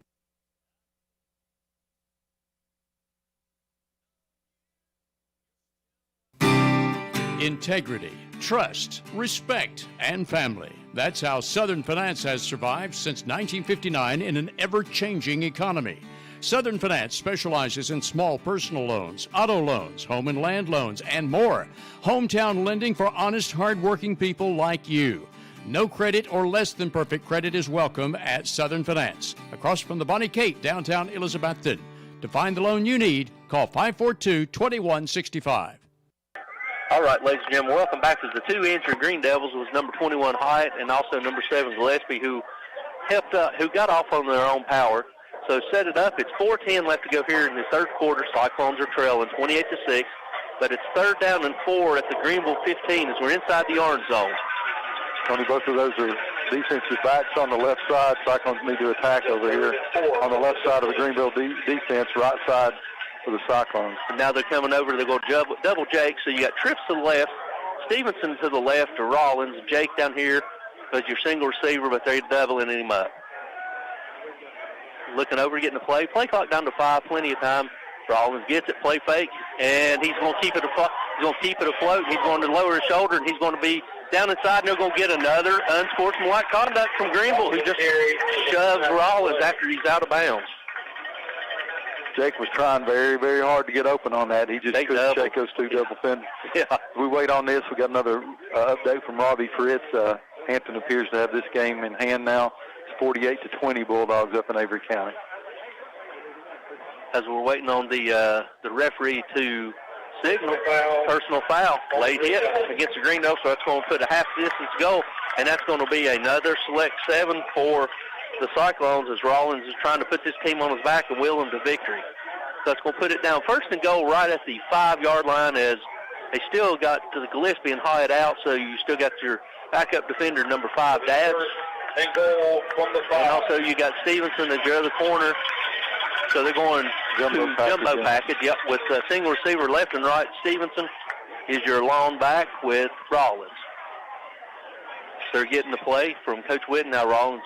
Stevenson flips over to the left side. Play clock down to 12, plenty of time. Rollins gets it, patiently waits, and he's hit right at his knees and upended, tackled by number 8. Hillary, who looks like he might have took the worst on that, Stacey. He's a little wobbly legged. He is, but that's a play you usually see Rollins take in, but that number 8's made a ton of tackles tonight. Yes, he has. Now you come out, the jumbo package out, you're going to have balance formation with twins both left and right. Brings up 2nd and goal. Stevenson's your long tailback, 2nd and goal right at the 6. Loss of 1 for Rollins. Rollins looking over, getting the play, got it. Snap, and he's rolling to his right. He's still rolling, hits, goes to throw it to Jake, and Dabbs is all over him, and it's incomplete. So it brings up a 3rd down and goal from the 6. He's smothering them down there, Tony. Smothering those receivers. Looks like Cyclones are going to have to go in here. You're definitely in 2-down territory here. It's going to be 3rd down and goal. Ball's going to be on the 6-yard line. You've got 3:18 to go in the 3rd period. Cyclones trailing 28-6 in your Bojangles score of the game. Cyclones are going to have Trips to the left, single receiver to the right. Jake, he's going to be doubled. And your long back is going to be number 21, Stevenson. Haven't seen much of number 5 this third quarter. Stevenson flips over to the right. And Coach Whitten hurries and calls a timeout. The play clock was down to 1, get ready to hit 0, so a timeout on the field with 3:18 left to go here in the third quarter. Cyclones are trailing score 28-6. We're back after this 30-second timeout. Taco John's has just added an all-new cold brew coffee for just $2 to its new valuist menu in your choice of vanilla or mocha flavors. The chicken snack quesadilla is just $1 at Taco John's, and for just $3 each, get a spicy sirloin steak and potato griller. Remember, every Tuesday is Taco Tuesday at Taco John's, and the inside dining room is open again 11 a.m. till 7 p.m. daily. Drive in and look over the new valuist menu today at Taco John's, Broad at Sycamore, Elizabethton, where you can also drive through up till 10 o'clock at night. Taco John's is also now hiring. Visit the coffee company in downtown Elizabethton for handcrafted coffee drinks, sandwiches, and salads. Go Cyclones! Better than ever country. WBEJ. All right, ladies and gentlemen, welcome back here to beautiful Citizens Bank Stadium, where the Cyclones have it 3rd and goal from the 6, trailing by a score of 28-6 with 3:18 left to go here in the third quarter. Stacy, if Cyclones ever need to punch it in, it's right now. They need to stop the bleeding and get a little Uncle Mo wearing orange. Yep. Cyclones struggling to find a combination down here this close in the end zone. We were talking at break there a little bit. They're just absolutely smothering our wide receivers out there. They're doubling Jake and daring them to throw to somebody else, or to run the ball in. So you got the defensive line crashing. You got blitzing linebackers and coverage on the outside. You see what Coach Whitten dials up. Coach Whitten's going to call Rollins, who's going to be rolling out to his right. He's going to lower his shoulder, and he's not going to be denied. He's going in for a touchdown, Cyclones. That was all Rollins. He did it all on his own, took it into the end zone. Cyclones answer that score by the Green Devils to make your Bojangles score the game 28-12. 3 minutes to go here in the third period. Big answer by the Cyclones, as it looks like they're going to bring Smithville out to attempt the extra point. With the hold, Smithville to kick. That was all 10 right there. Had him hit him about the 2-yard line, but he was able to carry it on in. Nice seal block out here also, but number 21, Nate Stevens, sealed that in. So we're waiting on the extra point. As Cyclones we had way too many in the hut. We had 12 in, so now he runs out. So now we're waiting on the snap and the hold. Snap from Mullins, but it's got to be offside. Side judge threw it. It's got to be offsides against the Green Devils, lining up in the neutral zone. Maybe that's how he blocked it last time, Stacy. He was cross. They take it in there. You got to think about going for 2. Yeah, you do. Half distance goal, put it at the 1.5. You got to go for 2. Yep, bring it back out. Bring the offense back out, Coach. Yep, go you for got 2. to. You only got 1.5 yards. Enforcement on the Green Devils. That's why I would say they blocked it last time. If they kick it and you make it and you have a penalty, you don't take points off the board, but that was before the kick. So you got half the distance, 1.5 yards to go, trailing 28-12. You go for this one. Yep, and just as so we spoke earlier about we hadn't had a number 5 sighting. We got a number 5 sighting. They're going super jumbo or super beef. As we still got some confusion for... They send a lineman off. I don't know why they send the lineman off.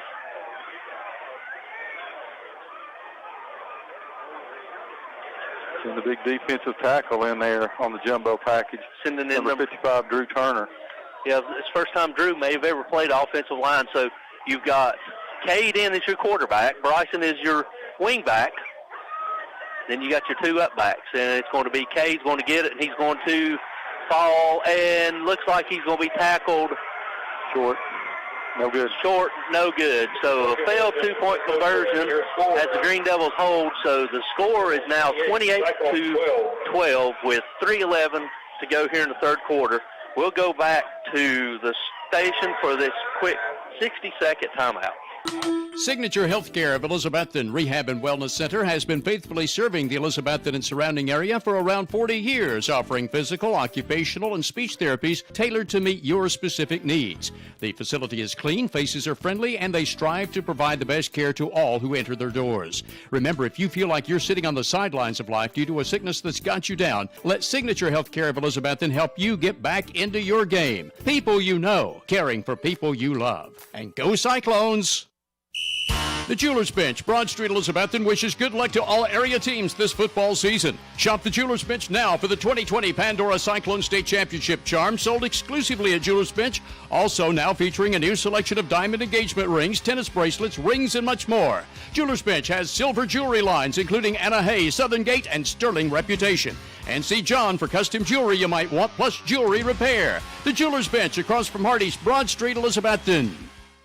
For the best carpets, hardwood floors, vinyl, ceramic tile, laminates, and waterproof flooring, see Winchester Quality Flooring, 110 West Elk Avenue, Elizabethton. Better than ever, WBEJ. All right, ladies and gentlemen, welcome back here to beautiful Citizen Bank Stadium, where we got 3:11 left to go here in the third quarter. Cyclones are trailing by a score of 28-12, score sponsored by Bojangles. Stacy, while we got a minute, let's go ahead and hit some local scores of interest. West Green is all over Claiborne County by a score of 35-14. David Crockett's leading Morristown West 15-10.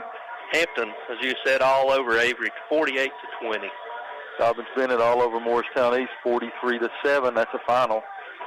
Granger and Sullivan East. Sullivan East is up 20-6 in the fourth quarter. Volunteer 28, Seymour 14 in the third period. Science Hill 40, West Ridge 21. And then in the other game of interest in 4A, Anderson County 29, Fulton 14.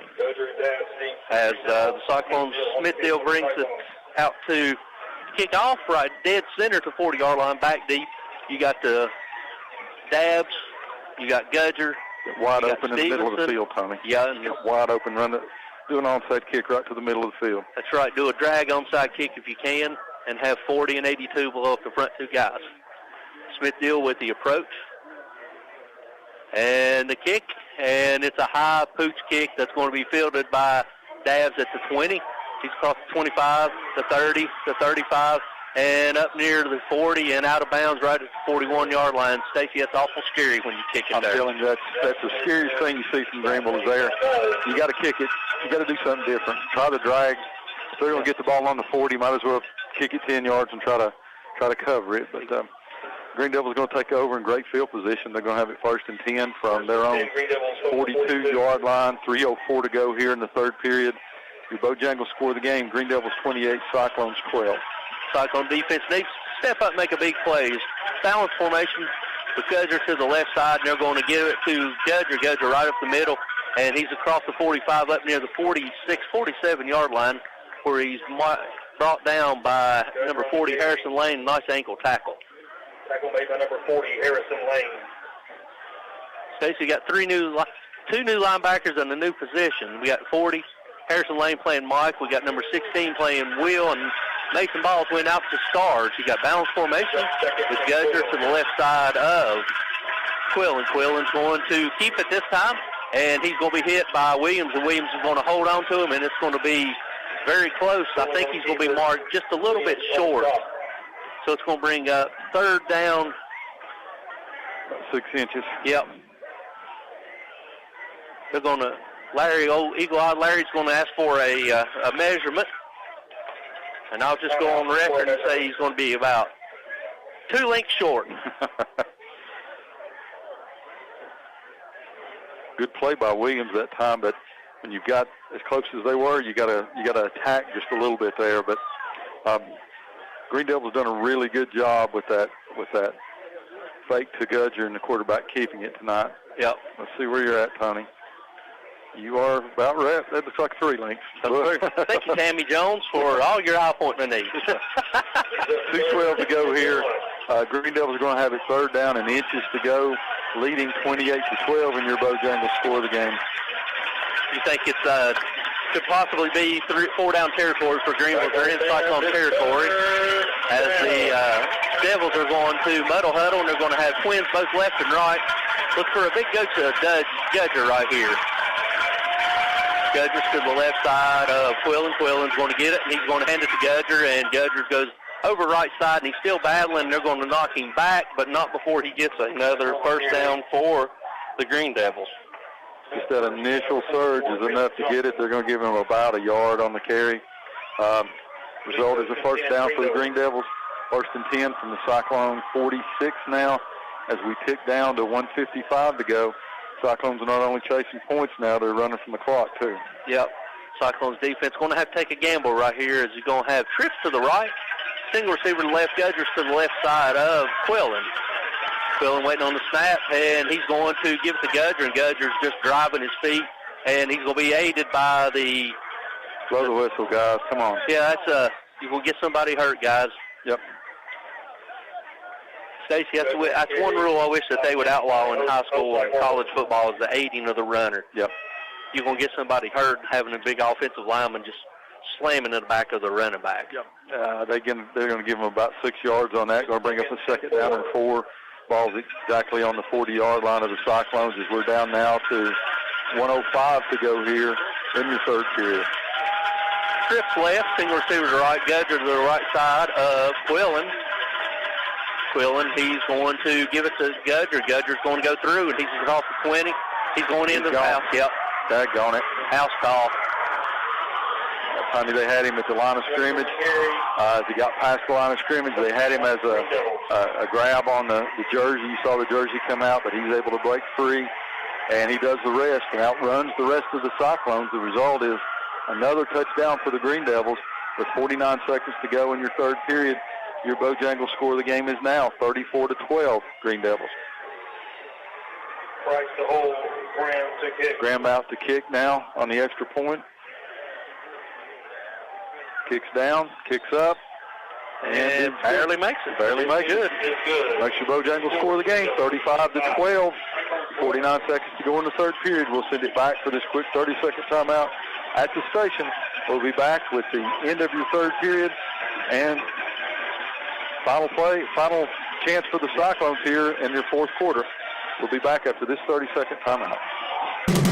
Local high school game coverage is brought to you by Citizens Bank. Citizens Bank continues to support our local community from its headquarters here in Carter County. Whether it's managing household finances, purchasing a home, or obtaining resources for your business, Citizens Bank has experts ready to provide a helping hand. Find out more about the Citizens Bank Local Advantage at one of our convenient locations or visit citizensbank24.com today. Bank your own way. Citizens Bank. Equal housing lender. Member FDIC.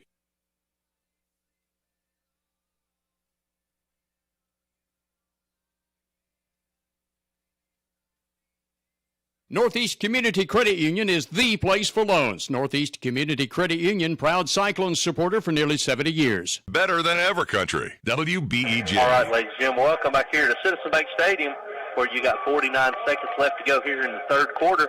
Cyclones are trailing by a score of 35-12. And Stacy, if Cyclones had much hope, it was almost dashed by that Gudger 40-yard touchdown run. Yeah, and it's missed tackles again. It's not so much the scores, it's just the way they're scoring, Tony. It's just methodical, and then they break.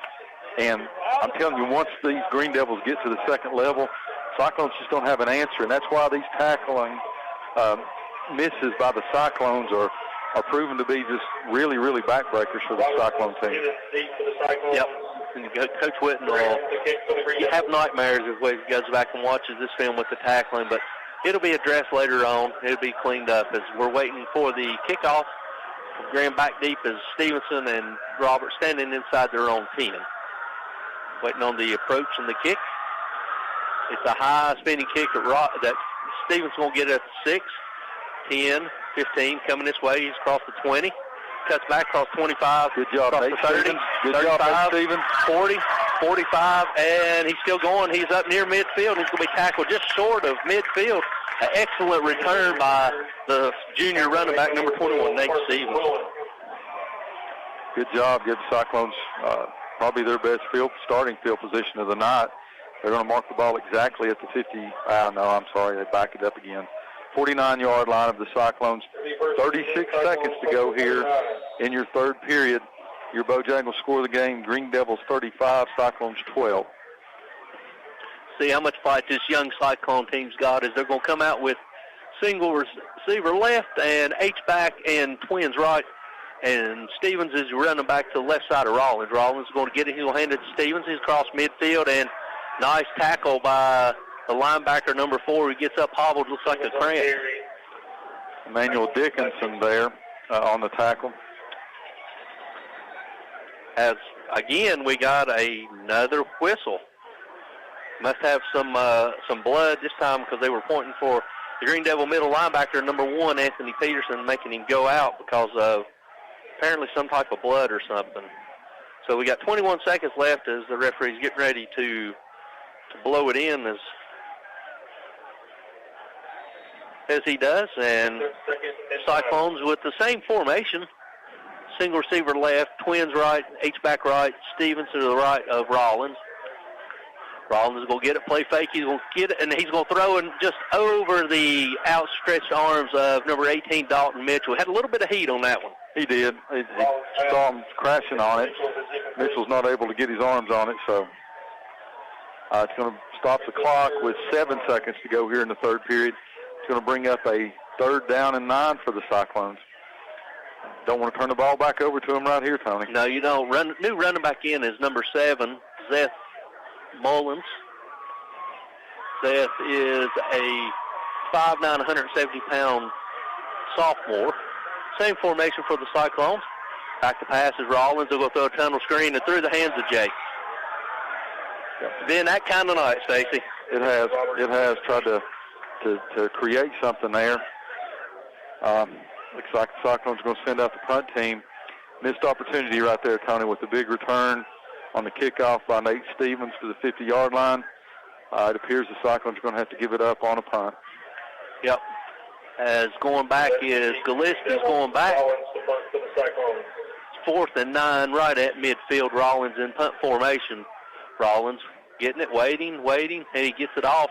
It's a high kick that's going to hit at the 28-yard line and bounce down to about the 27 where it will be down, but that's the end of 3. So as we start the 4th quarter, we'll let you know your score, sponsored by Bojangles. Cyclones are trailing 35-12. We'll be back after this 90-second timeout. With the pandemic continuing in place, don't panic. See Tom and Jerry at Clayton Homes of Elizabethton for all your home needs, where you always get 100% satisfaction for both product and service. Clayton Homes of Elizabethton is your low price leader for manufactured homes. You'll get the lowest home prices always at Clayton Homes of Elizabethton. So shop us first or shop us last for the guaranteed lowest home prices in the area. From Tom and Jerry at Clayton Homes of Elizabethton, 90D Bypass, open Monday through Saturday.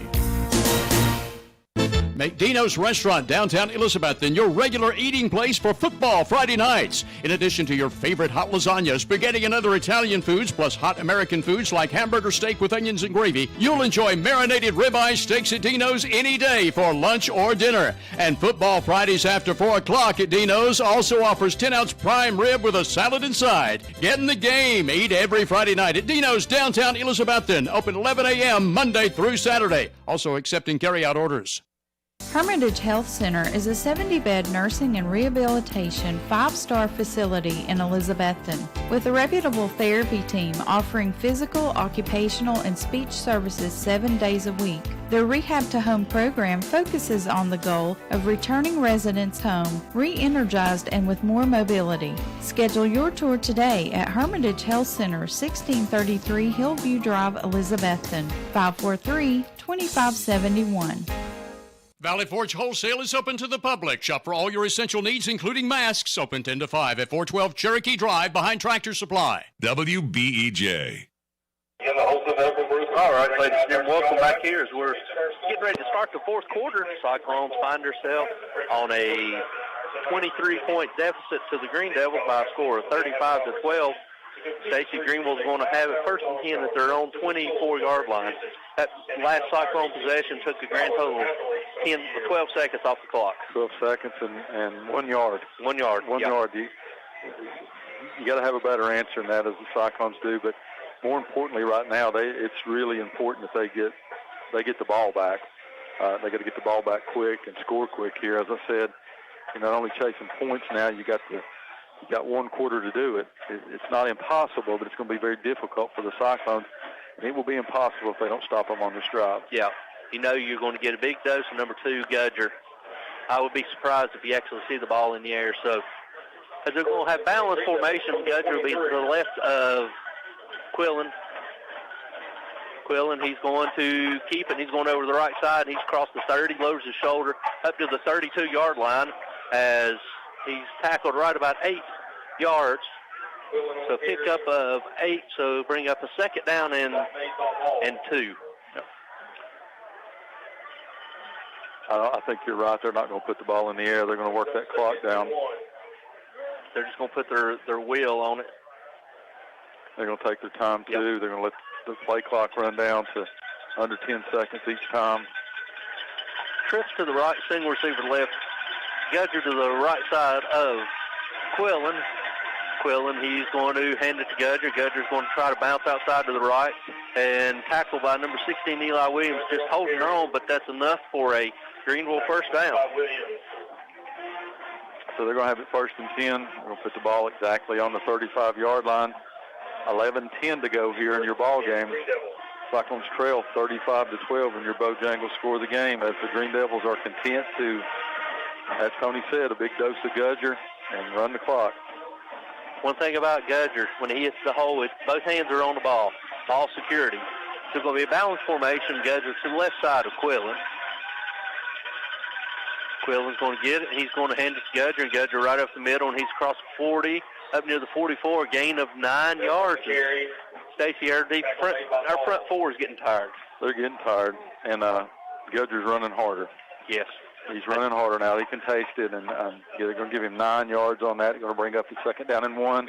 Ball's on the 44-yard line of the Green Devils. Clock down now to 10:22 to go.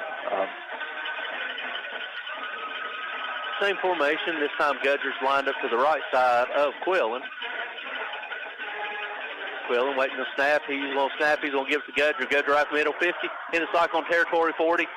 And he cuts back to 30, 35, and 20, 15, 10, 5. He's going to be tackled short of the goal line up near the 2-yard line. Gudger on the carry. As he just takes it straight up the middle and just darts right at the 1. Dalton Mitchell. He gets to the 2nd level, and by that I mean back to where the linebackers are, and he's got an open field. Cyclones did a good job just catching him right there and keeping him out of the end zone. But it's going to bring up a 1st and goal from the 1. 9:56 to go. Here they go with their typical pushing the quarterback, aiding the quarterback from behind. That's what it's going to be. They're going under center. Gudger's your tailback of Maryland Eye. And it's going to be handed to Gudger, and Gudger's going to go, and he's not going to get it, Stacy. They're going to stay. He got stopped. Right inside the 1, so a gain of just a few inches, so it's going to bring up 2nd down and goal. Clock continues to tick, though. They can run off probably about 25 more seconds here. 2nd and goal. As the Green Devils are huddling, as they break the huddle, they're still going to be in the power eye with Gudger as your tailback. Under center is Quillen. And he's going to give it to Gudger, and Gudger's going to walk in backwards for a Green Devil touchdown. Gudger on the carry, touchdown, Green Devils. Going to make your score now. Bojangles score the game 41-12. Green Devils lead. 9:14 to go in your ball game.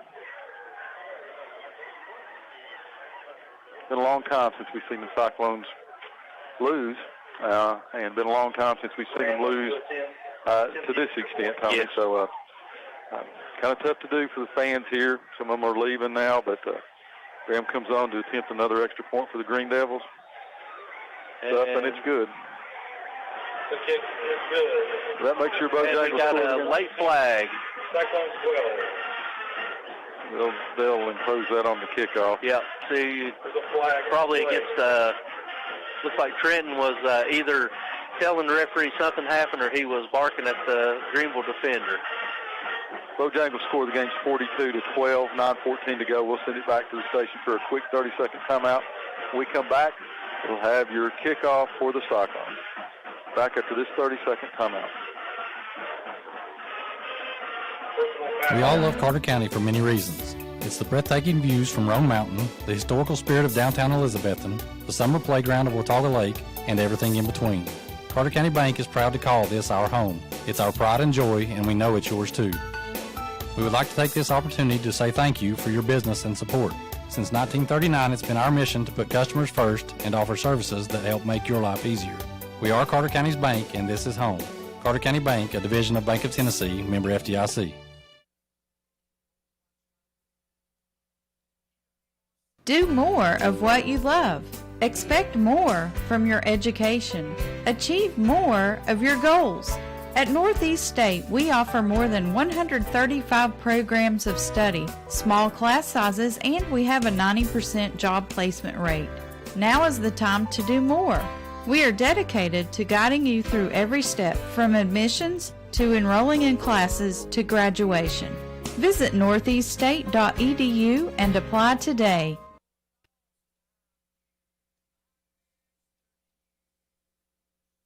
Visit the coffee company in downtown Elizabethton for handcrafted coffee drinks, sandwiches, and salads. Go Cyclones! Better than ever country. WBEJ. All right, ladies and gentlemen, welcome back here to Citizen Bank Stadium, where your Cyclones are on the losing end with 9:14 left to go here in the fourth quarter by a score of 42-12, as the personal foul was assessed against Elizabethton. So Greenville will be kicking it off from Elizabethton's own 45-yard line. WBEJ FM 107.9, AM 1240, Elizabethton, Tennessee. They kick this one to the Ingles parking lot. He might do it. He might just go ahead and get ready to set the ball up at the 20-yard line.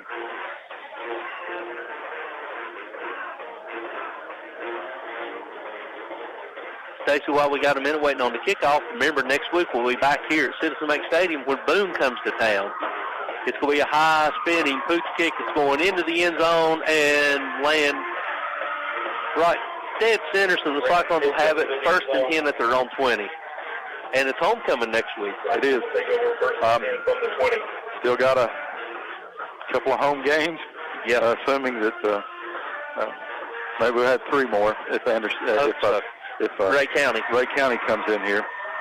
Quick shout out to Judge Jim Goodwin's listening to us tonight, commiserating on the Cyclones. So kind of tough to swallow. We're not used to this, Tony, but it happens. Let's see what the Cyclones can answer here. Stevens is going to get it. He bounces outside. He's at 15 to 20, 25, 30, 35, lowers his shoulder, delivers a block. But before he does, he goes out of bounds at the 38-yard line. That is enough for a select 7 first down. As you got a Green Devil pointing up to the scoreboard, trying to antagonize another Cyclone for retaliation. Cyclones hurried to the line with twins to the right, single receiver to left, Stevenson to the right side of Rollins. Rollins will get it. And to Stevenson dances. He's across 45-50, runs into the referee, get out of the way.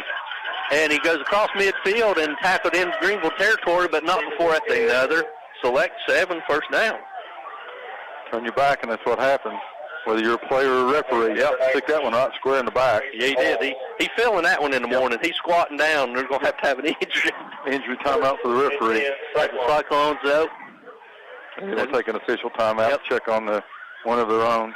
Yeah, he took a big shot to the back and bowed him back. So while we got an injury here to an official, we'll go ahead and take a 60-second timeout. We'll be back after these words from our sponsors. Watson's Marine off Highway 11E Bluff City is where you'll find one of the area's best selections of fishing tackle and marine accessories, plus the latest Caymas, Phoenix, and Vexus boat selections. Watson's Marine also has Mercury and Yamaha outboard engines. Owner Aaron Green and sales and tackle shop manager Rex Pendergrass invite you to stop in soon and look at all the latest models and merchandise. Watson's Marine, Highway 11E, 2 miles from Bristol Motor Speedway towards Johnson City. Russ Swaney Real Estate is Elizabethton's oldest, most experienced real estate firm. Russ Swaney, David Collins, Deborah Sutherland, and Julia Adams combine their efforts to give their clients the utmost in experienced real estate service with a proven record of success. Whether listing your property to sell, searching for a new home, or needing the services of a professional auctioneer, Russ Swaney Real Estate offers their clients the utmost in service. If it's real estate, it's time to call Russ and his team. They get the job done. The drive-through window is open for your convenience at Reed Pharmacy, West Elk Avenue, Elizabethton, across from the high school, with quality prescriptions for people and pets. Better than ever. WBEJ. All right, ladies and gentlemen, welcome back here to Citizen Bank Stadium, where the officials being tended to by Dr. Aaron Kaiser. We got 8:55 left to go here in the fourth and final period. Cyclones are trailing by a score of 42-14. Score sponsored by Bojangles, but it's 1st and 10. Cyclones right at midfield whenever the referee blows it back in. Stacy's got a little blood on the referee there, too. Looks like they're working on his hand there, maybe a little cut. You know, we were speaking earlier, in our pregame show that the loser of this game is not out of the playoffs. It's just an uphill battle, and, the Cyclones have, we missed some tackles last week or 2 weeks ago against Science Hill. It was more magnified tonight, so they know what they got to work on, but by any means, it's not over. The season's not over. It's got a little tougher, but it's still not over. Well, and, we talked about this, Coach Whitten, and the Coach Whitten show. Very first time we talked this season before the Science Hill game. These Cyclones got targets on their back, and they're a huge target. And this is only going to fuel it more for every team the Cyclones face, so it's really important that they do something here. Yep. Rollins, he's going to throw it back to Jake. Jake on the reverse. He's coming across the 50. Nope, he's hitting the backfield, and he's still dancing, and Jake barely gets back to the original line of scrimmage. Run all the way across for no gain, so it's going to bring up 2nd down and 10. And 40 yards and gain 0. Yep. He kind of looked like I don't think he wanted to pass. I think that was a true reverse, yeah. Yeah, end around for him, but nothing there, Tony. This speed just, they used to say about the University of Miami, speed kills, and it certainly does for the Green Devils. It does, as the Cyclones got twins left, single receiver right. Stevens, you tailback. Rollins back to pass. He's setting up a screen. He's going to be flushed out to his right. He's still flushed. He's going to have to throw it. He throws it, and a sliding attempt by Whaley, but he's out of bounds, so it's going to be incomplete, so it's going to bring up 3rd down and 10 right at midfield with 8:30 left to go here in the fourth and final quarter. Tony, when your quarterback's flush like that, we've said it before, your deep receiver comes back and your short receiver goes deep. That time the Cyclones didn't have anybody coming back, so tried to try a long throw there. Just smothering coverage by the Green Devils on these Cyclone receivers tonight. Trips left, single receiver to the right. Stevenson to the right side of Rollins. Rollins back to pass, low snap. He gets it. He's got time. He's looking. He's flushed out to his right. He's still rolling. He touches it, and he's going to step out of bounds inside the 45 down to about the 44, so that's going to bring up 4th down and 4 for the Cyclones. As you know, Coach Whitten he'll have to go for it here. You're down by 30 points with 8:22 left to go here in the fourth and final period. Nate Stevens is going to be your lone back. Let's see what he dials up here. Trips to the left, single receiver on the right. Stevenson is your lone back, as Stacy mentioned. He's lined up to the right side of Rollins. Rollins pointing out the blitzing back. Now Stevens flips over to the right side and thrown over here to number 17, Jake. Goes through his hands, turnover on downs. So the Green Devils will take over 1st and 10 at their own 43-yard line, looking to put another score on the board, Stacey. Nothing to do them but to put one more. Well, I have to say the Cyclones would do the same if they could. So no argument on this side. No, so you gotta see what they do right here. But we're going to have a timeout. Let's send it back to the station for a 60-second timeout with 8:16 to go in your ball game. Bojangles score the game. Green Devils up big, 42-12 over the Cyclones. We'll be back after these words from our sponsors on WBEJ Radio Sports. Home loan and personal loans, all available now at Elizabethton Federal Savings Bank in Elizabethton, Johnson City, and in Mountain City. Elizabethton Federal Savings Bank is your hometown independent community bank since 1937, also offering business checking, certificates, IRAs, and both mobile and online banking. Stop by the Elizabethton Federal office nearest you for more information. Apply for a mortgage online at elizfed.com. Elizabethton Federal Savings Bank, equal housing lender and member FDIC. Eat at one of the most popular places in Elizabethton, Jay's Corner at the corner of Lynn Avenue and F Street downtown. Jay's Corner was voted Reader's Choice for the best burger in town, and you'll also love Jay's Barbecue, smoked wings, hot dogs, subs, salads, and a very wide selection of sandwiches. Jay's Corner is open daily except Sunday to eat in or carry out. You can also call ahead at 547-3300 to have your order ready for pickup. Jay's Corner, Lynn at F Street, Elizabethton, also featuring daily specials, ice cream, and shakes. See the full menu on Facebook.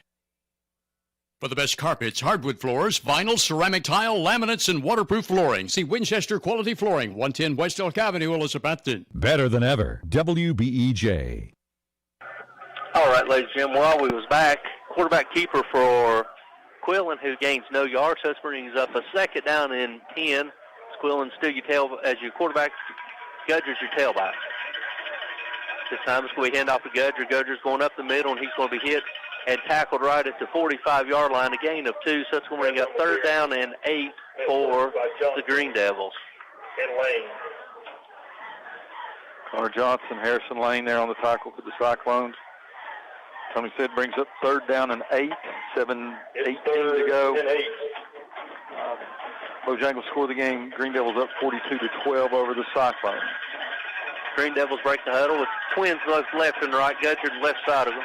Quillen's going to get it, snap and hand it to Gudger. Gudger lowers his shoulder. He's going to be tackled right at the 47-yard line. So we'll bring up a fourth down and about 6, maybe a long 6, short 7 for the Green Devils. Clock down to 6:45 to go in your ball game. Gudger on the carry. Stop made by Hatfield. Got an update from Robbie Fritz here. Bulldogs up big, 54-6. A little bit to go in the fourth period up in Avery County.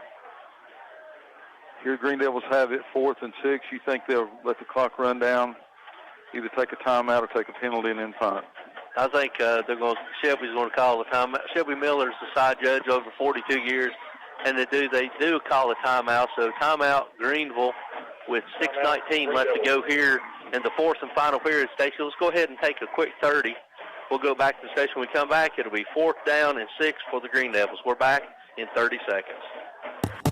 For services beyond just shipping, there's so much more at the UPS Store, 106 Broad Street, Elizabethton. Elizabethton's UPS Store also provides your printing needs, including invitations, flyers, business cards, promotional items, large format yard signs, vinyl decals, and so much more. Also get the notary service you need at the UPS Store. Depend on the UPS Store for all your shipping needs all year long. The UPS Store, 106 Broad Street, Elizabethton, locally owned and ready to serve you 7 days a week. Valley Forge Wholesale is open to the public. Shop for all your essential needs, including masks. Open 10 to 5 at 412 Cherokee Drive behind Tractor Supply. WBEJ. All right, ladies and gentlemen, welcome back here to Citizen Bank Stadium, where Greenville just caught a timeout. So we got 6:19 left to go here in the fourth and final period. Cyclones are trailing by a score of 42-14, but it's 4th and 6 at Greenville's own 47-yard line. As Stacey, you mentioned, it's been a long time since we've been on this end of score like that. 31-game winning streak is going to be put to bed.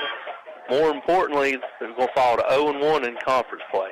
Yep, and as we said, it's going to create an uphill battle, but the only saving grace of playing a game this big, this early in the season, Cyclones have more than enough opportunity to get back in it and to face these Green Devils again.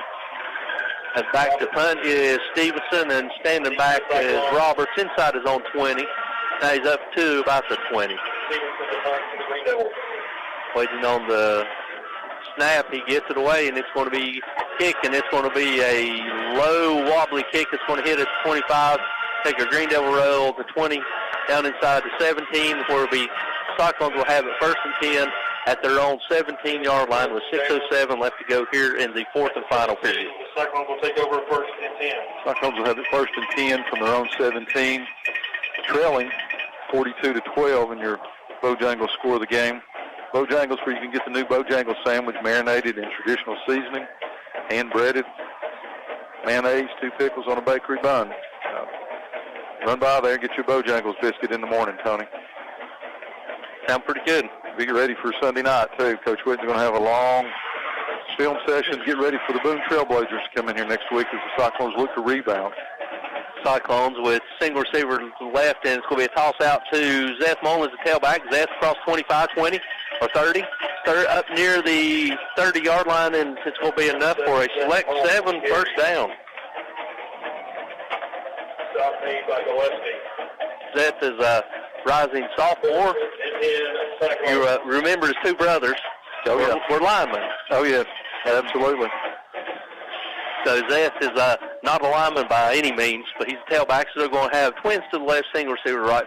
Mullins is going to get it. He's going to be dancing around. He's going to be hitting the backfield right at the 30-yard line and drop to pick up of 1 for the Cyclones. Brings up 2nd down and 9 at the 30-yard line.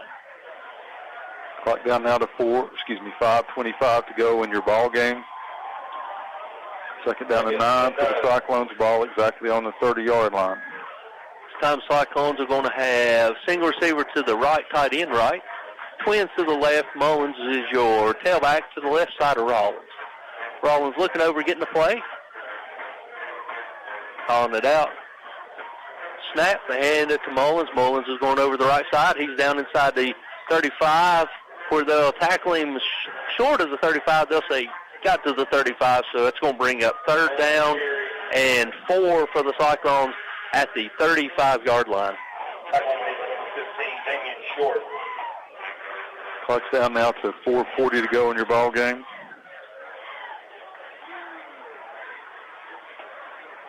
Cyclones are going to have the same formation. 3rd and 5.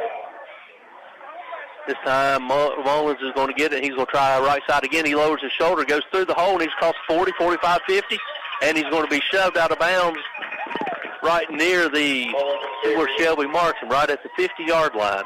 So that's enough for another select 7 first down for the Cyclones. He may not be as big as his long snapping brothers, but he's just as tough. He is. Has to be. Yes, sir. He had to be growing up with Adam and Chandler. So the same formation for the Cyclones. Rollins back to pass, play fake. Looking, he's going deep for Jake as Jake's got him, and it's going to be knocked away. Just as intended. Here comes a flag. He can't get it out of his pocket. Yep. He tried. He's throwing something. Yep. He tried. I hope they don't call it on Jake. I believe they're going to call it defensive pass interference. Looked like he grabbed his hand, so we'll see. Just a little bit of hand fighting going on there, but let's see who he calls it against here. Referee had a little trouble getting the ball out of his pocket. Well, there's 2 flags getting down. the flag out of his pocket. So it's going to be pass interference against the Green Devils. Yep. So it's going to be 15 yards from the line of scrimmage, and that's going to be enough for another select 7 first down for the Cyclones. As that puts it 1st and 10 at the 35-yard line. Stacy, just for morale, you'd like to see the Cyclones punch it in for a touchdown right here. Yeah. Again, Jake Roberts is facing tight coverage all night long. Mullins is going to get it. He's going to try left. He's going to bounce it out to the right. He's still on his feet. He's going to be hit, but not before he picks up about 2 yards. So it's going to bring up 2nd down and 8 right at the 33-yard line. Cyclones got it with under 4 minutes left to go, trailing by a score of 42-12. 2nd down and 8 for the Cyclones. Braden Powell, please come to the press box. Braden Powell, please report to the press box. Cyclones looking a little confusion trying to get the play in as they're still going to have twins to the left. Mullins is going to get it. He's going to try up the middle, and he's going to be hit, and he's going to be pushed back, but they're going to say his initial got him back to the original line of scrimmage, so that's going to bring up 3rd down and 8 for the Cyclones as number 9, Griffith goes in, tight end comes out. So you're going to have trips to the left, single receiver to the right. Mullins will be your tailback to the left side of Rollins. Rollins play fake. He's going to throw a little swing out here to Dry. Dry gets it. He's across the 30. He's going to be shoved inside the 28, and it's going to be short of a first down, so that's going to bring up fourth down and about 3 for the Cyclones. They're going to say more like 4th and 2. Yep. Clock stops at 2:53 to go. Bojangles score the game. Cyclones trailing 42-12 to the Green Devils. So the Cyclones are going to have trips to the right, Mullins to the left side with Roberts, single receiver to the bottom. Rollins is going to get it, play fake. He's going to throw it here to Jake. Jake on a quick out. He gets it and across the 25 down inside the 21, and he's knocked out of bounds. That's enough for another select 7 first down for the Cyclones. That's good for the Cyclones. Quick hitter able to get out of bounds, stop the clock, 2:47. Select 7 first down. Cyclones quick snap, and they're going to give it to Mullins. Mullins is going to try to bounce around, but he's hitting the backfield. He might have gained back to the original line of scrimmage, so it's going to bring up second down and 10 for the Cyclones. Number 63, Cameron Lester. Tony, we hadn't talked a whole lot about it, but I'm telling you what, that defensive line for the Green Devils has just been tough on the Cyclones tonight. They've been stout. Rollins, mini rolling out to his right. He's still rolling. He plants. He throws. He's going to throw it into coverage, and it's going to be dropped by number 15, Luke Whaley, sophomore. He had it and just got hammered. So it's going to bring up third down and 10 for the Cyclones as Rollins made a good pass as Whaley just couldn't hold on to it as it was hit by the number 8 for Greenville. Had a chance for that, but he just got hammered in the back, not able to hold on. So brings up third down and 10 for the Cyclones. Ball's on the 21-yard line. 2:14 to go in your ball game. Mullins is going to try the left side. He's going to be tripped up by the grass monkey, and he falls near the 20. So it's going to be a gain of maybe 1. So it's going to bring up fourth down and 9 from right at the 20-yard line. Clock ticks under 2 minutes to play here. Fourth down and 10. Got to do a pass here of some kind. Balance formation. Rollins back to pass. He's got time. He's going to throw it up for Jake. And it's going to be batted away from Stevenson, who lets Jake know that it was incomplete. And it's going to be turned over on down as Greenville will take over first and 10 at their own 20 with 1:38 left to go here in the fourth and final quarter. Nice play, Tony. Just like you said, Stacy, you're open and then you're not. Yep, that closing speed, and just looked like he had a little break there. By the time the ball gets there, that defensive back's there to knock the ball away. As Greenville is celebrating on their sideline as they huddle up, they're going to the best formation in football, Stacy, the victory. So formation. Scudder's back deep, and under center is Quillen. He's going to get it, and he's going to drop back and take a knee. So it'll be a loss of 2 yards as the clock ticks away.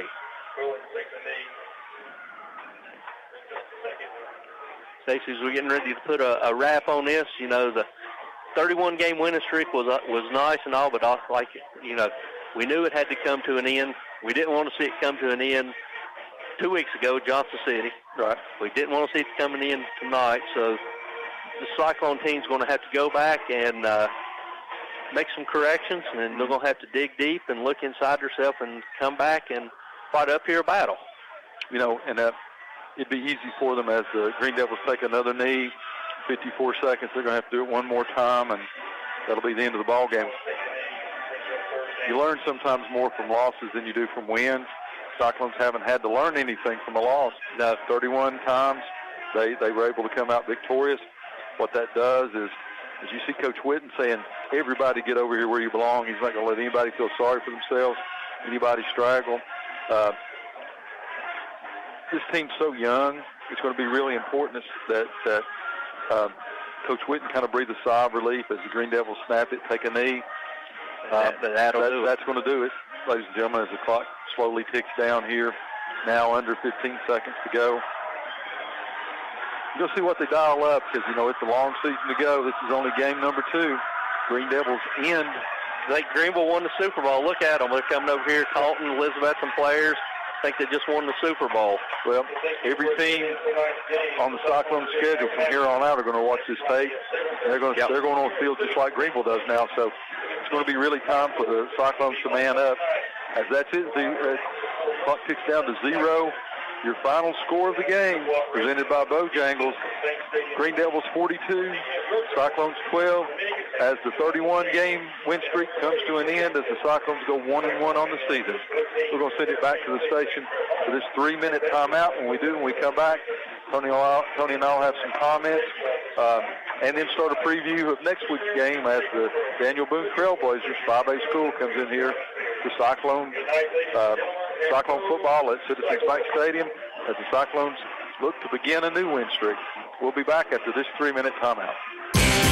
0% financing as advertised by auto dealers is not always genuine 0% financing. So come to the Happy Valley Credit Union Elizabethton and see what we mean. And always check with the Happy Valley Credit Union before you finance an automobile anywhere else to see the bottom line cost. Odds are Happy Valley Credit Union will have the better or best financial deal. Also see the Happy Valley Credit Union for a back-to-school loan you might still need for the fall semester. Happy Valley Credit Union, C Street, Elizabethton, behind Walgreens. To phone in your next order to the Ridgewood, be sure you dial 538-7543. 538-7543 is the correct phone number to enable you to order the best barbecue in the Tri-Cities. Try the Ridgewood's barbecue platter featuring Ridgewood's exclusive barbecue sauce with fries, coleslaw, and rolls. It's enough to feed 2 people for one low price. The Ridgewood is open every day except Sundays and major holidays on Old Highway 19E at Bluff City. The Ridgewood barbecue, still worth bypassing all the others for. Come see the all-new 401 Hatcher Lane showroom location of your AMAR automatic garage door opening system dealer in Elizabethton, Rocky Top Garage Doors. Mitch Parlier, owner of Rocky Top Garage Door Service, has provided sales, service, and installation of garage doors for over 30 years and is Elizabethton's AMAR door and linear and liftmaster door opener dealer. Tell them what to do if their garage door breaks, Lexi. Call my papa, Rocky Top Garage Door, 518-1516. Learn more about Rocky Top Garage Doors online at rockytopgaragedoor.com. What began as a vision for a young nurse is now a heritage for over 4 generations at Ivy Hall. With a 5-star rating by Medicaid Medicare, residents at Ivy Hall receive the best physical, speech, and occupational therapy in the area. And now respiratory therapy services are offered on staff too, all in a new state-of-the-art facility. Physician and nursing services to aid the healing process are also provided. All insurance is accepted at Ivy Hall, 301 South Watauga Avenue, Elizabethton, and online at ivyhallnursinghome.com. To ensure Elizabethton will keep growing and thriving through the years, it all begins with a good education. The Elizabethton City School System is always thinking of how to improve your child's future. When a good education can take you as far as you want to go, you need dedicated educators and administrators to encourage, enlighten, and challenge. Support local education. The rewards are endless. A reminder from the Elizabethton City School System. Shouldn't financial advice focus on you, your goals, challenges, dreams for the future? At Modern Woodman, our goal is to help you plan for your financial security. Our representatives are people you can trust to help bring your dreams to life. Modern Woodman can help you plan for all stages of life, from protection to saving to retirement. Call your local Modern Woodman representative, Donna Bear, at 302-8188 to start the conversation. Modern Woodman of America, touching lives, securing futures. 342-0174. That's the number for Air Right. Here to make all your heating and cooling problems right. Air Right provides great service at a fair price for all types of systems. Heat pumps, gas and oil furnaces, or geothermal. Just call 342-0174. You'll get honest service and be informed about repairs needed with free estimates. Find out more online at RITETN.com or call Air Right 24/7 at 342-0174. Locally owned Meredith Valley Cabins and Farmhouse provide a comfortable and cozy getaway without leaving town. For a great vacation or just a weekend getaway, Meredith Valley Cabins and Farmhouse is the peaceful place to stay on the beautiful Watauga River on Sycamore Shoals Drive off the Watauga Road for fishing, canoeing, and kayaking. 2 sheds provide for parties, weddings, reunions, and family gatherings. Meredith Valley Cabins, where memories are made by the water's edge. View Meredith Valley Farm on Facebook for more information.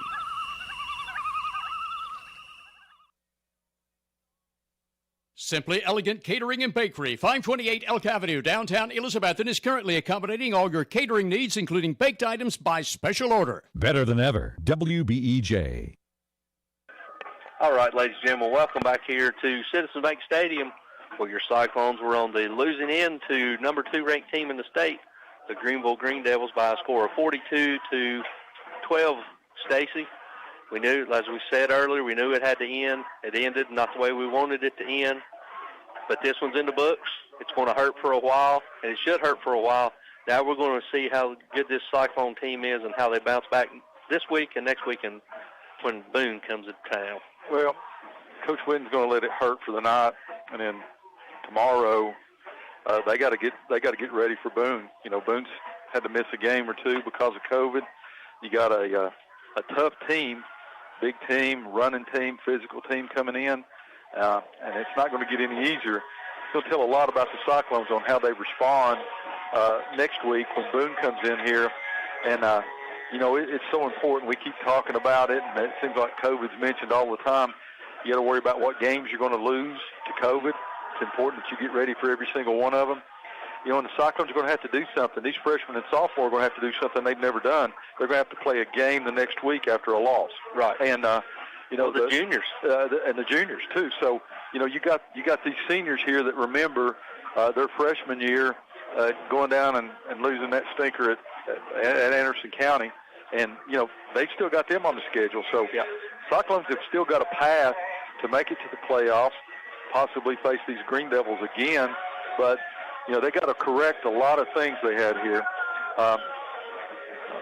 We got Coach Briggs here with us talking about the line play, and we've got the we've got the defense too that we've got to shore up that tackling. Right.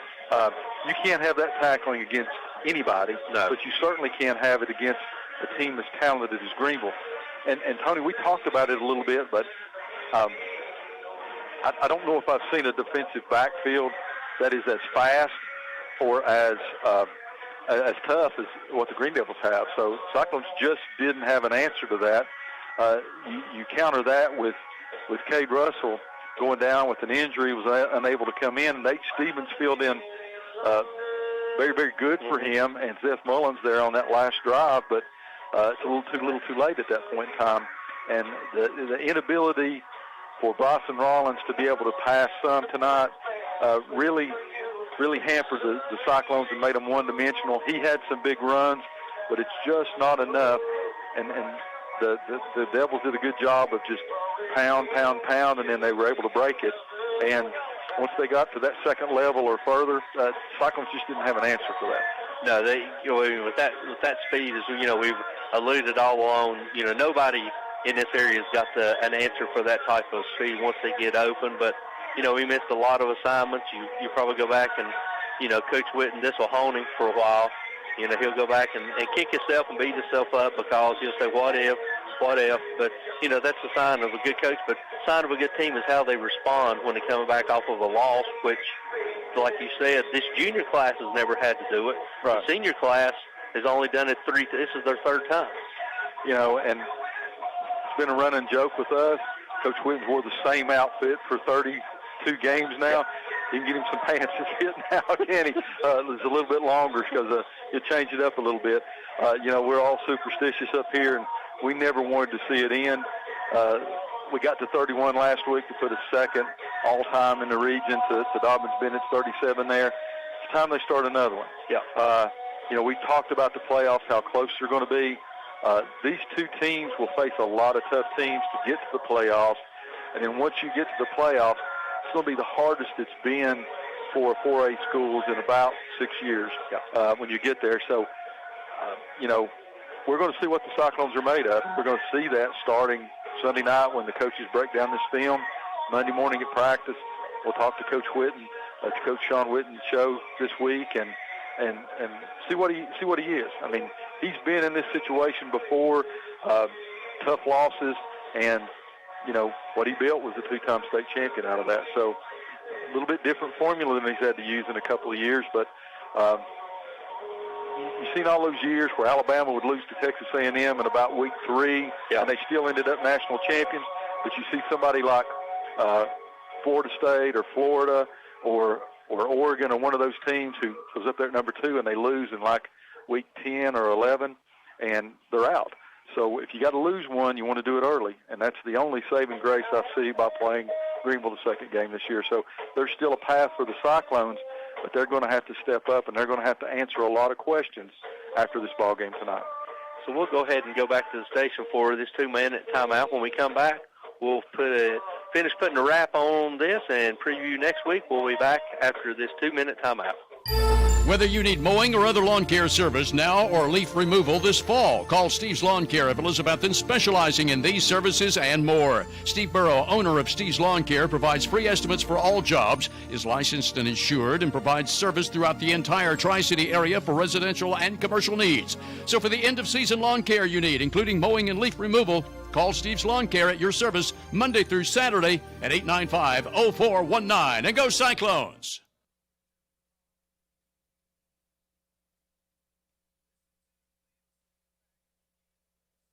If you're age 65 or on disability, you qualify for Medicare, and there are multiple Medicare plans for many different people with different needs. So to find the Medicare plan best for you, contact your local Medicare agent, Adam Buckles. Even if you're already on Medicare, Adam Buckles may have an even better plan for your needs. Contact Adam today. His office is located easily in downtown Elizabethton at 519 East E Street in the Odom Farmers Insurance Office between Farm Supply and the library. Call 213-7655. Stop by Titan Nutrition in its new location beside Workout Anytime in the Elk Crossing Plaza, Elizabethton. Titan Nutrition offers health and sports nutrition products from hormone support for men and women and multiple types of protein and great flavors, including whey protein and plant-based protein. Consider Titan's pre-workout products to stimulate muscles before you work out for even better results. Titan Nutrition, now in the Elk Crossing Plaza, Elizabethton, open Monday through Saturday, noon to 8 p.m.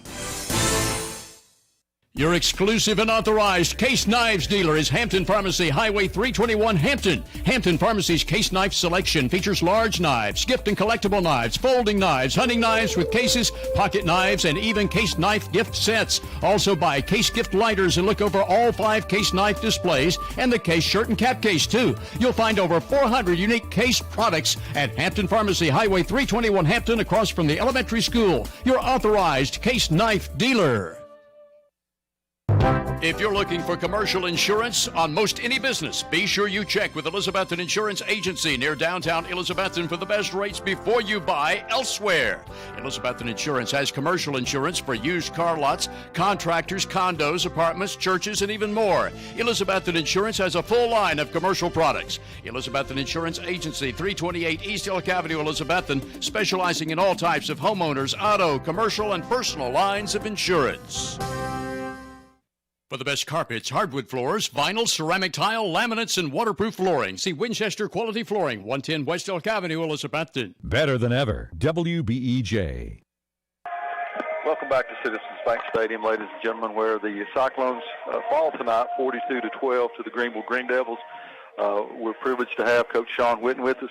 Coach Whitten, give us your initial thoughts on tonight's ball game. Well, been up here many times talking about how good we played and how many great wins we've had. So, this game will humble you. That's why I come up here today, just tonight. Just played a really good football team. They got after us, made a lot of plays.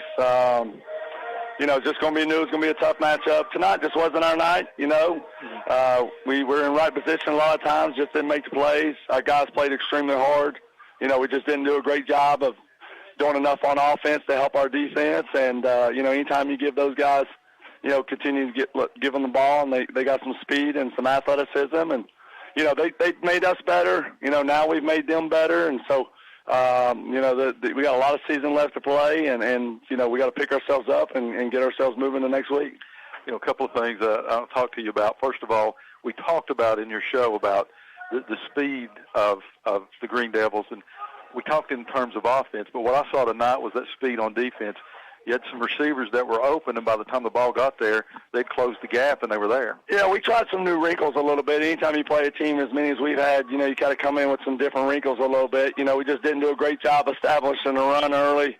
We tried to, they did a good job of just, doing some things that defensively that gave us some problems. And, we had a great second series. We got an 18-play drive. We're able to get some quarterback runs. We're able to get this down and distance to our favor. But, we just didn't do a good enough job, all day, you don't do a good enough job all day. I thought, our kids played hard. We competed.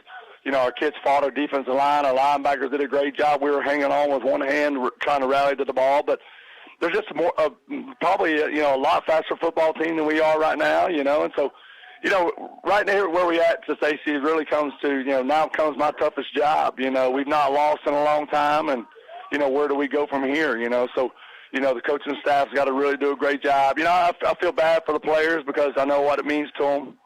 Losing is not easy, especially these guys. And so, it's week 3, only game number 2. We got a lot of games left to play. And, what I told the guys at the game was, this one's on me. Next week, is just is the biggest game as this week. Boone's going to want to beat us, and the next team's going to want to beat us as bad as they did today. So, I know we got a bunch of competitors in the locker room, and I think our biggest one is number 10.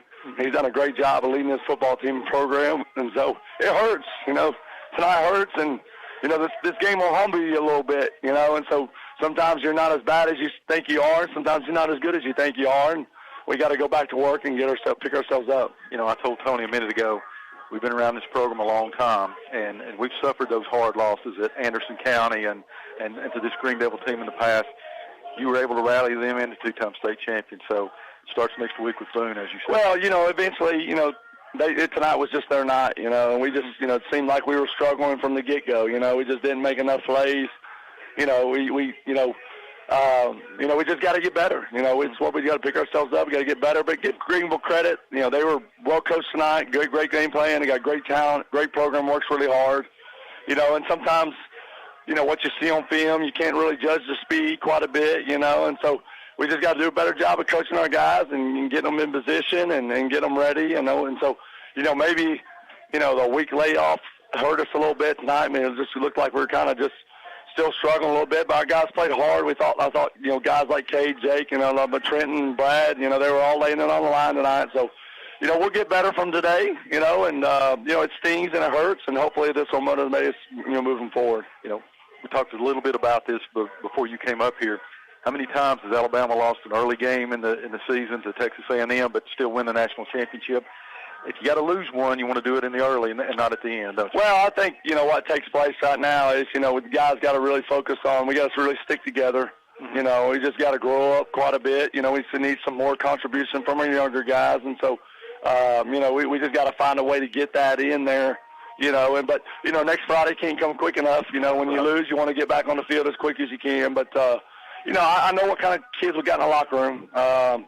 We just got to do things better and try to maximize each player's talent and each player's contribution. Coach, win, lose, or draw, we want you right here. Thank you very much. All right, ladies and gentlemen, we want to thank Coach Sean Whitten for joining us. As we said, good or bad, we're going to have him here. We're going to talk to him, and WBEJ Radio is going to bring you Cyclone football tonight. Tough one to lose, tough one for the ball players, tough one for the coaches, tough one for all of us associated with the Cyclones. But, ladies and gentlemen, we appreciate you joining us here tonight. We're going to send it back to the station for our final timeout. When we come back, Tony and I will give just a brief preview of the big game coming up next week now against the Daniel Boone Trailblazers here at Citizens Bank Stadium. We'll be back after this final 2.5-minute timeout. Custom Muffler and Brake is a full-service auto repair shop. Bring your vehicle for any mechanical work you might need, whether it's a major engine overhaul or repair or just minor fixes and routine tune-ups and fluid level checks. Custom Muffler and Brake, 700 South Sycamore Street, Elizabethton, does it all. Recharge your air conditioning system for the cool comfort you want for the end of summer at Custom Muffler and Brake, which is EPA certified to service AC machines. Custom Muffler and Brake, 700 South Sycamore, open 8 to 5, Monday through Friday. Hot dogs are just $1.50 each every day, Monday through Saturday at Reynolds Grocery in the Keenberg community, Old Bristol Highway 2 lane, Elizabethton. Don't forget about all the other convenience foods and drinks at Reynolds Grocery, where the outdoorsman will find a large selection of new and used firearms, ammo, fishing supplies, and tackle. Tim Reynolds is Reynolds Grocery, open 8 to 3, Monday through Saturday on the old Highway 19E in Keenberg, also serving you as a Tennessee lottery retailer. For all your landscaping needs, including landscaping installation, new yards seeded and strawed, landscaped maintenance, and yet more, contact Jason Bowling at B&G Landscaping right here in Elizabethton. Jason Bowling has been providing landscaping and lawn maintenance for years and also provides mulching, trimming, and even junk removal services. B&G has it all. So no matter what your landscaping need is, call Jason Bowling at B&G Landscaping Elizabethton at 512-1036. In an ever-changing, fast-paced real estate market, you need a hometown agent who has knowledge and experience of the local market. Jay Crockett with RE/MAX Checkmate has a proven record of success in handling all aspects of your real estate needs. Jay Crockett puts his expertise, hard work ethic, and nationally backed RE/MAX advertising to work for you to obtain results. For any of your real estate needs, call Jay Crockett with RE/MAX Checkmate at office number 282-0432 or call Jay direct at 341-6884. Best wishes for another great season to the state champion Cyclones. Goldenrod is blooming already. That means cooler fall temperatures will likely kick in solid in mid-October, so make your dog more comfortable. Give it a fall shedding, cleanup, and hair trim from Precious Paws Pet Grooming, Old Bristol Highway 2 lane. Dogs will now start shedding summer hair ahead of the heavier winter coat they'll soon grow. So a trim now from Precious Paws will initiate a quicker purge of shedding summer dog hair. Get the best care for your dog any time of year from Debbie Maggart and the staff at Precious Paws Pet Grooming, Old Highway 19E in Biltmore. Northeast Community Credit Union is the place for loans. Northeast Community Credit Union, proud Cyclones supporter for nearly 70 years. Better than ever country. WBEJ. All right, ladies and gentlemen, welcome back here to Citizen Bank Stadium, where we're going to put a wrap on the home opener where the Cyclones take one on their chin, lose to Greenville, but as Coach Sean Witten says, Friday can't get here fast enough. Yep, you know, Tony, we spent a lot of time up here, a lot of joyous moments in this booth. This one kind of stings, it really does. But, Greenville made us better. This game right here will make the Cyclones better. And it's really important that they put this one behind them, and that's something they haven't got to do. And that may be the toughest test for this young Cyclone team is how quickly can they put this loss behind them and move on to the next game. Daniel Boone's going to come in. Next week, it's going to be homecoming, so there's going to be some distraction with that. But, it's like Coach Witten said, now his job starts. The hardest job is getting the confidence back. And, he said it right. Sometimes you're not as bad as you think you are, and sometimes you're not as good as you think you are. And it's just this game, what makes it so great sometimes is it mirrors life. Yeah. And sometimes you have bad days, and it's not what happens, it's how you respond. We just got a final score here, Loudon 34, Daniel Boone 21, hanging with a very tough 3A team there. So, it's no slouches coming in here. They'll watch this film, and they will try to. Daniel Boone will never mirror the speed of the Greenville Green Devils. Scheme-wise, and I really think that Coach Witten kind of hit it on the head. It's hard to replicate, or it's hard to realize just how fast this Greenville team is, especially in the defensive backfield, on film or even at practice. So rest assured they're going to scheme something to try to attack that if we can see them again in about round 3 of the playoffs. That'd be fine with me. We got to get better, and they just showed us the game plan, what we need to do to get better. So as for Stacy and myself and next week, we got a busy week. Everybody enjoy your Labor Day holiday. We'll have the Coach Sean Witten show at 6:30 next week, and that'll be following the Murphy Fair show. Then Stacy and I will come on live here at Citizen Bank Stadium at 7 o'clock to break down homecoming week against Daniel Boone High School. Next game is the biggest important game of the Cyclone season, see how we bounce back. And ladies and gentlemen, as always, in honor of our good buddy John, good night, God bless, and go Cyclones. We'll see you next week. Visit the coffee company in downtown Elizabethton for handcrafted coffee drinks, sandwiches, and salads. Go Cyclones! Better than ever country. WBEJ. You've been listening to Elizabethton High School Football on WBEJ Radio Sports.